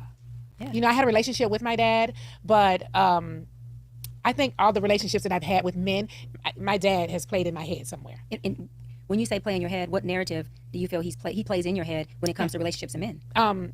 Again, I've been in abusive relationships, and I just think it was something about me not having a father, the reason why I ended up in abusive relationships at times. I've had a couple of abusive relationships, a physical one before, and I've had a very bad verbal one. I'm sorry and to hear so, and I do feel like it was something about my dad. My dad was in and out of my life that kind of caused me to fall into the arms of those kind of men. Who could more possibly abusive, and then as you said, controlling, but father figure like I've dated like that. Yeah, you were looking for a man you can nest in, that safety of a father, the safety of I know that you here, you won't go nowhere. My dad wasn't here, he dropped me, but are you gonna drop me? Right. Are you gonna be here? Are you gonna see this through? And I've again, like I said earlier, I've stayed like way longer than I should, and just can't really figure out how to lead it. Never really my loyalty won't allow me to lead. I just be like. But you say loyalty, it also sounds like it ties into an attachment style. It is. Right? It Of is. like an anxious attachment, where a lot of folks who are abandoned tend to need to stay in relationships, because staying in relationships also give you a sense of validation, a sense of value, because dad wasn't there to let you know, hey, look, you're valuable in or out of a relationship. That's very true. Right? And I'm valuable because I have a man who has drawn a square and allowed me to stand on it, and he's covered me. So I'm not looking for covering or shelter from a man. I'm just looking for a companion. Versus you were looking for the shelter and covering, which makes sense with Greg being so much older and the other men having this father type of essence with you, because it's like, well, every woman needs a covering. We all do need shelter. It's not about being kept, but the shelter of a covering of a man is also what brings out the peak and the full potential of a woman. Very much so. You said that very well. Thank you. That is very, very much what it is for me. So let's talk about, and I know we've talked about relationships for a little bit here. So I want to talk a little bit about therapy, because I've never really had therapy. I've gone into, even after the my death of husband Greg, and I you had, but even after Greg passed, really? I know that I need to, but I have not. How did you grieve? I mean, you're still grieving. How did you grieve? I just grieved. What did that look like really, on you? really hard. Okay, so Greg passes. I get into a relationship like really quick after that. Of course, that's your anxious attachment. Of course you did. I got into a relationship probably like 2 months after his passing, and I feel like being with him helped me to grieve in a different way. Like it kind of kept my mind off of what was really happening in my Right. life. I probably jumped in a relationship like way too soon. I didn't think of it like that. I was just, You're trying to cope. yeah, Trying to really, cope. really trying to cope and really, really going through something. And it's so weird because everybody that was around me, I don't know that they really saw like I'm really struggling. I'm really going, because so many people around me feel like I'm super strong and that I'm gonna be okay. And But can I ask you a question? Mhm. Do they see that, or is that what you show them? I'm just being me. Like I'm not really like, I'm not a person that will fake something. Like Yeah. it is just is. So what that's it how is. you process emotion, Mhm. is feeling internally, Mhm. but you don't externalize it. Maybe, maybe. I don't know. I know that I probably need to be in some therapy. Okay, but I've never been in any. Other than my husband and I went to marriage counseling, you know, that kind of stuff. But I've never just went to therapy just for myself. But you did Just, go into your idea of therapy, yeah, which was another relationship. yeah. Because relationships for you have been your go-tos. It has been your safe space. You I have was found very refuge vulnerable in in them. that state. You know, imagine somebody dating you, you know, 2 months out of losing a husband that you've been with for over 20 years. Um, yeah, I was vulnerable. Um, So where did you place the grief, the pain? Where did you I don't know. place? Because that's unplaced emotions. I Where don't are know. they? I don't know. Where are they right now? I don't know. What do you feel when we talk about Greg and Oh his no, no, no. passing? I And feel a lot what do when you I talk feel about about that? Greg. I About feel the sickness and the death. What yeah, comes up for you? all of that is a lot for me. It's very heavy for But me. what's a lot? I Name feel the emotion. emotional about it. I feel, you know, I think about Greg every day. I miss him. I find myself sometimes driving my car and I'd be like, oh, gosh, I can't believe Greg is not here. And I wish you could see this, Greg. I wish you could do that. And our son struggled so much since Greg passed. He had a heart attack. He had a Oh stroke. my gosh. And he's just 22 I'm years so old. sorry. Oh my He like gosh. passed out and had a heart attack, a stroke. He needed a new heart, like a lot. He's had a heart transplant. He's just dealt with so much since the passing of his father. And because I was grieving very differently than my son. My son How was were you grieving. grieving? Because every time I ask you about emotion, you deflect. No. I want to Identify be them, able, Nini. Identify them. So when I say I'm grieving, like there's times when I'm in my place by myself where I cry. And when you cry, And what emotion do those tears represent? I feel very lost, very lonely Yeah. without Greg. I feel like I just have a big loss in my life. Like a big deficit. Yeah, it's just a huge loss for me because my mom died many years ago Yeah. when I was 20 years old. So she died years ago. My mother did not raise me. I had a relationship with my Yeah. mother, but my mother did not raise me. Her oldest sister raised me. Mm. And just my husband was like the first, like, okay, let me go back and tell you this. So my maiden name, I didn't care about giving up my maiden name.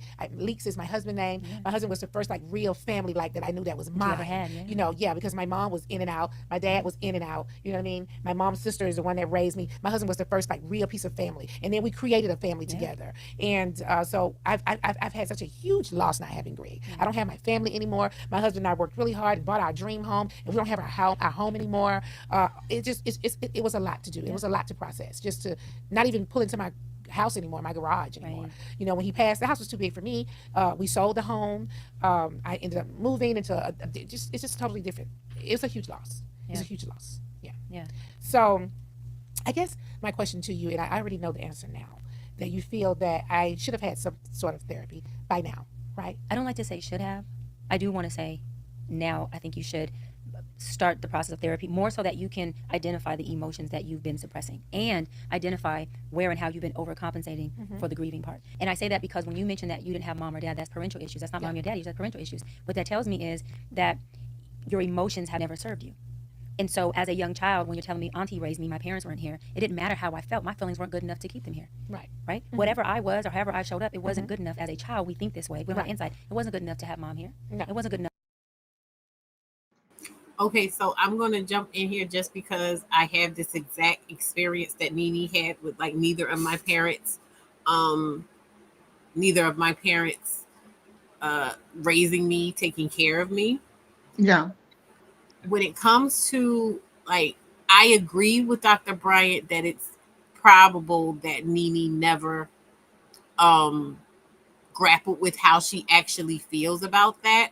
And even the detached way that Nene is talking about it, I had experienced and had come out of, but only within the last, 5 to 7 years of being able to identify, hey, I was passively given the impression that how I actually feel does not matter. So it would show up in my life as like something would happen that would hurt me. And I would Mm-hmm. start feeling whatever I was feeling about it. And then I would immediately go, well, there's no time for that. There's no need for that because nobody's going to care about that outside of you. So let's just focus on something else. And so I can So identify. relatable. Yeah. So, but the real kicker for me was having that revelation and then being able to connect that to relationships outside of that. So connecting it basically to my romantic and sexual relationships that I was dealing with. How do I keep winding up in these situations with people who, in my opinion, never really cared about me, who don't care how I feel, who aren't going to be moved by how they're impacting me, who, you know what I mean, who aren't Yeah. seeing me and aren't meaning to see me because I don't matter. And how that was tied directly back to that experience of having parents that I knew were my parents that were not being impacted by my existence.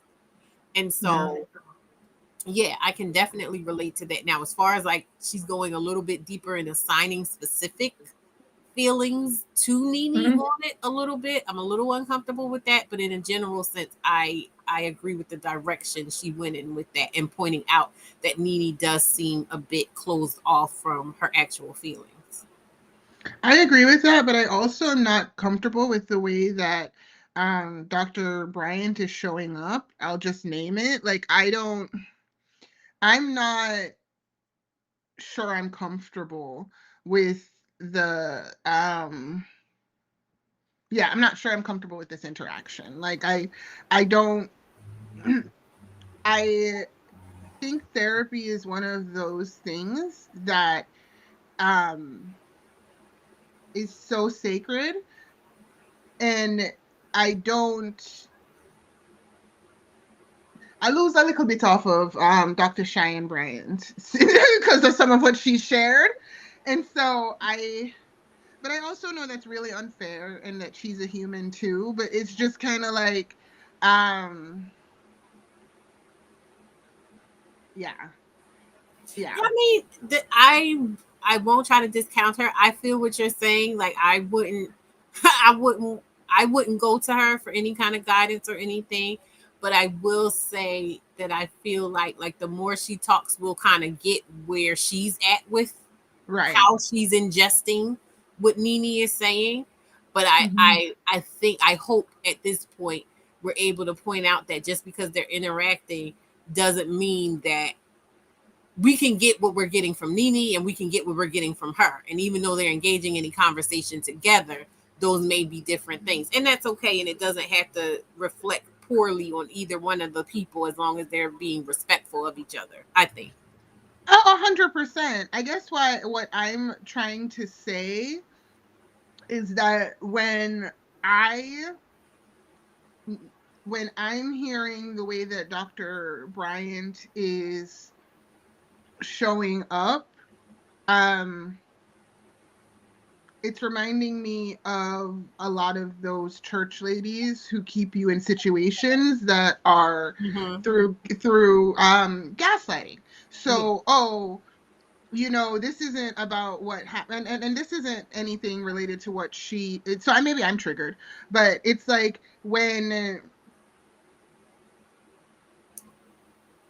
it always goes to something along with your childhood, something that is wrong with you, so you're not seeing it right. Mm-hmm. Um, and then the fact that we know that that in her mind, the relationship is the most sacred thing in her mind. So it's just kind of like she doesn't prioritize Nene enough to be able to speak on some of these things to Yeah. me. And mind Yeah. you, because as I'm watching this conversation and I'm listening to the things Nene is saying and the way she like views her experience, all the things in terms of, yes, she does seem like she's kind of shut down in certain ways.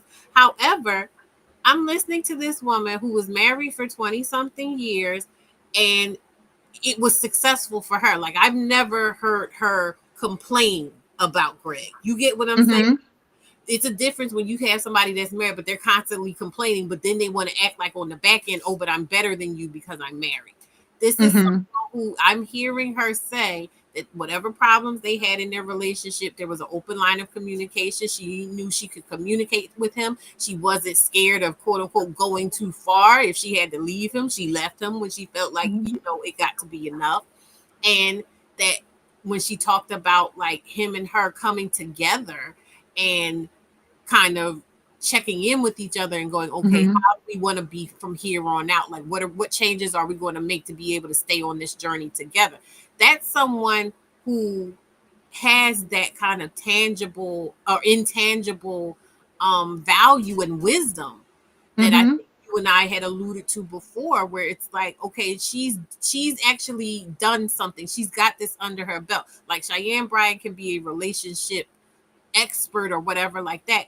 But in this, Nene has accomplished, like if I were to decide to do life with a man again, win, lose, or draw, I would be more interested in having the kind of experience Nene is talking about than playing to all of these performances that Dr. Bryant is talking about. You get what I'm saying? A Because thousand percent. it seems Like, like Nene really, like, she fully was immersed in what she was doing. She knew what she wanted. She was ready and willing to pivot whenever and however it was necessary to do. And she mhm. maintained her standards. But also, she had someone, she was involved with someone who was as invested in her and invested enough in her to pivot with her. Yes. And also, like, Nene, as what I've heard from her over the years, is a confident, clear, and badass. Like, I feel like a lot of times when some people who are more traditional see a confident, clear woman, they start picking at her. And I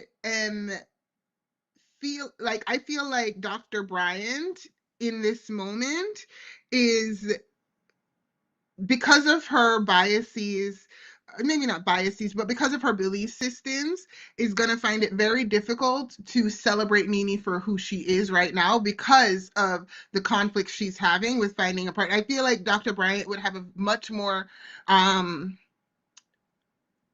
positive image of Nene's mental health if Greg was alive right now. Like, I don't think that she's seeing Nene for who she is. Well, I can agree with you in that I don't think she's seeing Nene, but I think because she's trying to show up as the doctor. Like for her Mm-hmm. to sit in that and go, oh, Nene actually has the expertise here, then what is her function for being there? As a guest, as a like, I don't I because for I'm not me, saying no, I'm saying no, we're for in her agreement. yeah. I'm saying like that's what we're experiencing. Add She's trying to value. validate herself in this moment of, oh well, this is my function here to be giving expertise. But I feel like Nene is actually the one dropping the pearls and the gems, because this is applied knowledge, and not even just applied knowledge, like this Right. is accrued wisdom. So it wasn't even like she was going in like, I have all the answers. She's like, you know what, this is what happened, and this is what I wanted, and this is how I approached it, and this is what happened, and this is how I'm dealing with it and viewing it, and you know, metabolizing it. Right. And a lot of times the reason why I went immediately to church lady is because in order for them to feel the way they need to feel, and I'm saying church lady, but like I said, I had some positive relationships with church people, so I'm not trying to demonize anybody who's an active, um believer, but it's just one of those of like, they need you to be, like, they need to be needed, so they Yeah, have to project you all have to of this be stuff. broken. Yes, you have to Yes, be broken in some because way in order for them to serve their function. right, and I think that Nene is asking interesting questions. She's always come across as such an intelligent and confident and just kind of socially also really intelligent woman. Like, she doesn't take any crap, but she also seems to be a yeah, like, and this lady was, and like, I think that I read what you said, Sally Joe, like this, like, I might sound harsh, um, because I'm sure Dr. Brian is just trying to help. I'd like Nene to be seen. Like, how, like, it just doesn't seem like Dr. Brian is being present in the conversation. I'll leave it there. Because Nene sounds like she's very, like, go to therapy. Absolutely. But that doesn't mean that you are it doesn't, what Nene shared thus far, and I'll rewatch it to make sure I'm being fair. But what Nene shared thus far is such is a woman who's had experiences. Like, healed people still have problems that happen in their lives, Well, that's the And thing. We don't even, to your point, or going along with your point, we don't even know that this is affecting her in any kind of negative way. These things that Dr. Brian is trying to pull out of her, like, we don't know. She hasn't mentioned anything that's like, oh yeah, I'm struggling in this way. We're just kind of going down memory lane with her. You know what I mean? yeah, and okay, I understand, like, dating again within 2 months of your husband divorcing, of your husband dying. Mm-hmm. Okay, okay, but also I need Dr. Bryant to pay attention is really my request. Like see the person you're talking to. Yeah. Yeah. I got you. Like, stop looking for, it does kind of feel like you're looking for that thing where you can come in and be the doctor, as Mm-hmm. opposed to just engaging in the conversation and Right. just being in what's being said as is. And stop trying to one up and be the right kind of woman in this conversation who knows all. It's a farce. It's not real. It's tiring. Can we just start to can we just start sharing notes and leaving it there? Like, can we, Yeah, like, I do think that if I were in this, like, I would be in what she said. I guess now, like I am now, I would be hearing like, wow, you've really sat with this a lot. You know what I mean? And yeah, I see your wisdom, maturity. that your Yeah. maturity, and your what's that called? Um, I know the word, but my brain is farting right now. Self-awareness. Mm-hmm. You know what I mean? And really be able Yeah. to go into it and mine for wisdom from it. Like, I can see that happening with you. Right. That's it, and that's where I'm coming from. So it's not. It's just I. Nene doesn't seem like, and I think the sensitivity I have to this is because people need Black women to be messing up in order to validate all of the criticism we get. So Right, right. it's like, why are you, like, is this lady is just being like why, like, I don't know. But that's where I was trying to say, like, I don't think it's personal against Nene. I think it's more No. of thing for her of like, I have to show my value here. And I can't, like you said about the church ladies, I can't be valuable unless I can fix you in some kind of way. Or I can teach you or guide you or whatever. Again, very patriarchal, hierarchical type of thing. And just, I can't just sit with you unless the dynamic is me being somehow of value by being superior to you. Right, me healing you. And Yeah. I I guess the reason why it's so upsetting is because it's so dehumanizing to the person, both people.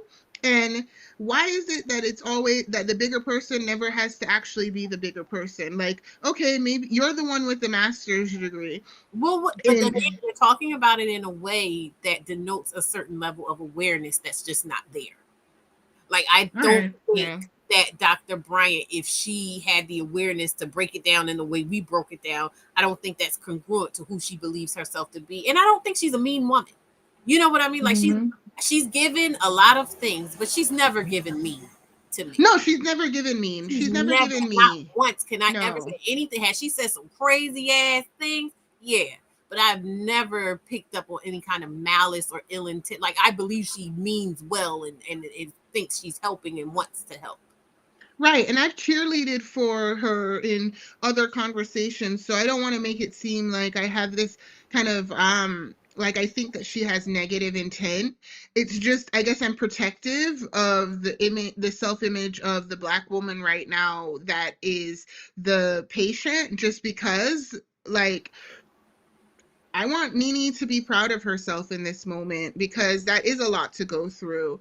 And and she seems to be very well adjusted and is doing a great job. And I Yeah. don't and I just wish that it was more common for Black women to hear that, instead of people immediately feeling like they have to fix something because the Black woman is so down that she can't like everybody needs to pitch in because she's just this feral person that didn't have a daddy, and so she don't know how to act. Right. Like, no. That is such a good point. It's like, why can't we exist in a world where maybe a Black woman has experienced something, that's really bad, but it's not oh, poor woe is her. Yes, the world is upon her. If that's not how she's coming with it. You know what I mean? Like, if she's not coming, like, now there are women who are going through that, who will need that kind of support, who feel that way, right? And we can deal with that in that way,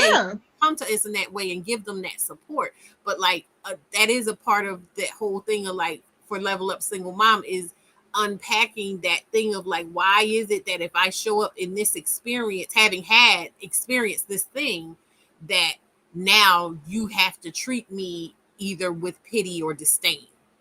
Right. As opposed to sitting with me and letting me lead in what kind of energy I want us to interact in. 100%. That is, we are on the exact same page. I don't think it's malice. I do think that it is because of this patriarchal and all these isms and schisms that are set up to keep people in the positions that people want them to be in order to keep the other people, in the positions, to keep the world stable rather than more accepting of different life experiences. Dr. Bryan's comments would really resonate with a version of me that I know wants to see this differently than what is actually happening. You know what I mean? Yeah.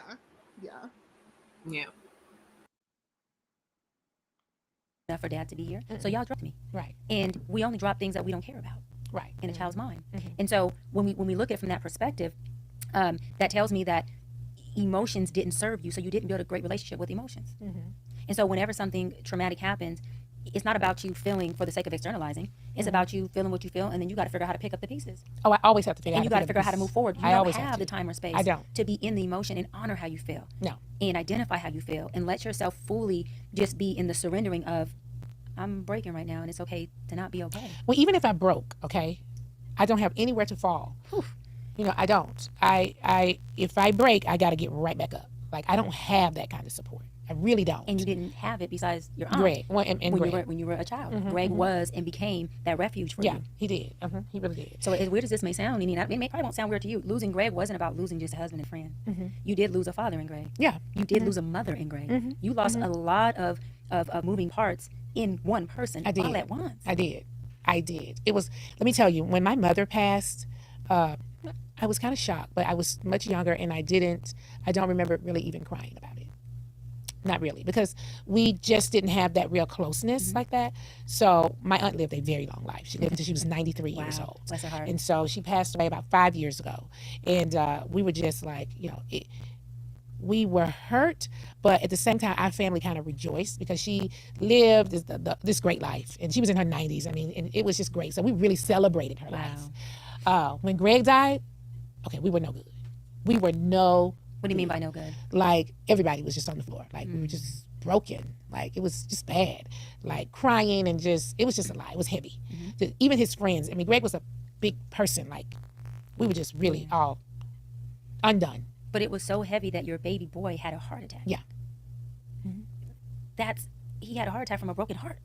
And he had to have a new heart because he had to get a heart transplant. That's so heavy. Mm-hmm. It was very heavy. How did you facilitate that with so, him? Because, I mean, you're dealing with your stuff. I'm dealing with my own. You're still a mother. I'm still a mom. Your baby is dealing with a heart attack from a heartbreak. A stroke. He couldn't walk. He couldn't talk. It was a lot. That's all I can kind of tell you is that it was a lot. You know, this is my youngest child, and I rushed to his place, and he's on the floor. He can't move. He can't talk. He's 22. And what are you feeling and thinking in that moment? I mean, it was. Were you thinking I'm going to lose my baby too? Oh, we did think we were going to lose him. It was disbelief. It was a lot, but everything around me and everybody around me, I feel like I'm not sure if they. I'm still not sure right now if they understand what I'm going through. I don't think that people really get it. I just think people just see me as like this thing instead of a person like with feelings. But I don't think you let people get it. You don't? Mm-mm.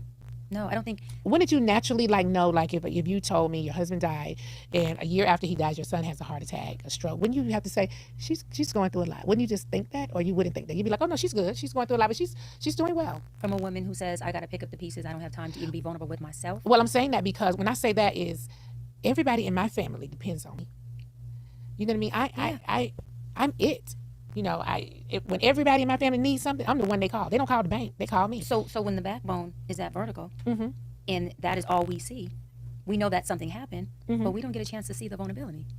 We don't get a chance to say, well, where do I get to come in between the backbone, which is transactional, mm-hmm. and Nini's heart? Because being there for you for something as traumatic as your son and Greg is me being mm-hmm. there for your heart, not being there for your mind, which is transactional. Right. You having to make sure you are there for everybody is transactional. Mm-hmm. Mm-hmm. But me being there, even as your girlfriend, is relational. That's your heart. Yeah. But if I never get to really meet or see your heart too much, then when do I identify when it's appropriate for me to get insert in myself? Yeah. I think if you knew me on that level, mm-hmm. I think you would know that you could. I think you would know that. Because all of my friends around me, they all know, they don't have no problem saying nothing. Yeah. So I feel like you would know, I need to say something to her. This is the moment for me to get in here and say this certain thing. I think you would know Would that. you allow that vulnerable moment? Would you allow for sure. the person to do that in the midst of you yeah. having to be everybody's savior? Because what I'm hearing is you. Okay, so I'm hearing what Dr. Bryant is saying also, but I feel like I hear what Nini is saying, because it's just like, okay, my husband died and you see I'm fucked up. You don't need my permission to come and say, honey, what do you need? And show up in whatever whatever you say you're going to do, whatever you promise to do, just follow through on that. That doesn't need permission. If we're close enough, it should just happen. You know what I mean? Like, yeah. Yeah, like, I mean, I'm not in any way, I think that I understand both sides of it. I think that it's hard to talk to somebody through grief, right? You don't know what to say. A lot of times people want to be alone and they're pushing people away. Right. Yeah, because I've been in that position with somebody who's like that, who feels that it's their position in life, their lot in life, to have to be the backbone for everybody. Even when I specifically be telling that person, like, okay, like, stop watching me. Stop worrying about what I'm doing. Just because if you're going to interact with what you see me doing with, oh, I got to do something for her, then I'd rather you not do that, because then you're attributing that to me asking or needing that from you, and that's coming in between us. So when you go to that person that is set in that way and say, hey, what do you need? I have gotten that retort of like, well, don't nobody listen to me, so they're not telling you what they need. They're really just kind of lamenting this role that they're playing. Right. Opposed to telling you how you can help them. Right. To distract from the pain that they're feeling. Yeah. Like, and it's like, there is no right way to process something like that. And even if there is, this is the way that she processes, right? Like, I think that Nini, when I hear her say that this man was her, shout out to Greg if he really was that guy that was showing up in this way. It sounds like he was a really loving and good partner to her during the times where he was a loving and good partner. um the idea of that your child has a heart attack after your husband dies, Right. that must have been the most that's crazy. I and so Sally Joe mentioned that on Real Housewives, it doesn't seem like Nene has many real friends. And that's the part that is heartbreaking when you are going through stuff like this, because like you didn't need you like I don't know, maybe she Yeah. needed another guy, but also like friends would have done wonders. you know I think um so, but I think see Nene is kind of old school from what I've seen, and I do believe that her and Greg were tight like that. From what I mhm saw, that they really had that kind of bond amongst each other, that they both felt that way.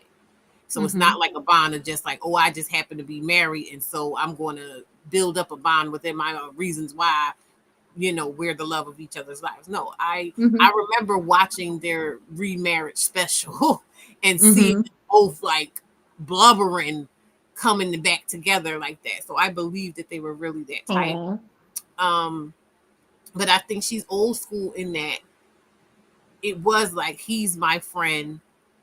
She could be friends with women, but she's not going to be friends with women the same way like you and I are looking to be friends with women. Like you're even saying, Mhm. hey, my whole desire to be with a man in that way was to get closer to these women that I admire. She's saying, no, Greg was my center. Greg was my anchor. Greg was my foundation, you know? Right. And I mean, I was ill advised to try to connect with those women.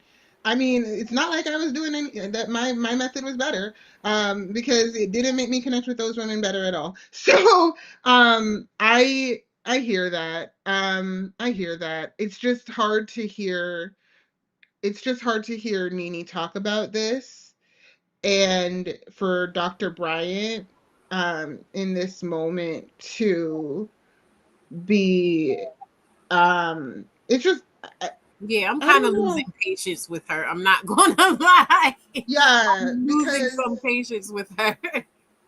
when like the way that she was a terror, because I know that Nene was a terror in a lot of ways too. The way that she was a terror, and she like this is so brave. This is so real. She's doing such a great job. She's asking such great questions, and I just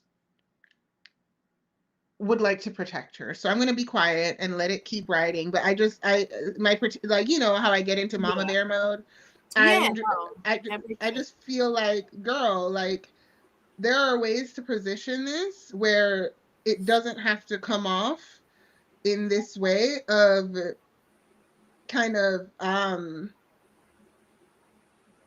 finding a reason, like it's yeah, but That that could speaks be to my a protective level of instinct. awareness, though. I keep going back to that. Like sometimes I feel like we're holding people to this thing of awareness, this level of awareness that they clearly don't have, because the implications of this, like if they knew that they could be looked at in this particular way that we're looking at it, you think that that would be how she would talk. No. So You maybe it should, know, I mean, right. And I like you're right, right? And so as content creators, we have to have grace because we want grace and all the above. So I'm just gonna hold my tongue a little bit more, but my protective instincts, it's just yeah, flaring that's and I'm just really what owning it. protecting Yeah. means. She's being super vulnerable and super generous with So her. generous. And she's also like she's showing so much maturity. She's showing so much like genuine love for this man. Like she's showing so much genuine love for her kid. And she's trying to share that she was, opening up herself to maybe get some support from the people who are her friends, who, okay, maybe those people weren't as close to her, but like as like I mean, we that honestly adds don't know who she talking about specifically. true, but either way, like it's really healthy and really good behavior, and I am so proud of Nini Yeah, for yeah. yeah. So yeah. Carrying everybody's cross. Yeah. In this family, yeah. Yeah. So do we wait for crucifixion, or do you have someone help you carry some of the weight? I would love for somebody to help me carry the weight, but I don't know when that's gonna be. Yeah. I would love for somebody to help me carry the weight. I also would love to be in therapy. I would love to. There's things I'd love to talk about. I'm an open book. Yeah. So I would love to be sitting with someone, just kind of pouring my heart out about Yep, things yep. that I'm going through, because I listen to all my family and friends, and I don't really have anyone to really listen to me and give me really good feedback. Yeah. Would you leave your cross at home when you come to therapy, or are you bringing Yeah. out your crosses too? No. I think you'll be surprised at the openness Yeah, that is Nene Leaks. But I want to say this, Nene, because being open, Mhm. right, with what you got going on, your circumstance, the hardship, the grieving, the Right. heartbreak, being open and having the ability to go into your heart space and articulate the emotion and the weight that's in there, those are two different things. Well, see, now that part.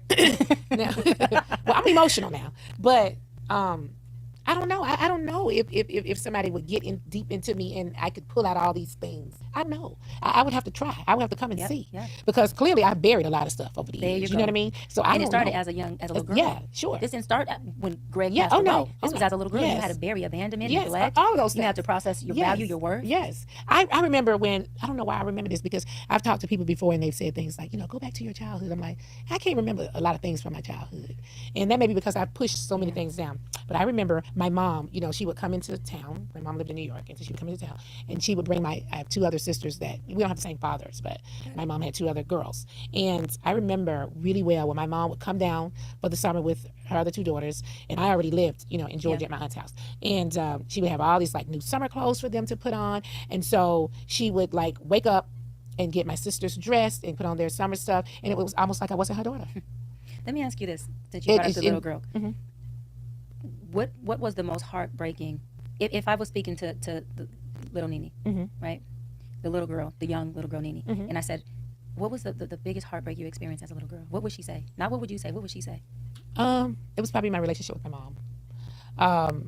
I remember being a teenager and just wishing my mom was there. Not my aunt. My aunt was great, by the way, but my aunt was not my mom. There you go. Yeah. And so just wanting my mom there. And probably I questioned myself, when you become a teenager, you start questioning a lot of things. Yeah. And I would question like why she didn't want me. Yeah. And so what she said to me and what my aunt said to me was that my mom was 18 when she had me, and that she was young, and my aunt felt like she was outside, I guess, too much. And she said to her, you bring those kids down here to me and let me raise them. And so she brought me Well, and my let me ask brother. you this: what did that teenage little girl tell herself about why her mom didn't want her? Now that part I don't know. I don't know, because I went to my aunt and said, baby. Yeah. And my aunt had me at about 3 or 4 years old. And so I don't know what the teenage Nene, I don't know. I just know that I was always curious about why my mom didn't want me. So let me ask you now: why do you think she didn't want you then? It was told, I can only go by what was put in my head. Let's take out what was told. Let's just you go searching your own like. If I had to think deep, I would think that. I would think I could Pause think real of is quick. that her and my father weren't together. They kind of had a bitter. I want to make sure this is appropriate, so I'm gonna ask for I'm gonna ask if this is if this is the way you want to go in the conversation. Young motherhood, right? And the conflict that happens when you have kids that other people raise, and how it intersects with the idea of should you have had the kid, right? And obviously Nini's fabulous. I'm glad she's here. It's just the choice to I don't know, like I I'm just being a teen mom. What was that like? And when you think about the way that like the intersect, like all of the things, right? How do you feel like society deals with motherhood, and in terms of like the responsibility of motherhood? Do you think that society puts too much responsibility? I think society puts too much responsibility on women, and it creates these paradigms where um, we're set up for failure.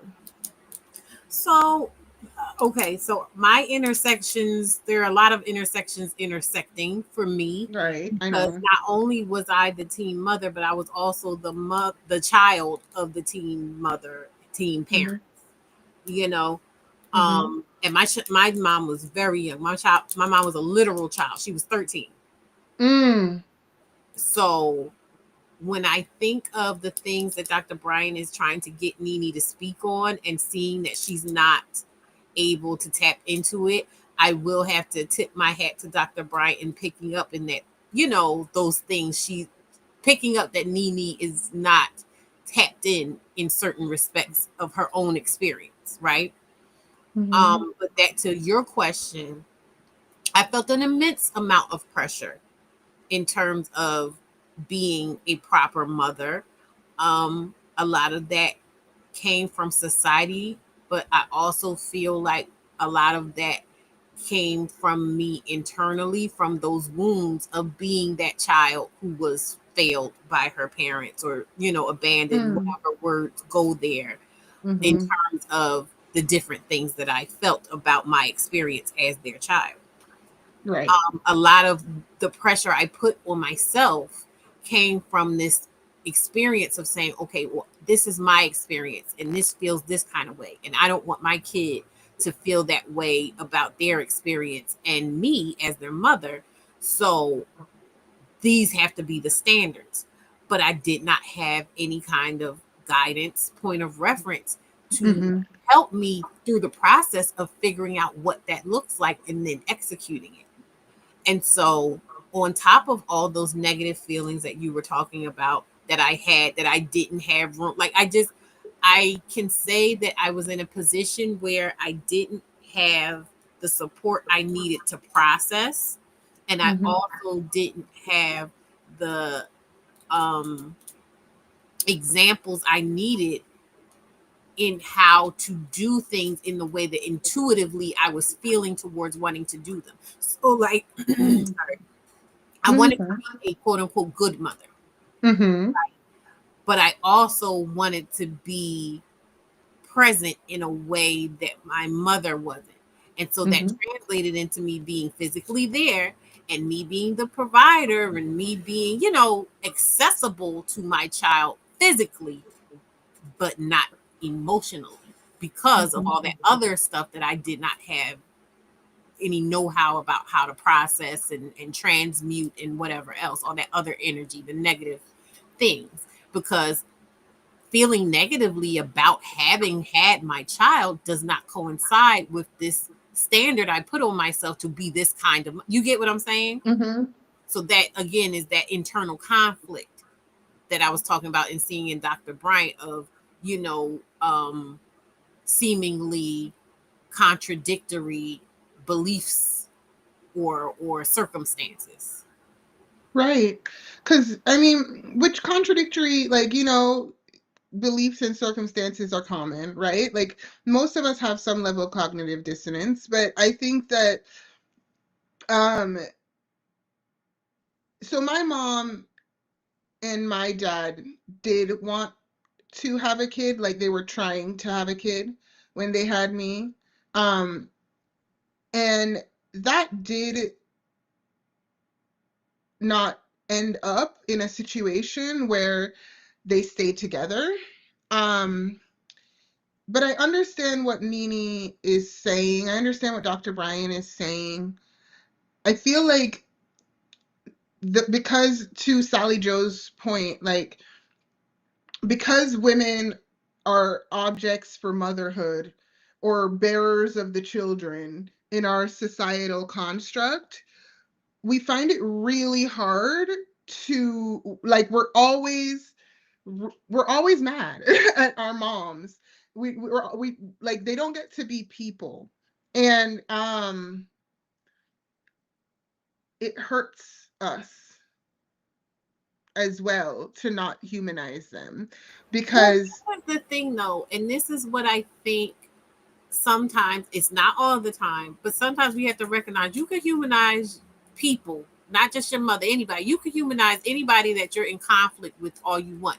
Sometimes, no matter how much you humanize them, the fact is still the fact that they don't care enough about you and or the relationship to be to participate with you the same way that Nene right, has expressed that Greg was participating with her, to be willing to make those adjustments, to be willing to say, you know what, I was wrong, to be willing right, to go, how can I have this and this? Is it possible? And if I can't have this, and I know that this other thing is going to cost me the relationship with this person, am I willing to gamble on? Like yeah, sometimes people just don't choose you, no matter right, how human they are to you. right. And so when do you decide, okay, I'm seeing this person isn't choosing me, but that doesn't mean I'm not going to choose me. Yeah. I mean, I get what you're saying. We can keep going. I'm just wrestling with that because um of the fact that, the kind of like this band-aid is being ripped kind of hard on Nene. uh But and she's handling, the thing is, yeah, she doesn't beautifully. seem in distress. She doesn't seem offended. And that doesn't Yeah. mean that, to your point, this isn't inappropriate in a certain respects. But at least we can be comforted by the fact that she seems to be handling it in stride. Okay. Okay. And on that point, we can keep going. Yes. Okay. Well, is what I thought. Okay, but I learned later. I learned a whole other But story. go later. back to what you thought, because that was Okay, good. I thought that their breakup was the reason for her. He went off into the military, and we were his kids, and they weren't going to be together anymore. And she went with someone else. So she wanted a family. She didn't want y'all. Right, because he didn't want to be in a relationship anymore, right? But that's not what it was. I told you that's what I thought, right? That's not what it was. So what I learned later, and I actually learned this being on Housewives of Atlanta. Okay. This is what I learned, is that, and I brought the man on Housewives. In my family, there was always whispers that I was not Curtis, who was the guy that my mom was with, had me and my brother with. I was not his daughter. That I looked like my mom, but I did not look like him. My brother looked like him, and my dad was 100% sure that my brother was his. He was okay with it, right? He had suspicions about me being his daughter, and his suspicion was he had gone off into the military, and my mom he told his best friend, I'm going off into the military. I'm going to be gone for however long. Look out for my girl, right? Watch out for my girl. And down the road, he was hearing whispers that his friend and my mom were messing around. He wasn't looking out. He was looking out. He was looking out. Okay. And so, lo and behold, I'm the best friend's daughter. Yeah. So that's why, as an adult, I know why she, probably wanted me to go. And she really didn't want a lot of dealings with me like that because I was not Curtis's daughter. Yeah. But we didn't learn that until I did Housewives of Atlanta. I tapped into why it was whispers of me not being Curtis's daughter, and it was because I was his best friend's daughter. What do you think of a mother who leaves her kids like that? I could never. And I think in her head she didn't feel like she left me. She felt like I gave her to my sister, so she's okay. And I can see her. I love what you just did. I love what you just did. What did I do? I love it. You just diverted and protected your mom. Oh, did I? You did. You know why though? Because as a woman, our mother. I think I understand what is bothering me about this.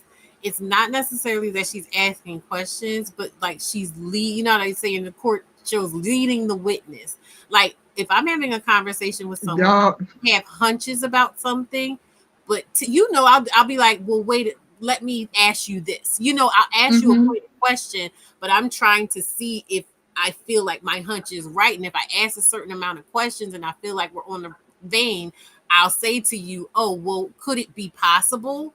Whereas I feel like with her, she's just she straight up said, you know why that is? You know what I mean? Like she is making herself the authority in Nene's experience. Buck wild. And it just is. I don't know, like I want Nene to heal this wound, so we have to go deep. And if Dr. Bryant is like, if this is, let's just keep going Yeah, and we're see almost how finished. this, We're almost because finished. no, but like, it's just because I I want Dr. Bryant to continue to grow and to learn and to do better when she knows better. So this isn't condemnation towards Dr. Bryant. It's just especially how the conversation was teed up of the idea of being a kept woman, and then the idea like we are where we are right now, and it just seems kind of related in a perverse way for us to get here right now, you know, Right, based because on this the is a entire conversation. conversation. This is a conversation supposedly about submission or being, letting a man lead you. And so I need to have like all of this stuff like needs to be going on so that like I need to heal so I can let a man lead me. When Greg was leading her, she was being led, you know. But I also know that old school and me don't really mix well in some ways, and so there's a lot of ways I can't relate to the way that Nini's relating to this. Hmm. So I mean, if she's getting something out of this, good. I mean, she is. It's her show, so she's getting the content. No, She's but like also like what she said, because like say for example somebody said to me, um what Dr. Brian is saying, right? hmm You're like I might get froggy. No, I don't mean to be mean, but it's just like I can appreciate what Dr. Brian's trying to do. I just I wish that she was holding space for Nini to go through this instead of trying to accelerate, like to your point, jump to conclusions, not only psychoanalyze her, but to name her box, you yeah, know, for her, and also inflate how broken Nini is, because she might be a brokenhearted girl on the inside, um, in many ways as it relates to her mom, but I think she seems really well adjusted other than that. So yeah. the positioning of her kind of being like out of control is not sitting right with me. But that's also not Yeah, what there's Dr. something Bryant about said. what she's pushing onto her that feels like, again, like you were saying, making her broken in order to show for you. You can't show up as who you're supposed to be, who you were supposed to have come into To the be the room, hero, that you unless have to she is create, broken in this way. right? Like I'm gonna be your hero. I know better than you. I can save you with my wisdom and my whatever, rather than being the guide that helps that person get it out of themselves. Because for me, the like you she already has it in her, like Clearly, yeah, like the way it even yeah, because she's been subtly correcting Dr. Bryant all along. You know what I mean? mm, She hasn't been getting like mean or nasty with her. She's like, no, no, actually, this is my awareness level of it. You know what I mean? And so, yeah, like, it, she's holding her own. she's holding her own. Yeah, Yeah, and I'm not trying to take any. I just think that as Dr. Bryant is going to continue with the celebrity that she's growing, which I, again, for the most part, have not been against every time I've seen her. I haven't seen her in everything, but I've seen her a few times where, I've related to what she's saying, but I just feel like in this one, um, this is more for entertainment than the actual conversation. yeah, Yeah.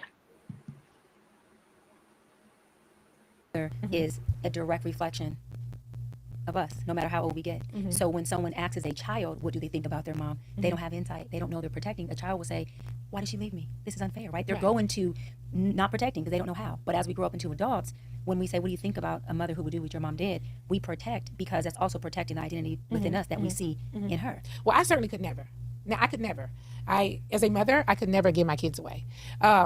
My thoughts about it is, I don't know. They aren't good thoughts.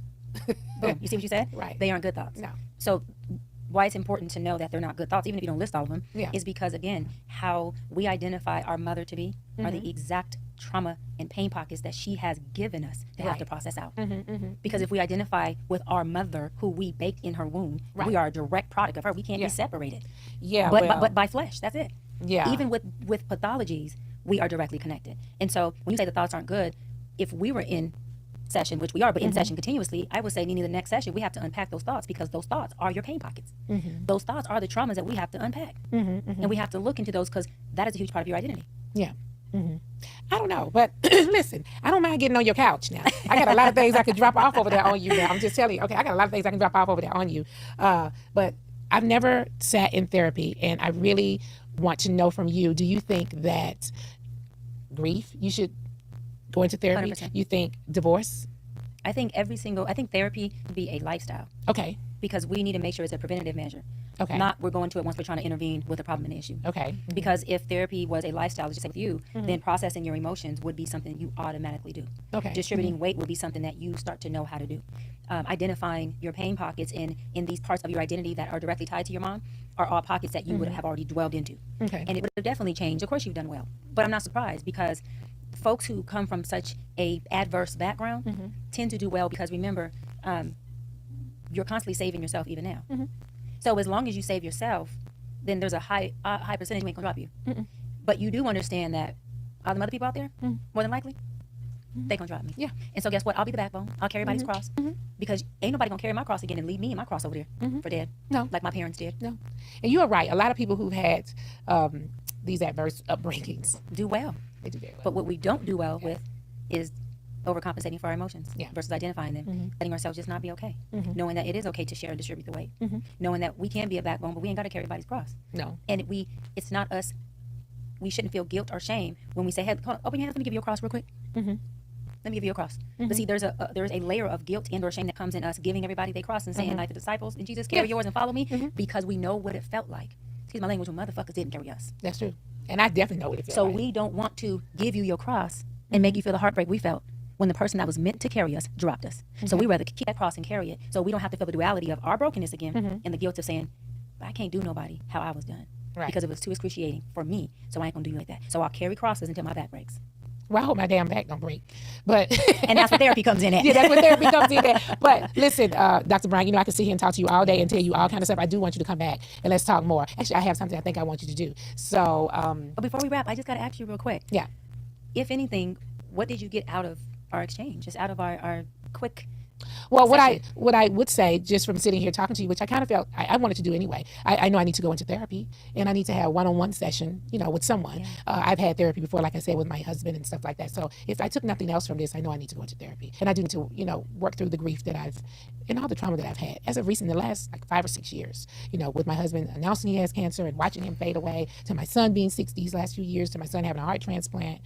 We've been through a lot these last few years. So I definitely need to be in therapy. Yeah, and therapy will help you carry some of that weight and distribute, you know, that cross, and that's where healthy relationships are built. And you also do the other people a favor by allowing them to get their weight up. Because as they carry their own cross, then they get their weight up, Yeah, and they end up being stronger for themselves. And guess who else? for me. And it makes for a healthy family dynamic, not a one-way unilateral family dynamic where everything's on you. And if you're gone, God forbid, everything just breaks. Everything just breaks. Yeah, Thank you so much. I love you. I'm proud of Thank you you. so much. I really So what if I said to you that Right? overall I like this? Overall, simply because I'm looking at Nene, if she is the focus, right? If she is the overarching nucleus of what is going on, she is the center. She seems like she feels comfortable and she's open to exploring further in therapy. And it seems like she's open to speaking with Dr. Bryant. I will say, especially in the last couple of minutes, I feel like when we're sitting and questioning, what is she doing? Why is she doing this? In terms of Dr. Bryant, this was an advertisement for her services, more so to Nene than anybody else, I would believe. Because again, she touts herself as a celebrity therapist. She's not looking to talk to us, right? Right. So this achieved what she wanted it to do, which was to be a lead-in for her services. In terms of, like I said, I have my misgivings with some of her methods and like her her positioning.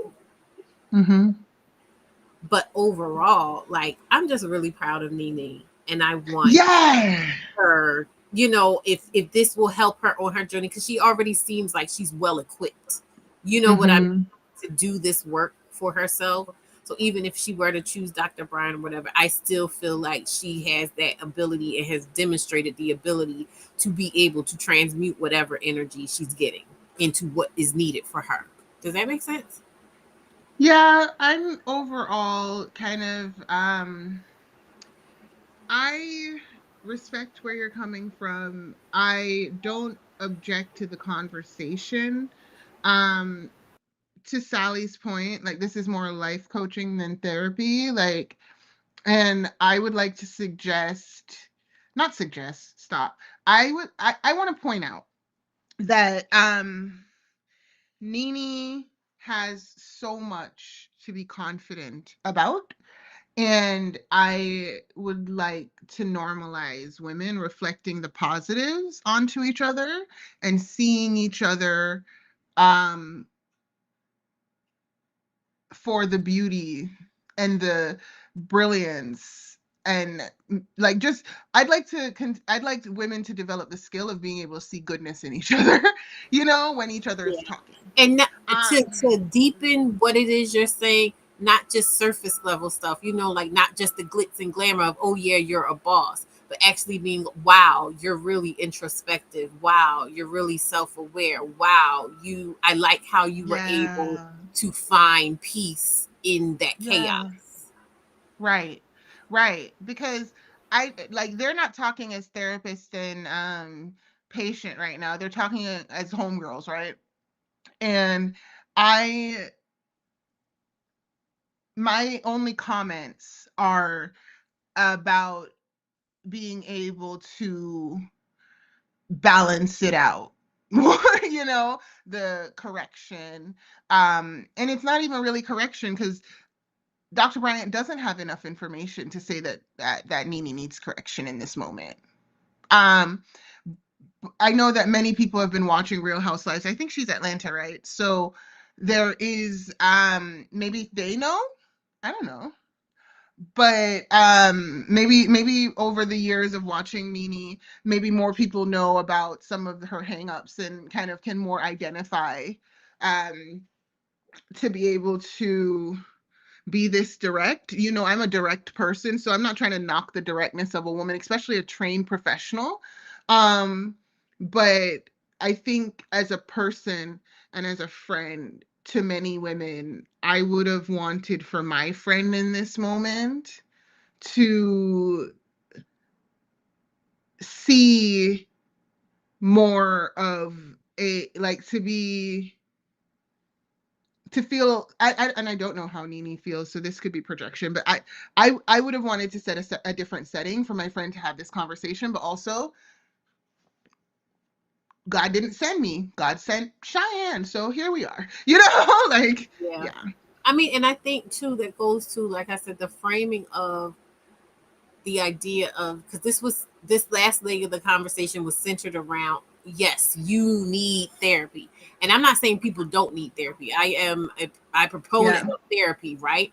But there are a lot of cases in which people either aren't comfortable getting therapy, or they just don't see it as pertinent, or, you know, some people are just not going to get therapy. So I think it's important, like I said, to identify and build on those things that she's already doing for herself inherently that are working, and identify them to her, to bring those things into her awareness so that she can build on those things. Because I do believe that once you get, the healthier you get, the Mm-hmm. more you get into a place recognizing, okay, I actually need help in this, and I am going to Dr. Bryant's point, I'm going to take the pressure off of myself and go out and seek the help that I need and allow people to help me in that way.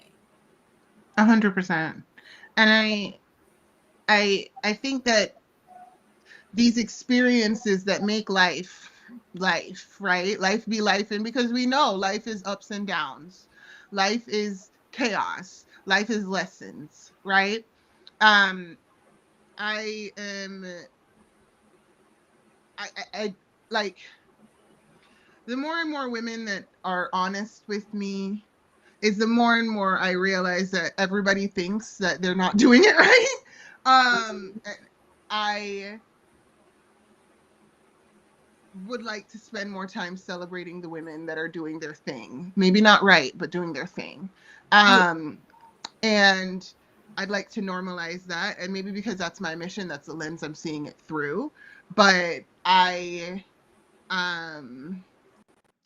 in terms of the systems that are in terms of the systems that are reinforcing this idea that, because in my mind, based off of the way Dr. Cheyenne Bryant's been speaking thus far, is that she thinks success is her being healed enough to be able to fully embrace another relationship.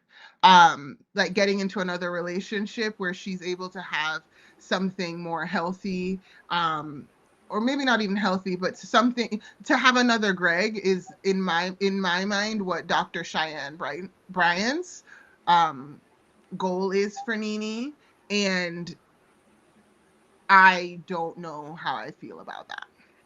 Yeah, there's definitely a thing there where it's like you can see Nene as her whole self, and what she appears to be bringing into the exchange, and you see Dr. Bryant and what she appears to be bringing into the exchange, and it's very much so selling. Selling, I'm selling you something. You know what I And mean? selling you being this kind of woman so you can get that kind of guy so that you can be healed. If you what if Nene never finds another Greg? That doesn't mean she hasn't healed. That doesn't mean she hasn't addressed her mommy or daddy or any of the issues. Like, the goal can't be the guy. Like, I would love to be partnered, but I think that in the conversation, like, because I watch quite a bit of therapy. I watch quite a bit of people who are experts talking about this type of stuff, and it's just interesting the way that with guys the goal is self-actualization, and with women it's being in another relationship. So yeah. Well, I think it's fair to say for both, the goal is self actualization through relationships with other people. For the men, it's like the woman I get is going to be a testament to how I've actualized as a man, and for the woman, the same thing, but also the man is how I'm going to actualize as a woman. You know what I mean? Yeah. And I mean, we're all doing that, right? Because people bring out the me in me, right? We're all here to be in community. So, all jobs are supposed to be helping people. All jobs are supposed to be. So I don't mind that. I really appreciate what you're saying. I want um I think that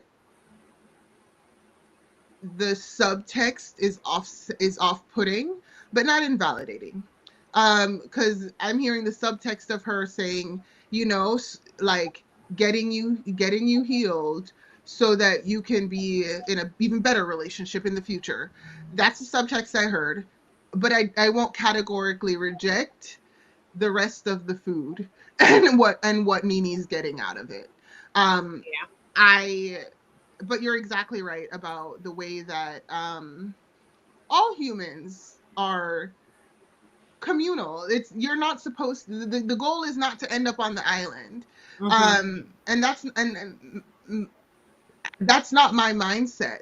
I just am sensitive because of my own experiences towards the subtle ways that women are pressured to stay in this box where they relate to themselves through the lens of marriageability. Yeah. Yeah. And I also bringing it back, thank you, Sally Joe, to the idea of submission, because there was a point in time where I'm like, okay, and what does this have to do with submission? Because this conversation is about, the idea of submission and those who want submission. I think this was a great exercise in watching the conversation and seeing where their heads were at individually within Right. the exchange they were having is how you see, because ultimately, to your point, there was this overhanging. They started out talking about submission, so this was, from Dr. Cheyenne's perspective, a way of like prepping Nene for letting go to be able to submit. You know what I mean? That's what I'm saying. Letting And someone, like, oh, are you going to let someone in? Or are you going to let someone do this or that or the other for you? Ultimately, the overarching message is, we have to let these men, we have to submit to these men taking care of us. And that is the argument that, oh, these women are too hard and they're too boss oriented and worrying about being in control. They won't let us lead. They won't let us lead, Lord. They won't let us lead. exactly. And you just hear them, and it's so whiny, and it's gross. And like, and even though Dr. Brian is packaging it in a much sexier package, I am hearing it. Yeah. Mm-hmm. Hmm. That it's so pervasive, but that's what I'm saying, and that's why it's important. Like when I first saw that this was a thing, my I did not want to watch it. Like, and I don't want to make that a thing. Like, oh, I'll be watching stuff I don't really like for y'all. But I'm saying, like, if you guys are interested in things, and I can see a way to like talk about it in a particular way, I'll watch these things. But in a general sense, for myself, it wasn't something that I wanted to ingest because I don't care. I'm not submitting to anything. Like as far as I'm concerned, I'm now. I'll be real about it. I might in practice submit to something, but it's not going to be out of the idea that I'm supposed to submit. If it fits into my vision for my life, that I just so happen to be able to just let this person take the reins of whatever's going on in that moment, I'm fine with that. It's not like never in any other and under any other circumstances is I ever going to let anybody take the lead. My personality is one where generally I'm always sitting back and observing anyway. So like I'm not always in the lead, is what I'm saying, naturally, because I would like to just experience things.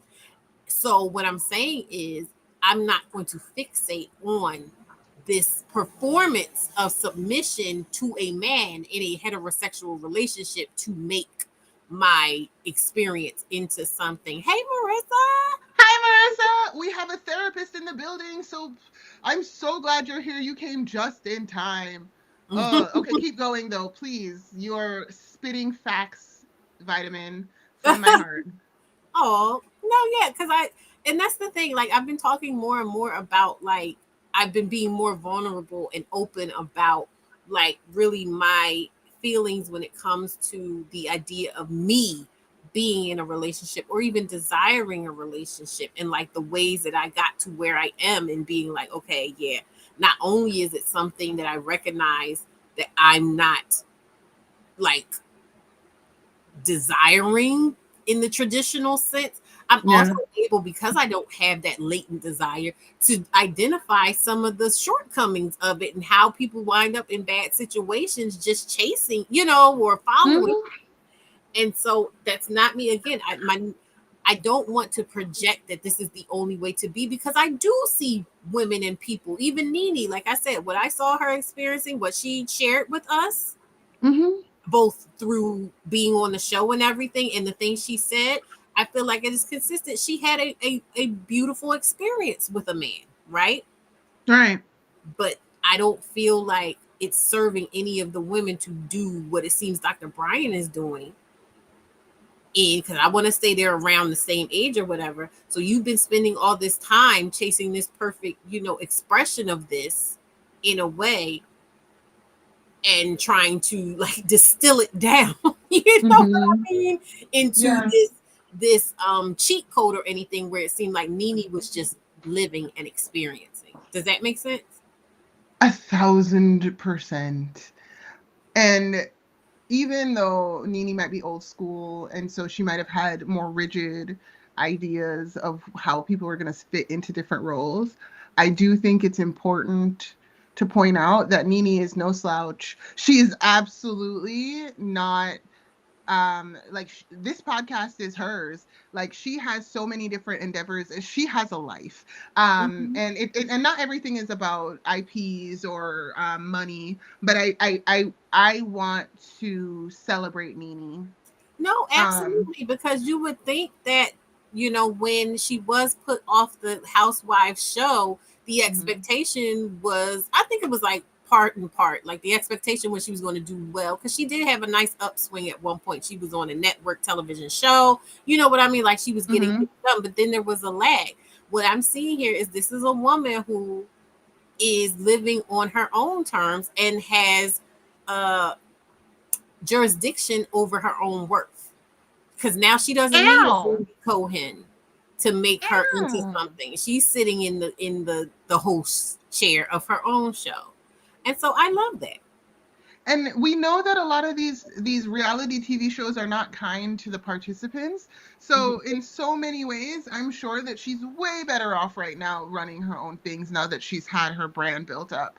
So Absolutely. I Think about if she was on Housewives. Just think about how they probably would have exploited the depth to which they would have exploited Greg's sickness or whatever, or tried to anyway. yeah, I don't know if she'd allow that to happen, but you know what I mean.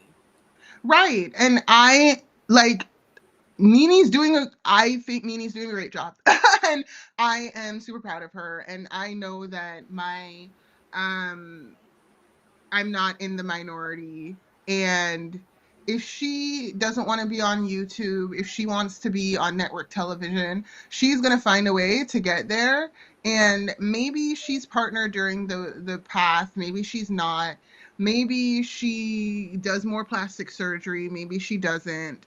I don't personally not plastic surgery.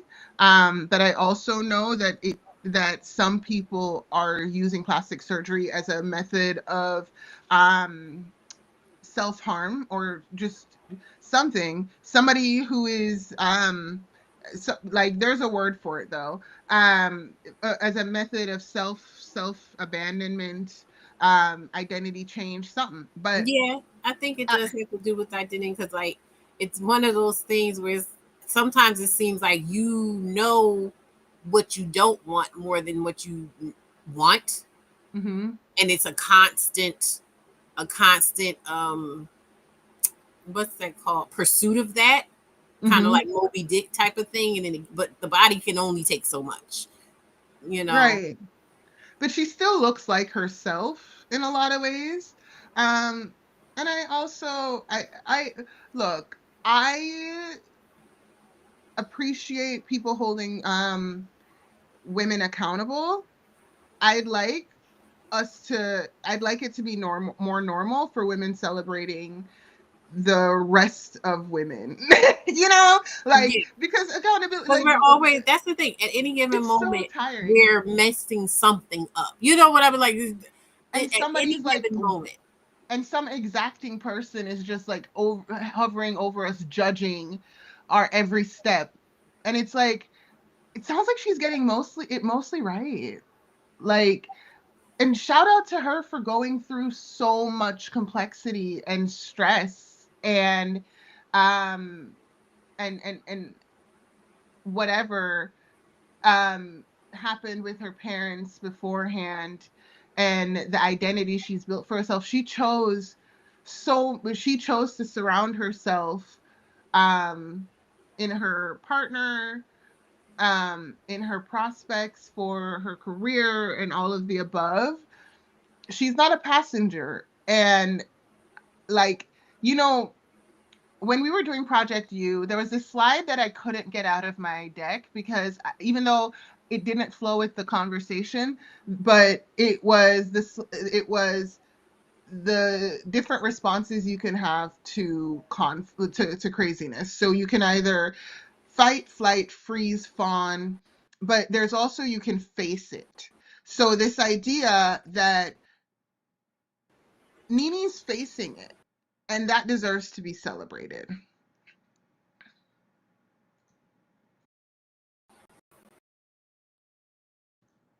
Vitamin, can you hear me?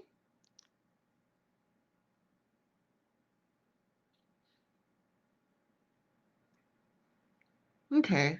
Well, Vitamin, maybe we can, is the video done?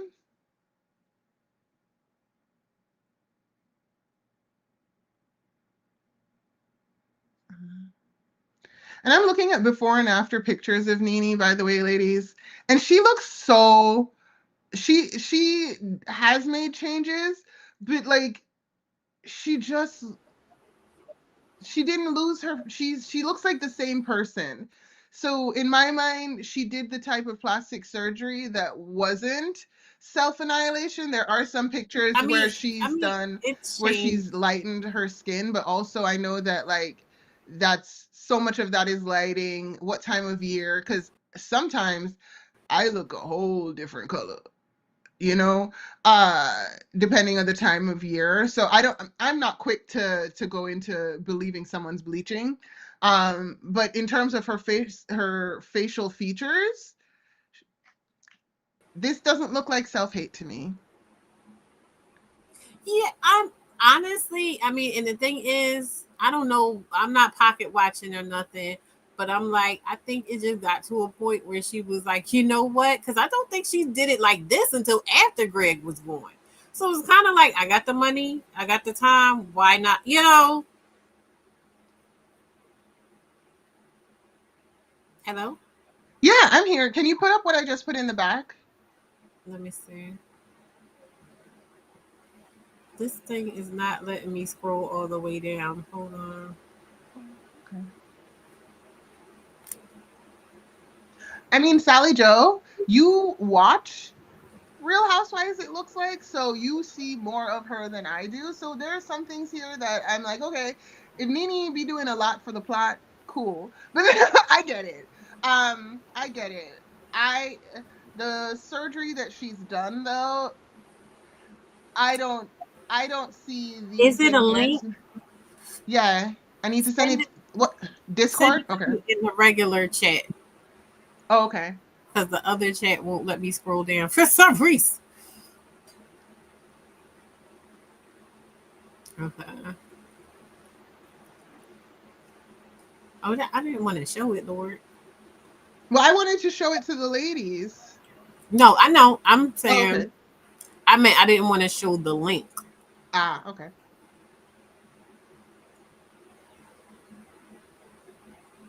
Mm, mm, mm, mm.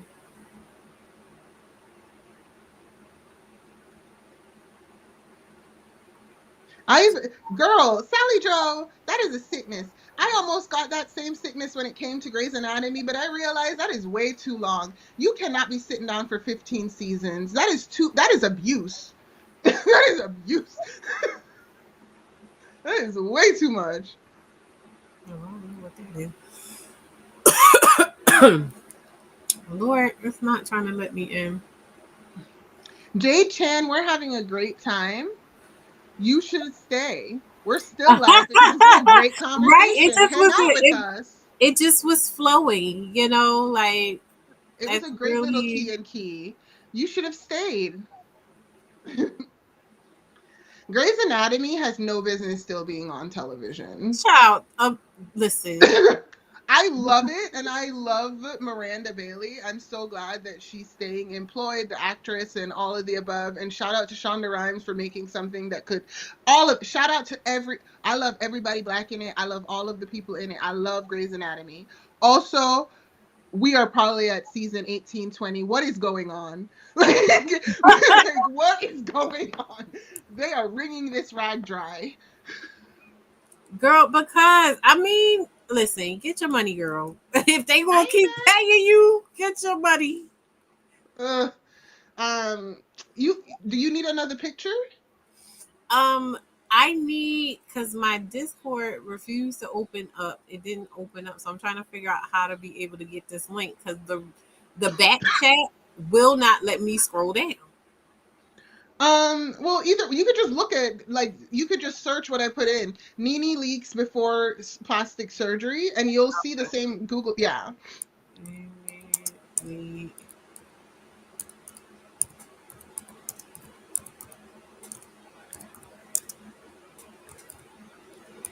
She also got better at doing her makeup too. That's a huge part of it. Like, I'm her actually eyeshadow hating. placement wasn't for her I'm eye hating shape. that nose contour because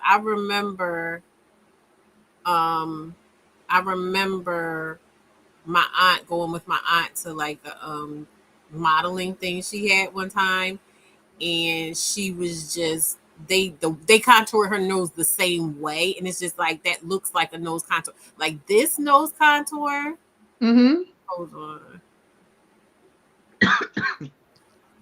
She looks like the same person to me. Yeah, like the purple eyeshadow and the lashes, they were too big for her face and they weren't put on properly. This is like Like the old picture. She just got better at doing her makeup in a lot of ways.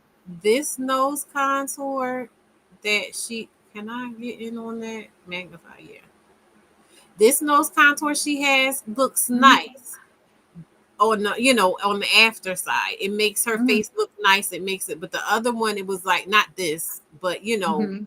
the one that we were watching today.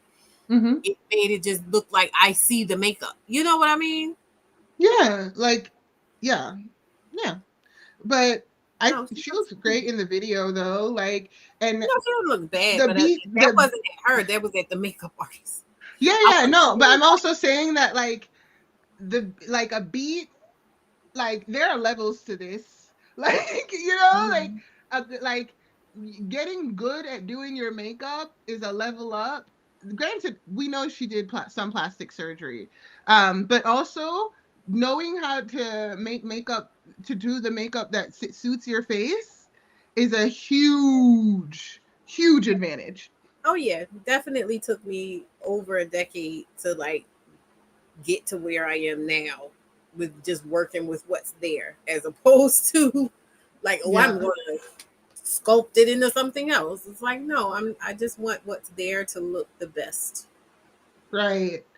And going for those soft browns instead of color, like, learning how to Color's do okay. the There's nothing wrong with color, but like in a general sense, most of the time, it's a lot easier for me. I notice if I just want to look put together, it takes a lot of pressure off me than trying to come up with this flamboyant look. You know what I mean? right. Like, I mean, like, I like color, but I feel like color placement needs skill. Like, you can't, like, you don't just don't like, you need to know what you're doing to do color. Like, Yeah. start with browns. There's nothing wrong with that. But now I'm sounding like I mean, so I'm gonna stop and we're gonna finish the video. But yeah, like, That neat. was it. I think Oh, I wasn't going to put any more because they were saying their thank yous and all that. So I figured we could leave okay. it at Okay, great. But yeah, like, shout out to Nini for the vulnerability to have this conversation. Shout out to Nini for the honesty and the self protection she brought up so many times when she was being, when during this thing, and because Nini loves herself, and I celebrate that. Yeah, And I think that came through very clearly is the level of um respect and care she has for herself or mhm, her dignity rather because there was some stuff Dr. Cheyenne brought up that pointed to her just kind of serving a utilitarian use within her relationships outside of right. the relationship with Greg. But in a general sense, she seems as someone who knows her worth, even if she doesn't feel like she's getting it. And I want to celebrate that. Like, the little version of me, little Les, was definitely, I mean, granted, Nini's older than me, and we're talking about a grown woman versus me being in my 20s, but I think that just more women modeling acceptance, honesty, vulnerability, and also self-respect Mhm. in these conversations. More of this, please. More of this. I love it. Inject it into my veins. Yeah. Yeah. Awesome. Well, again, I want to thank um, India for Boop, bringing boop. up this subject for us so that we could discuss it. Mhm. I want to thank you, Leslie, for coming and sitting with me and talking with me. This is like I feel like this is my longest live ever, or at least my longest straight through live ever, because I've had lives that I got cut off and had to restart. Uh-huh. I've had a lot of fun talking with you. As always, girl, we just basically shared our long conversations with the class. That's all. Right, exactly. Like we talk like this just in general on the phone. Right? Right? So I'm yeah, this was great. I want to have more of them. I think like cuz also what is that self-discovery process, right? Mm-hmm. Because so many of the people that are so many adults only know how to do things that they think are good and people want. But they don't know what they want. And Right. so that self-discovery exercise is something I'd love to explore more and like share with the group. You know, how do you start to silence that negative voice that's putting you down and invalidate you and start to notice what's actually coming up for you in terms of desires and interests. So, Yeah. Oh, yeah. There's definitely plenty of room to dive in on that. But I'm going to release everyone. I know people will pop back in like, we still here. Yeah, we run. But I enjoy every second of it. I want to thank same. everybody for staying in. Sally Joe, Run and Tell.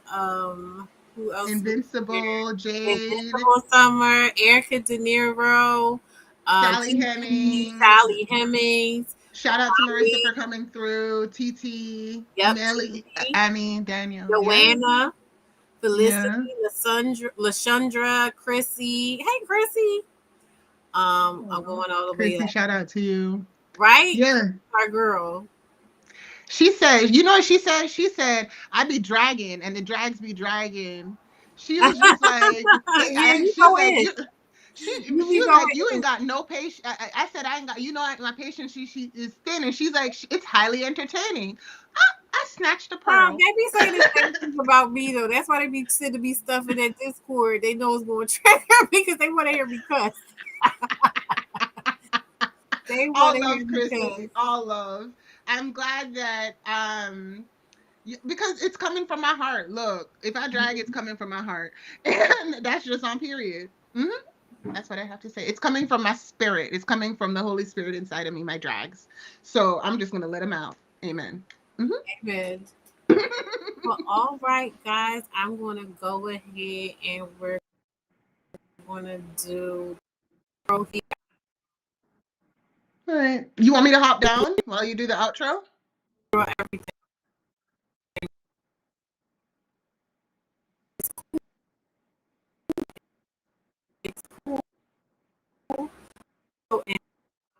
And I will be seeing you guys on the flip side.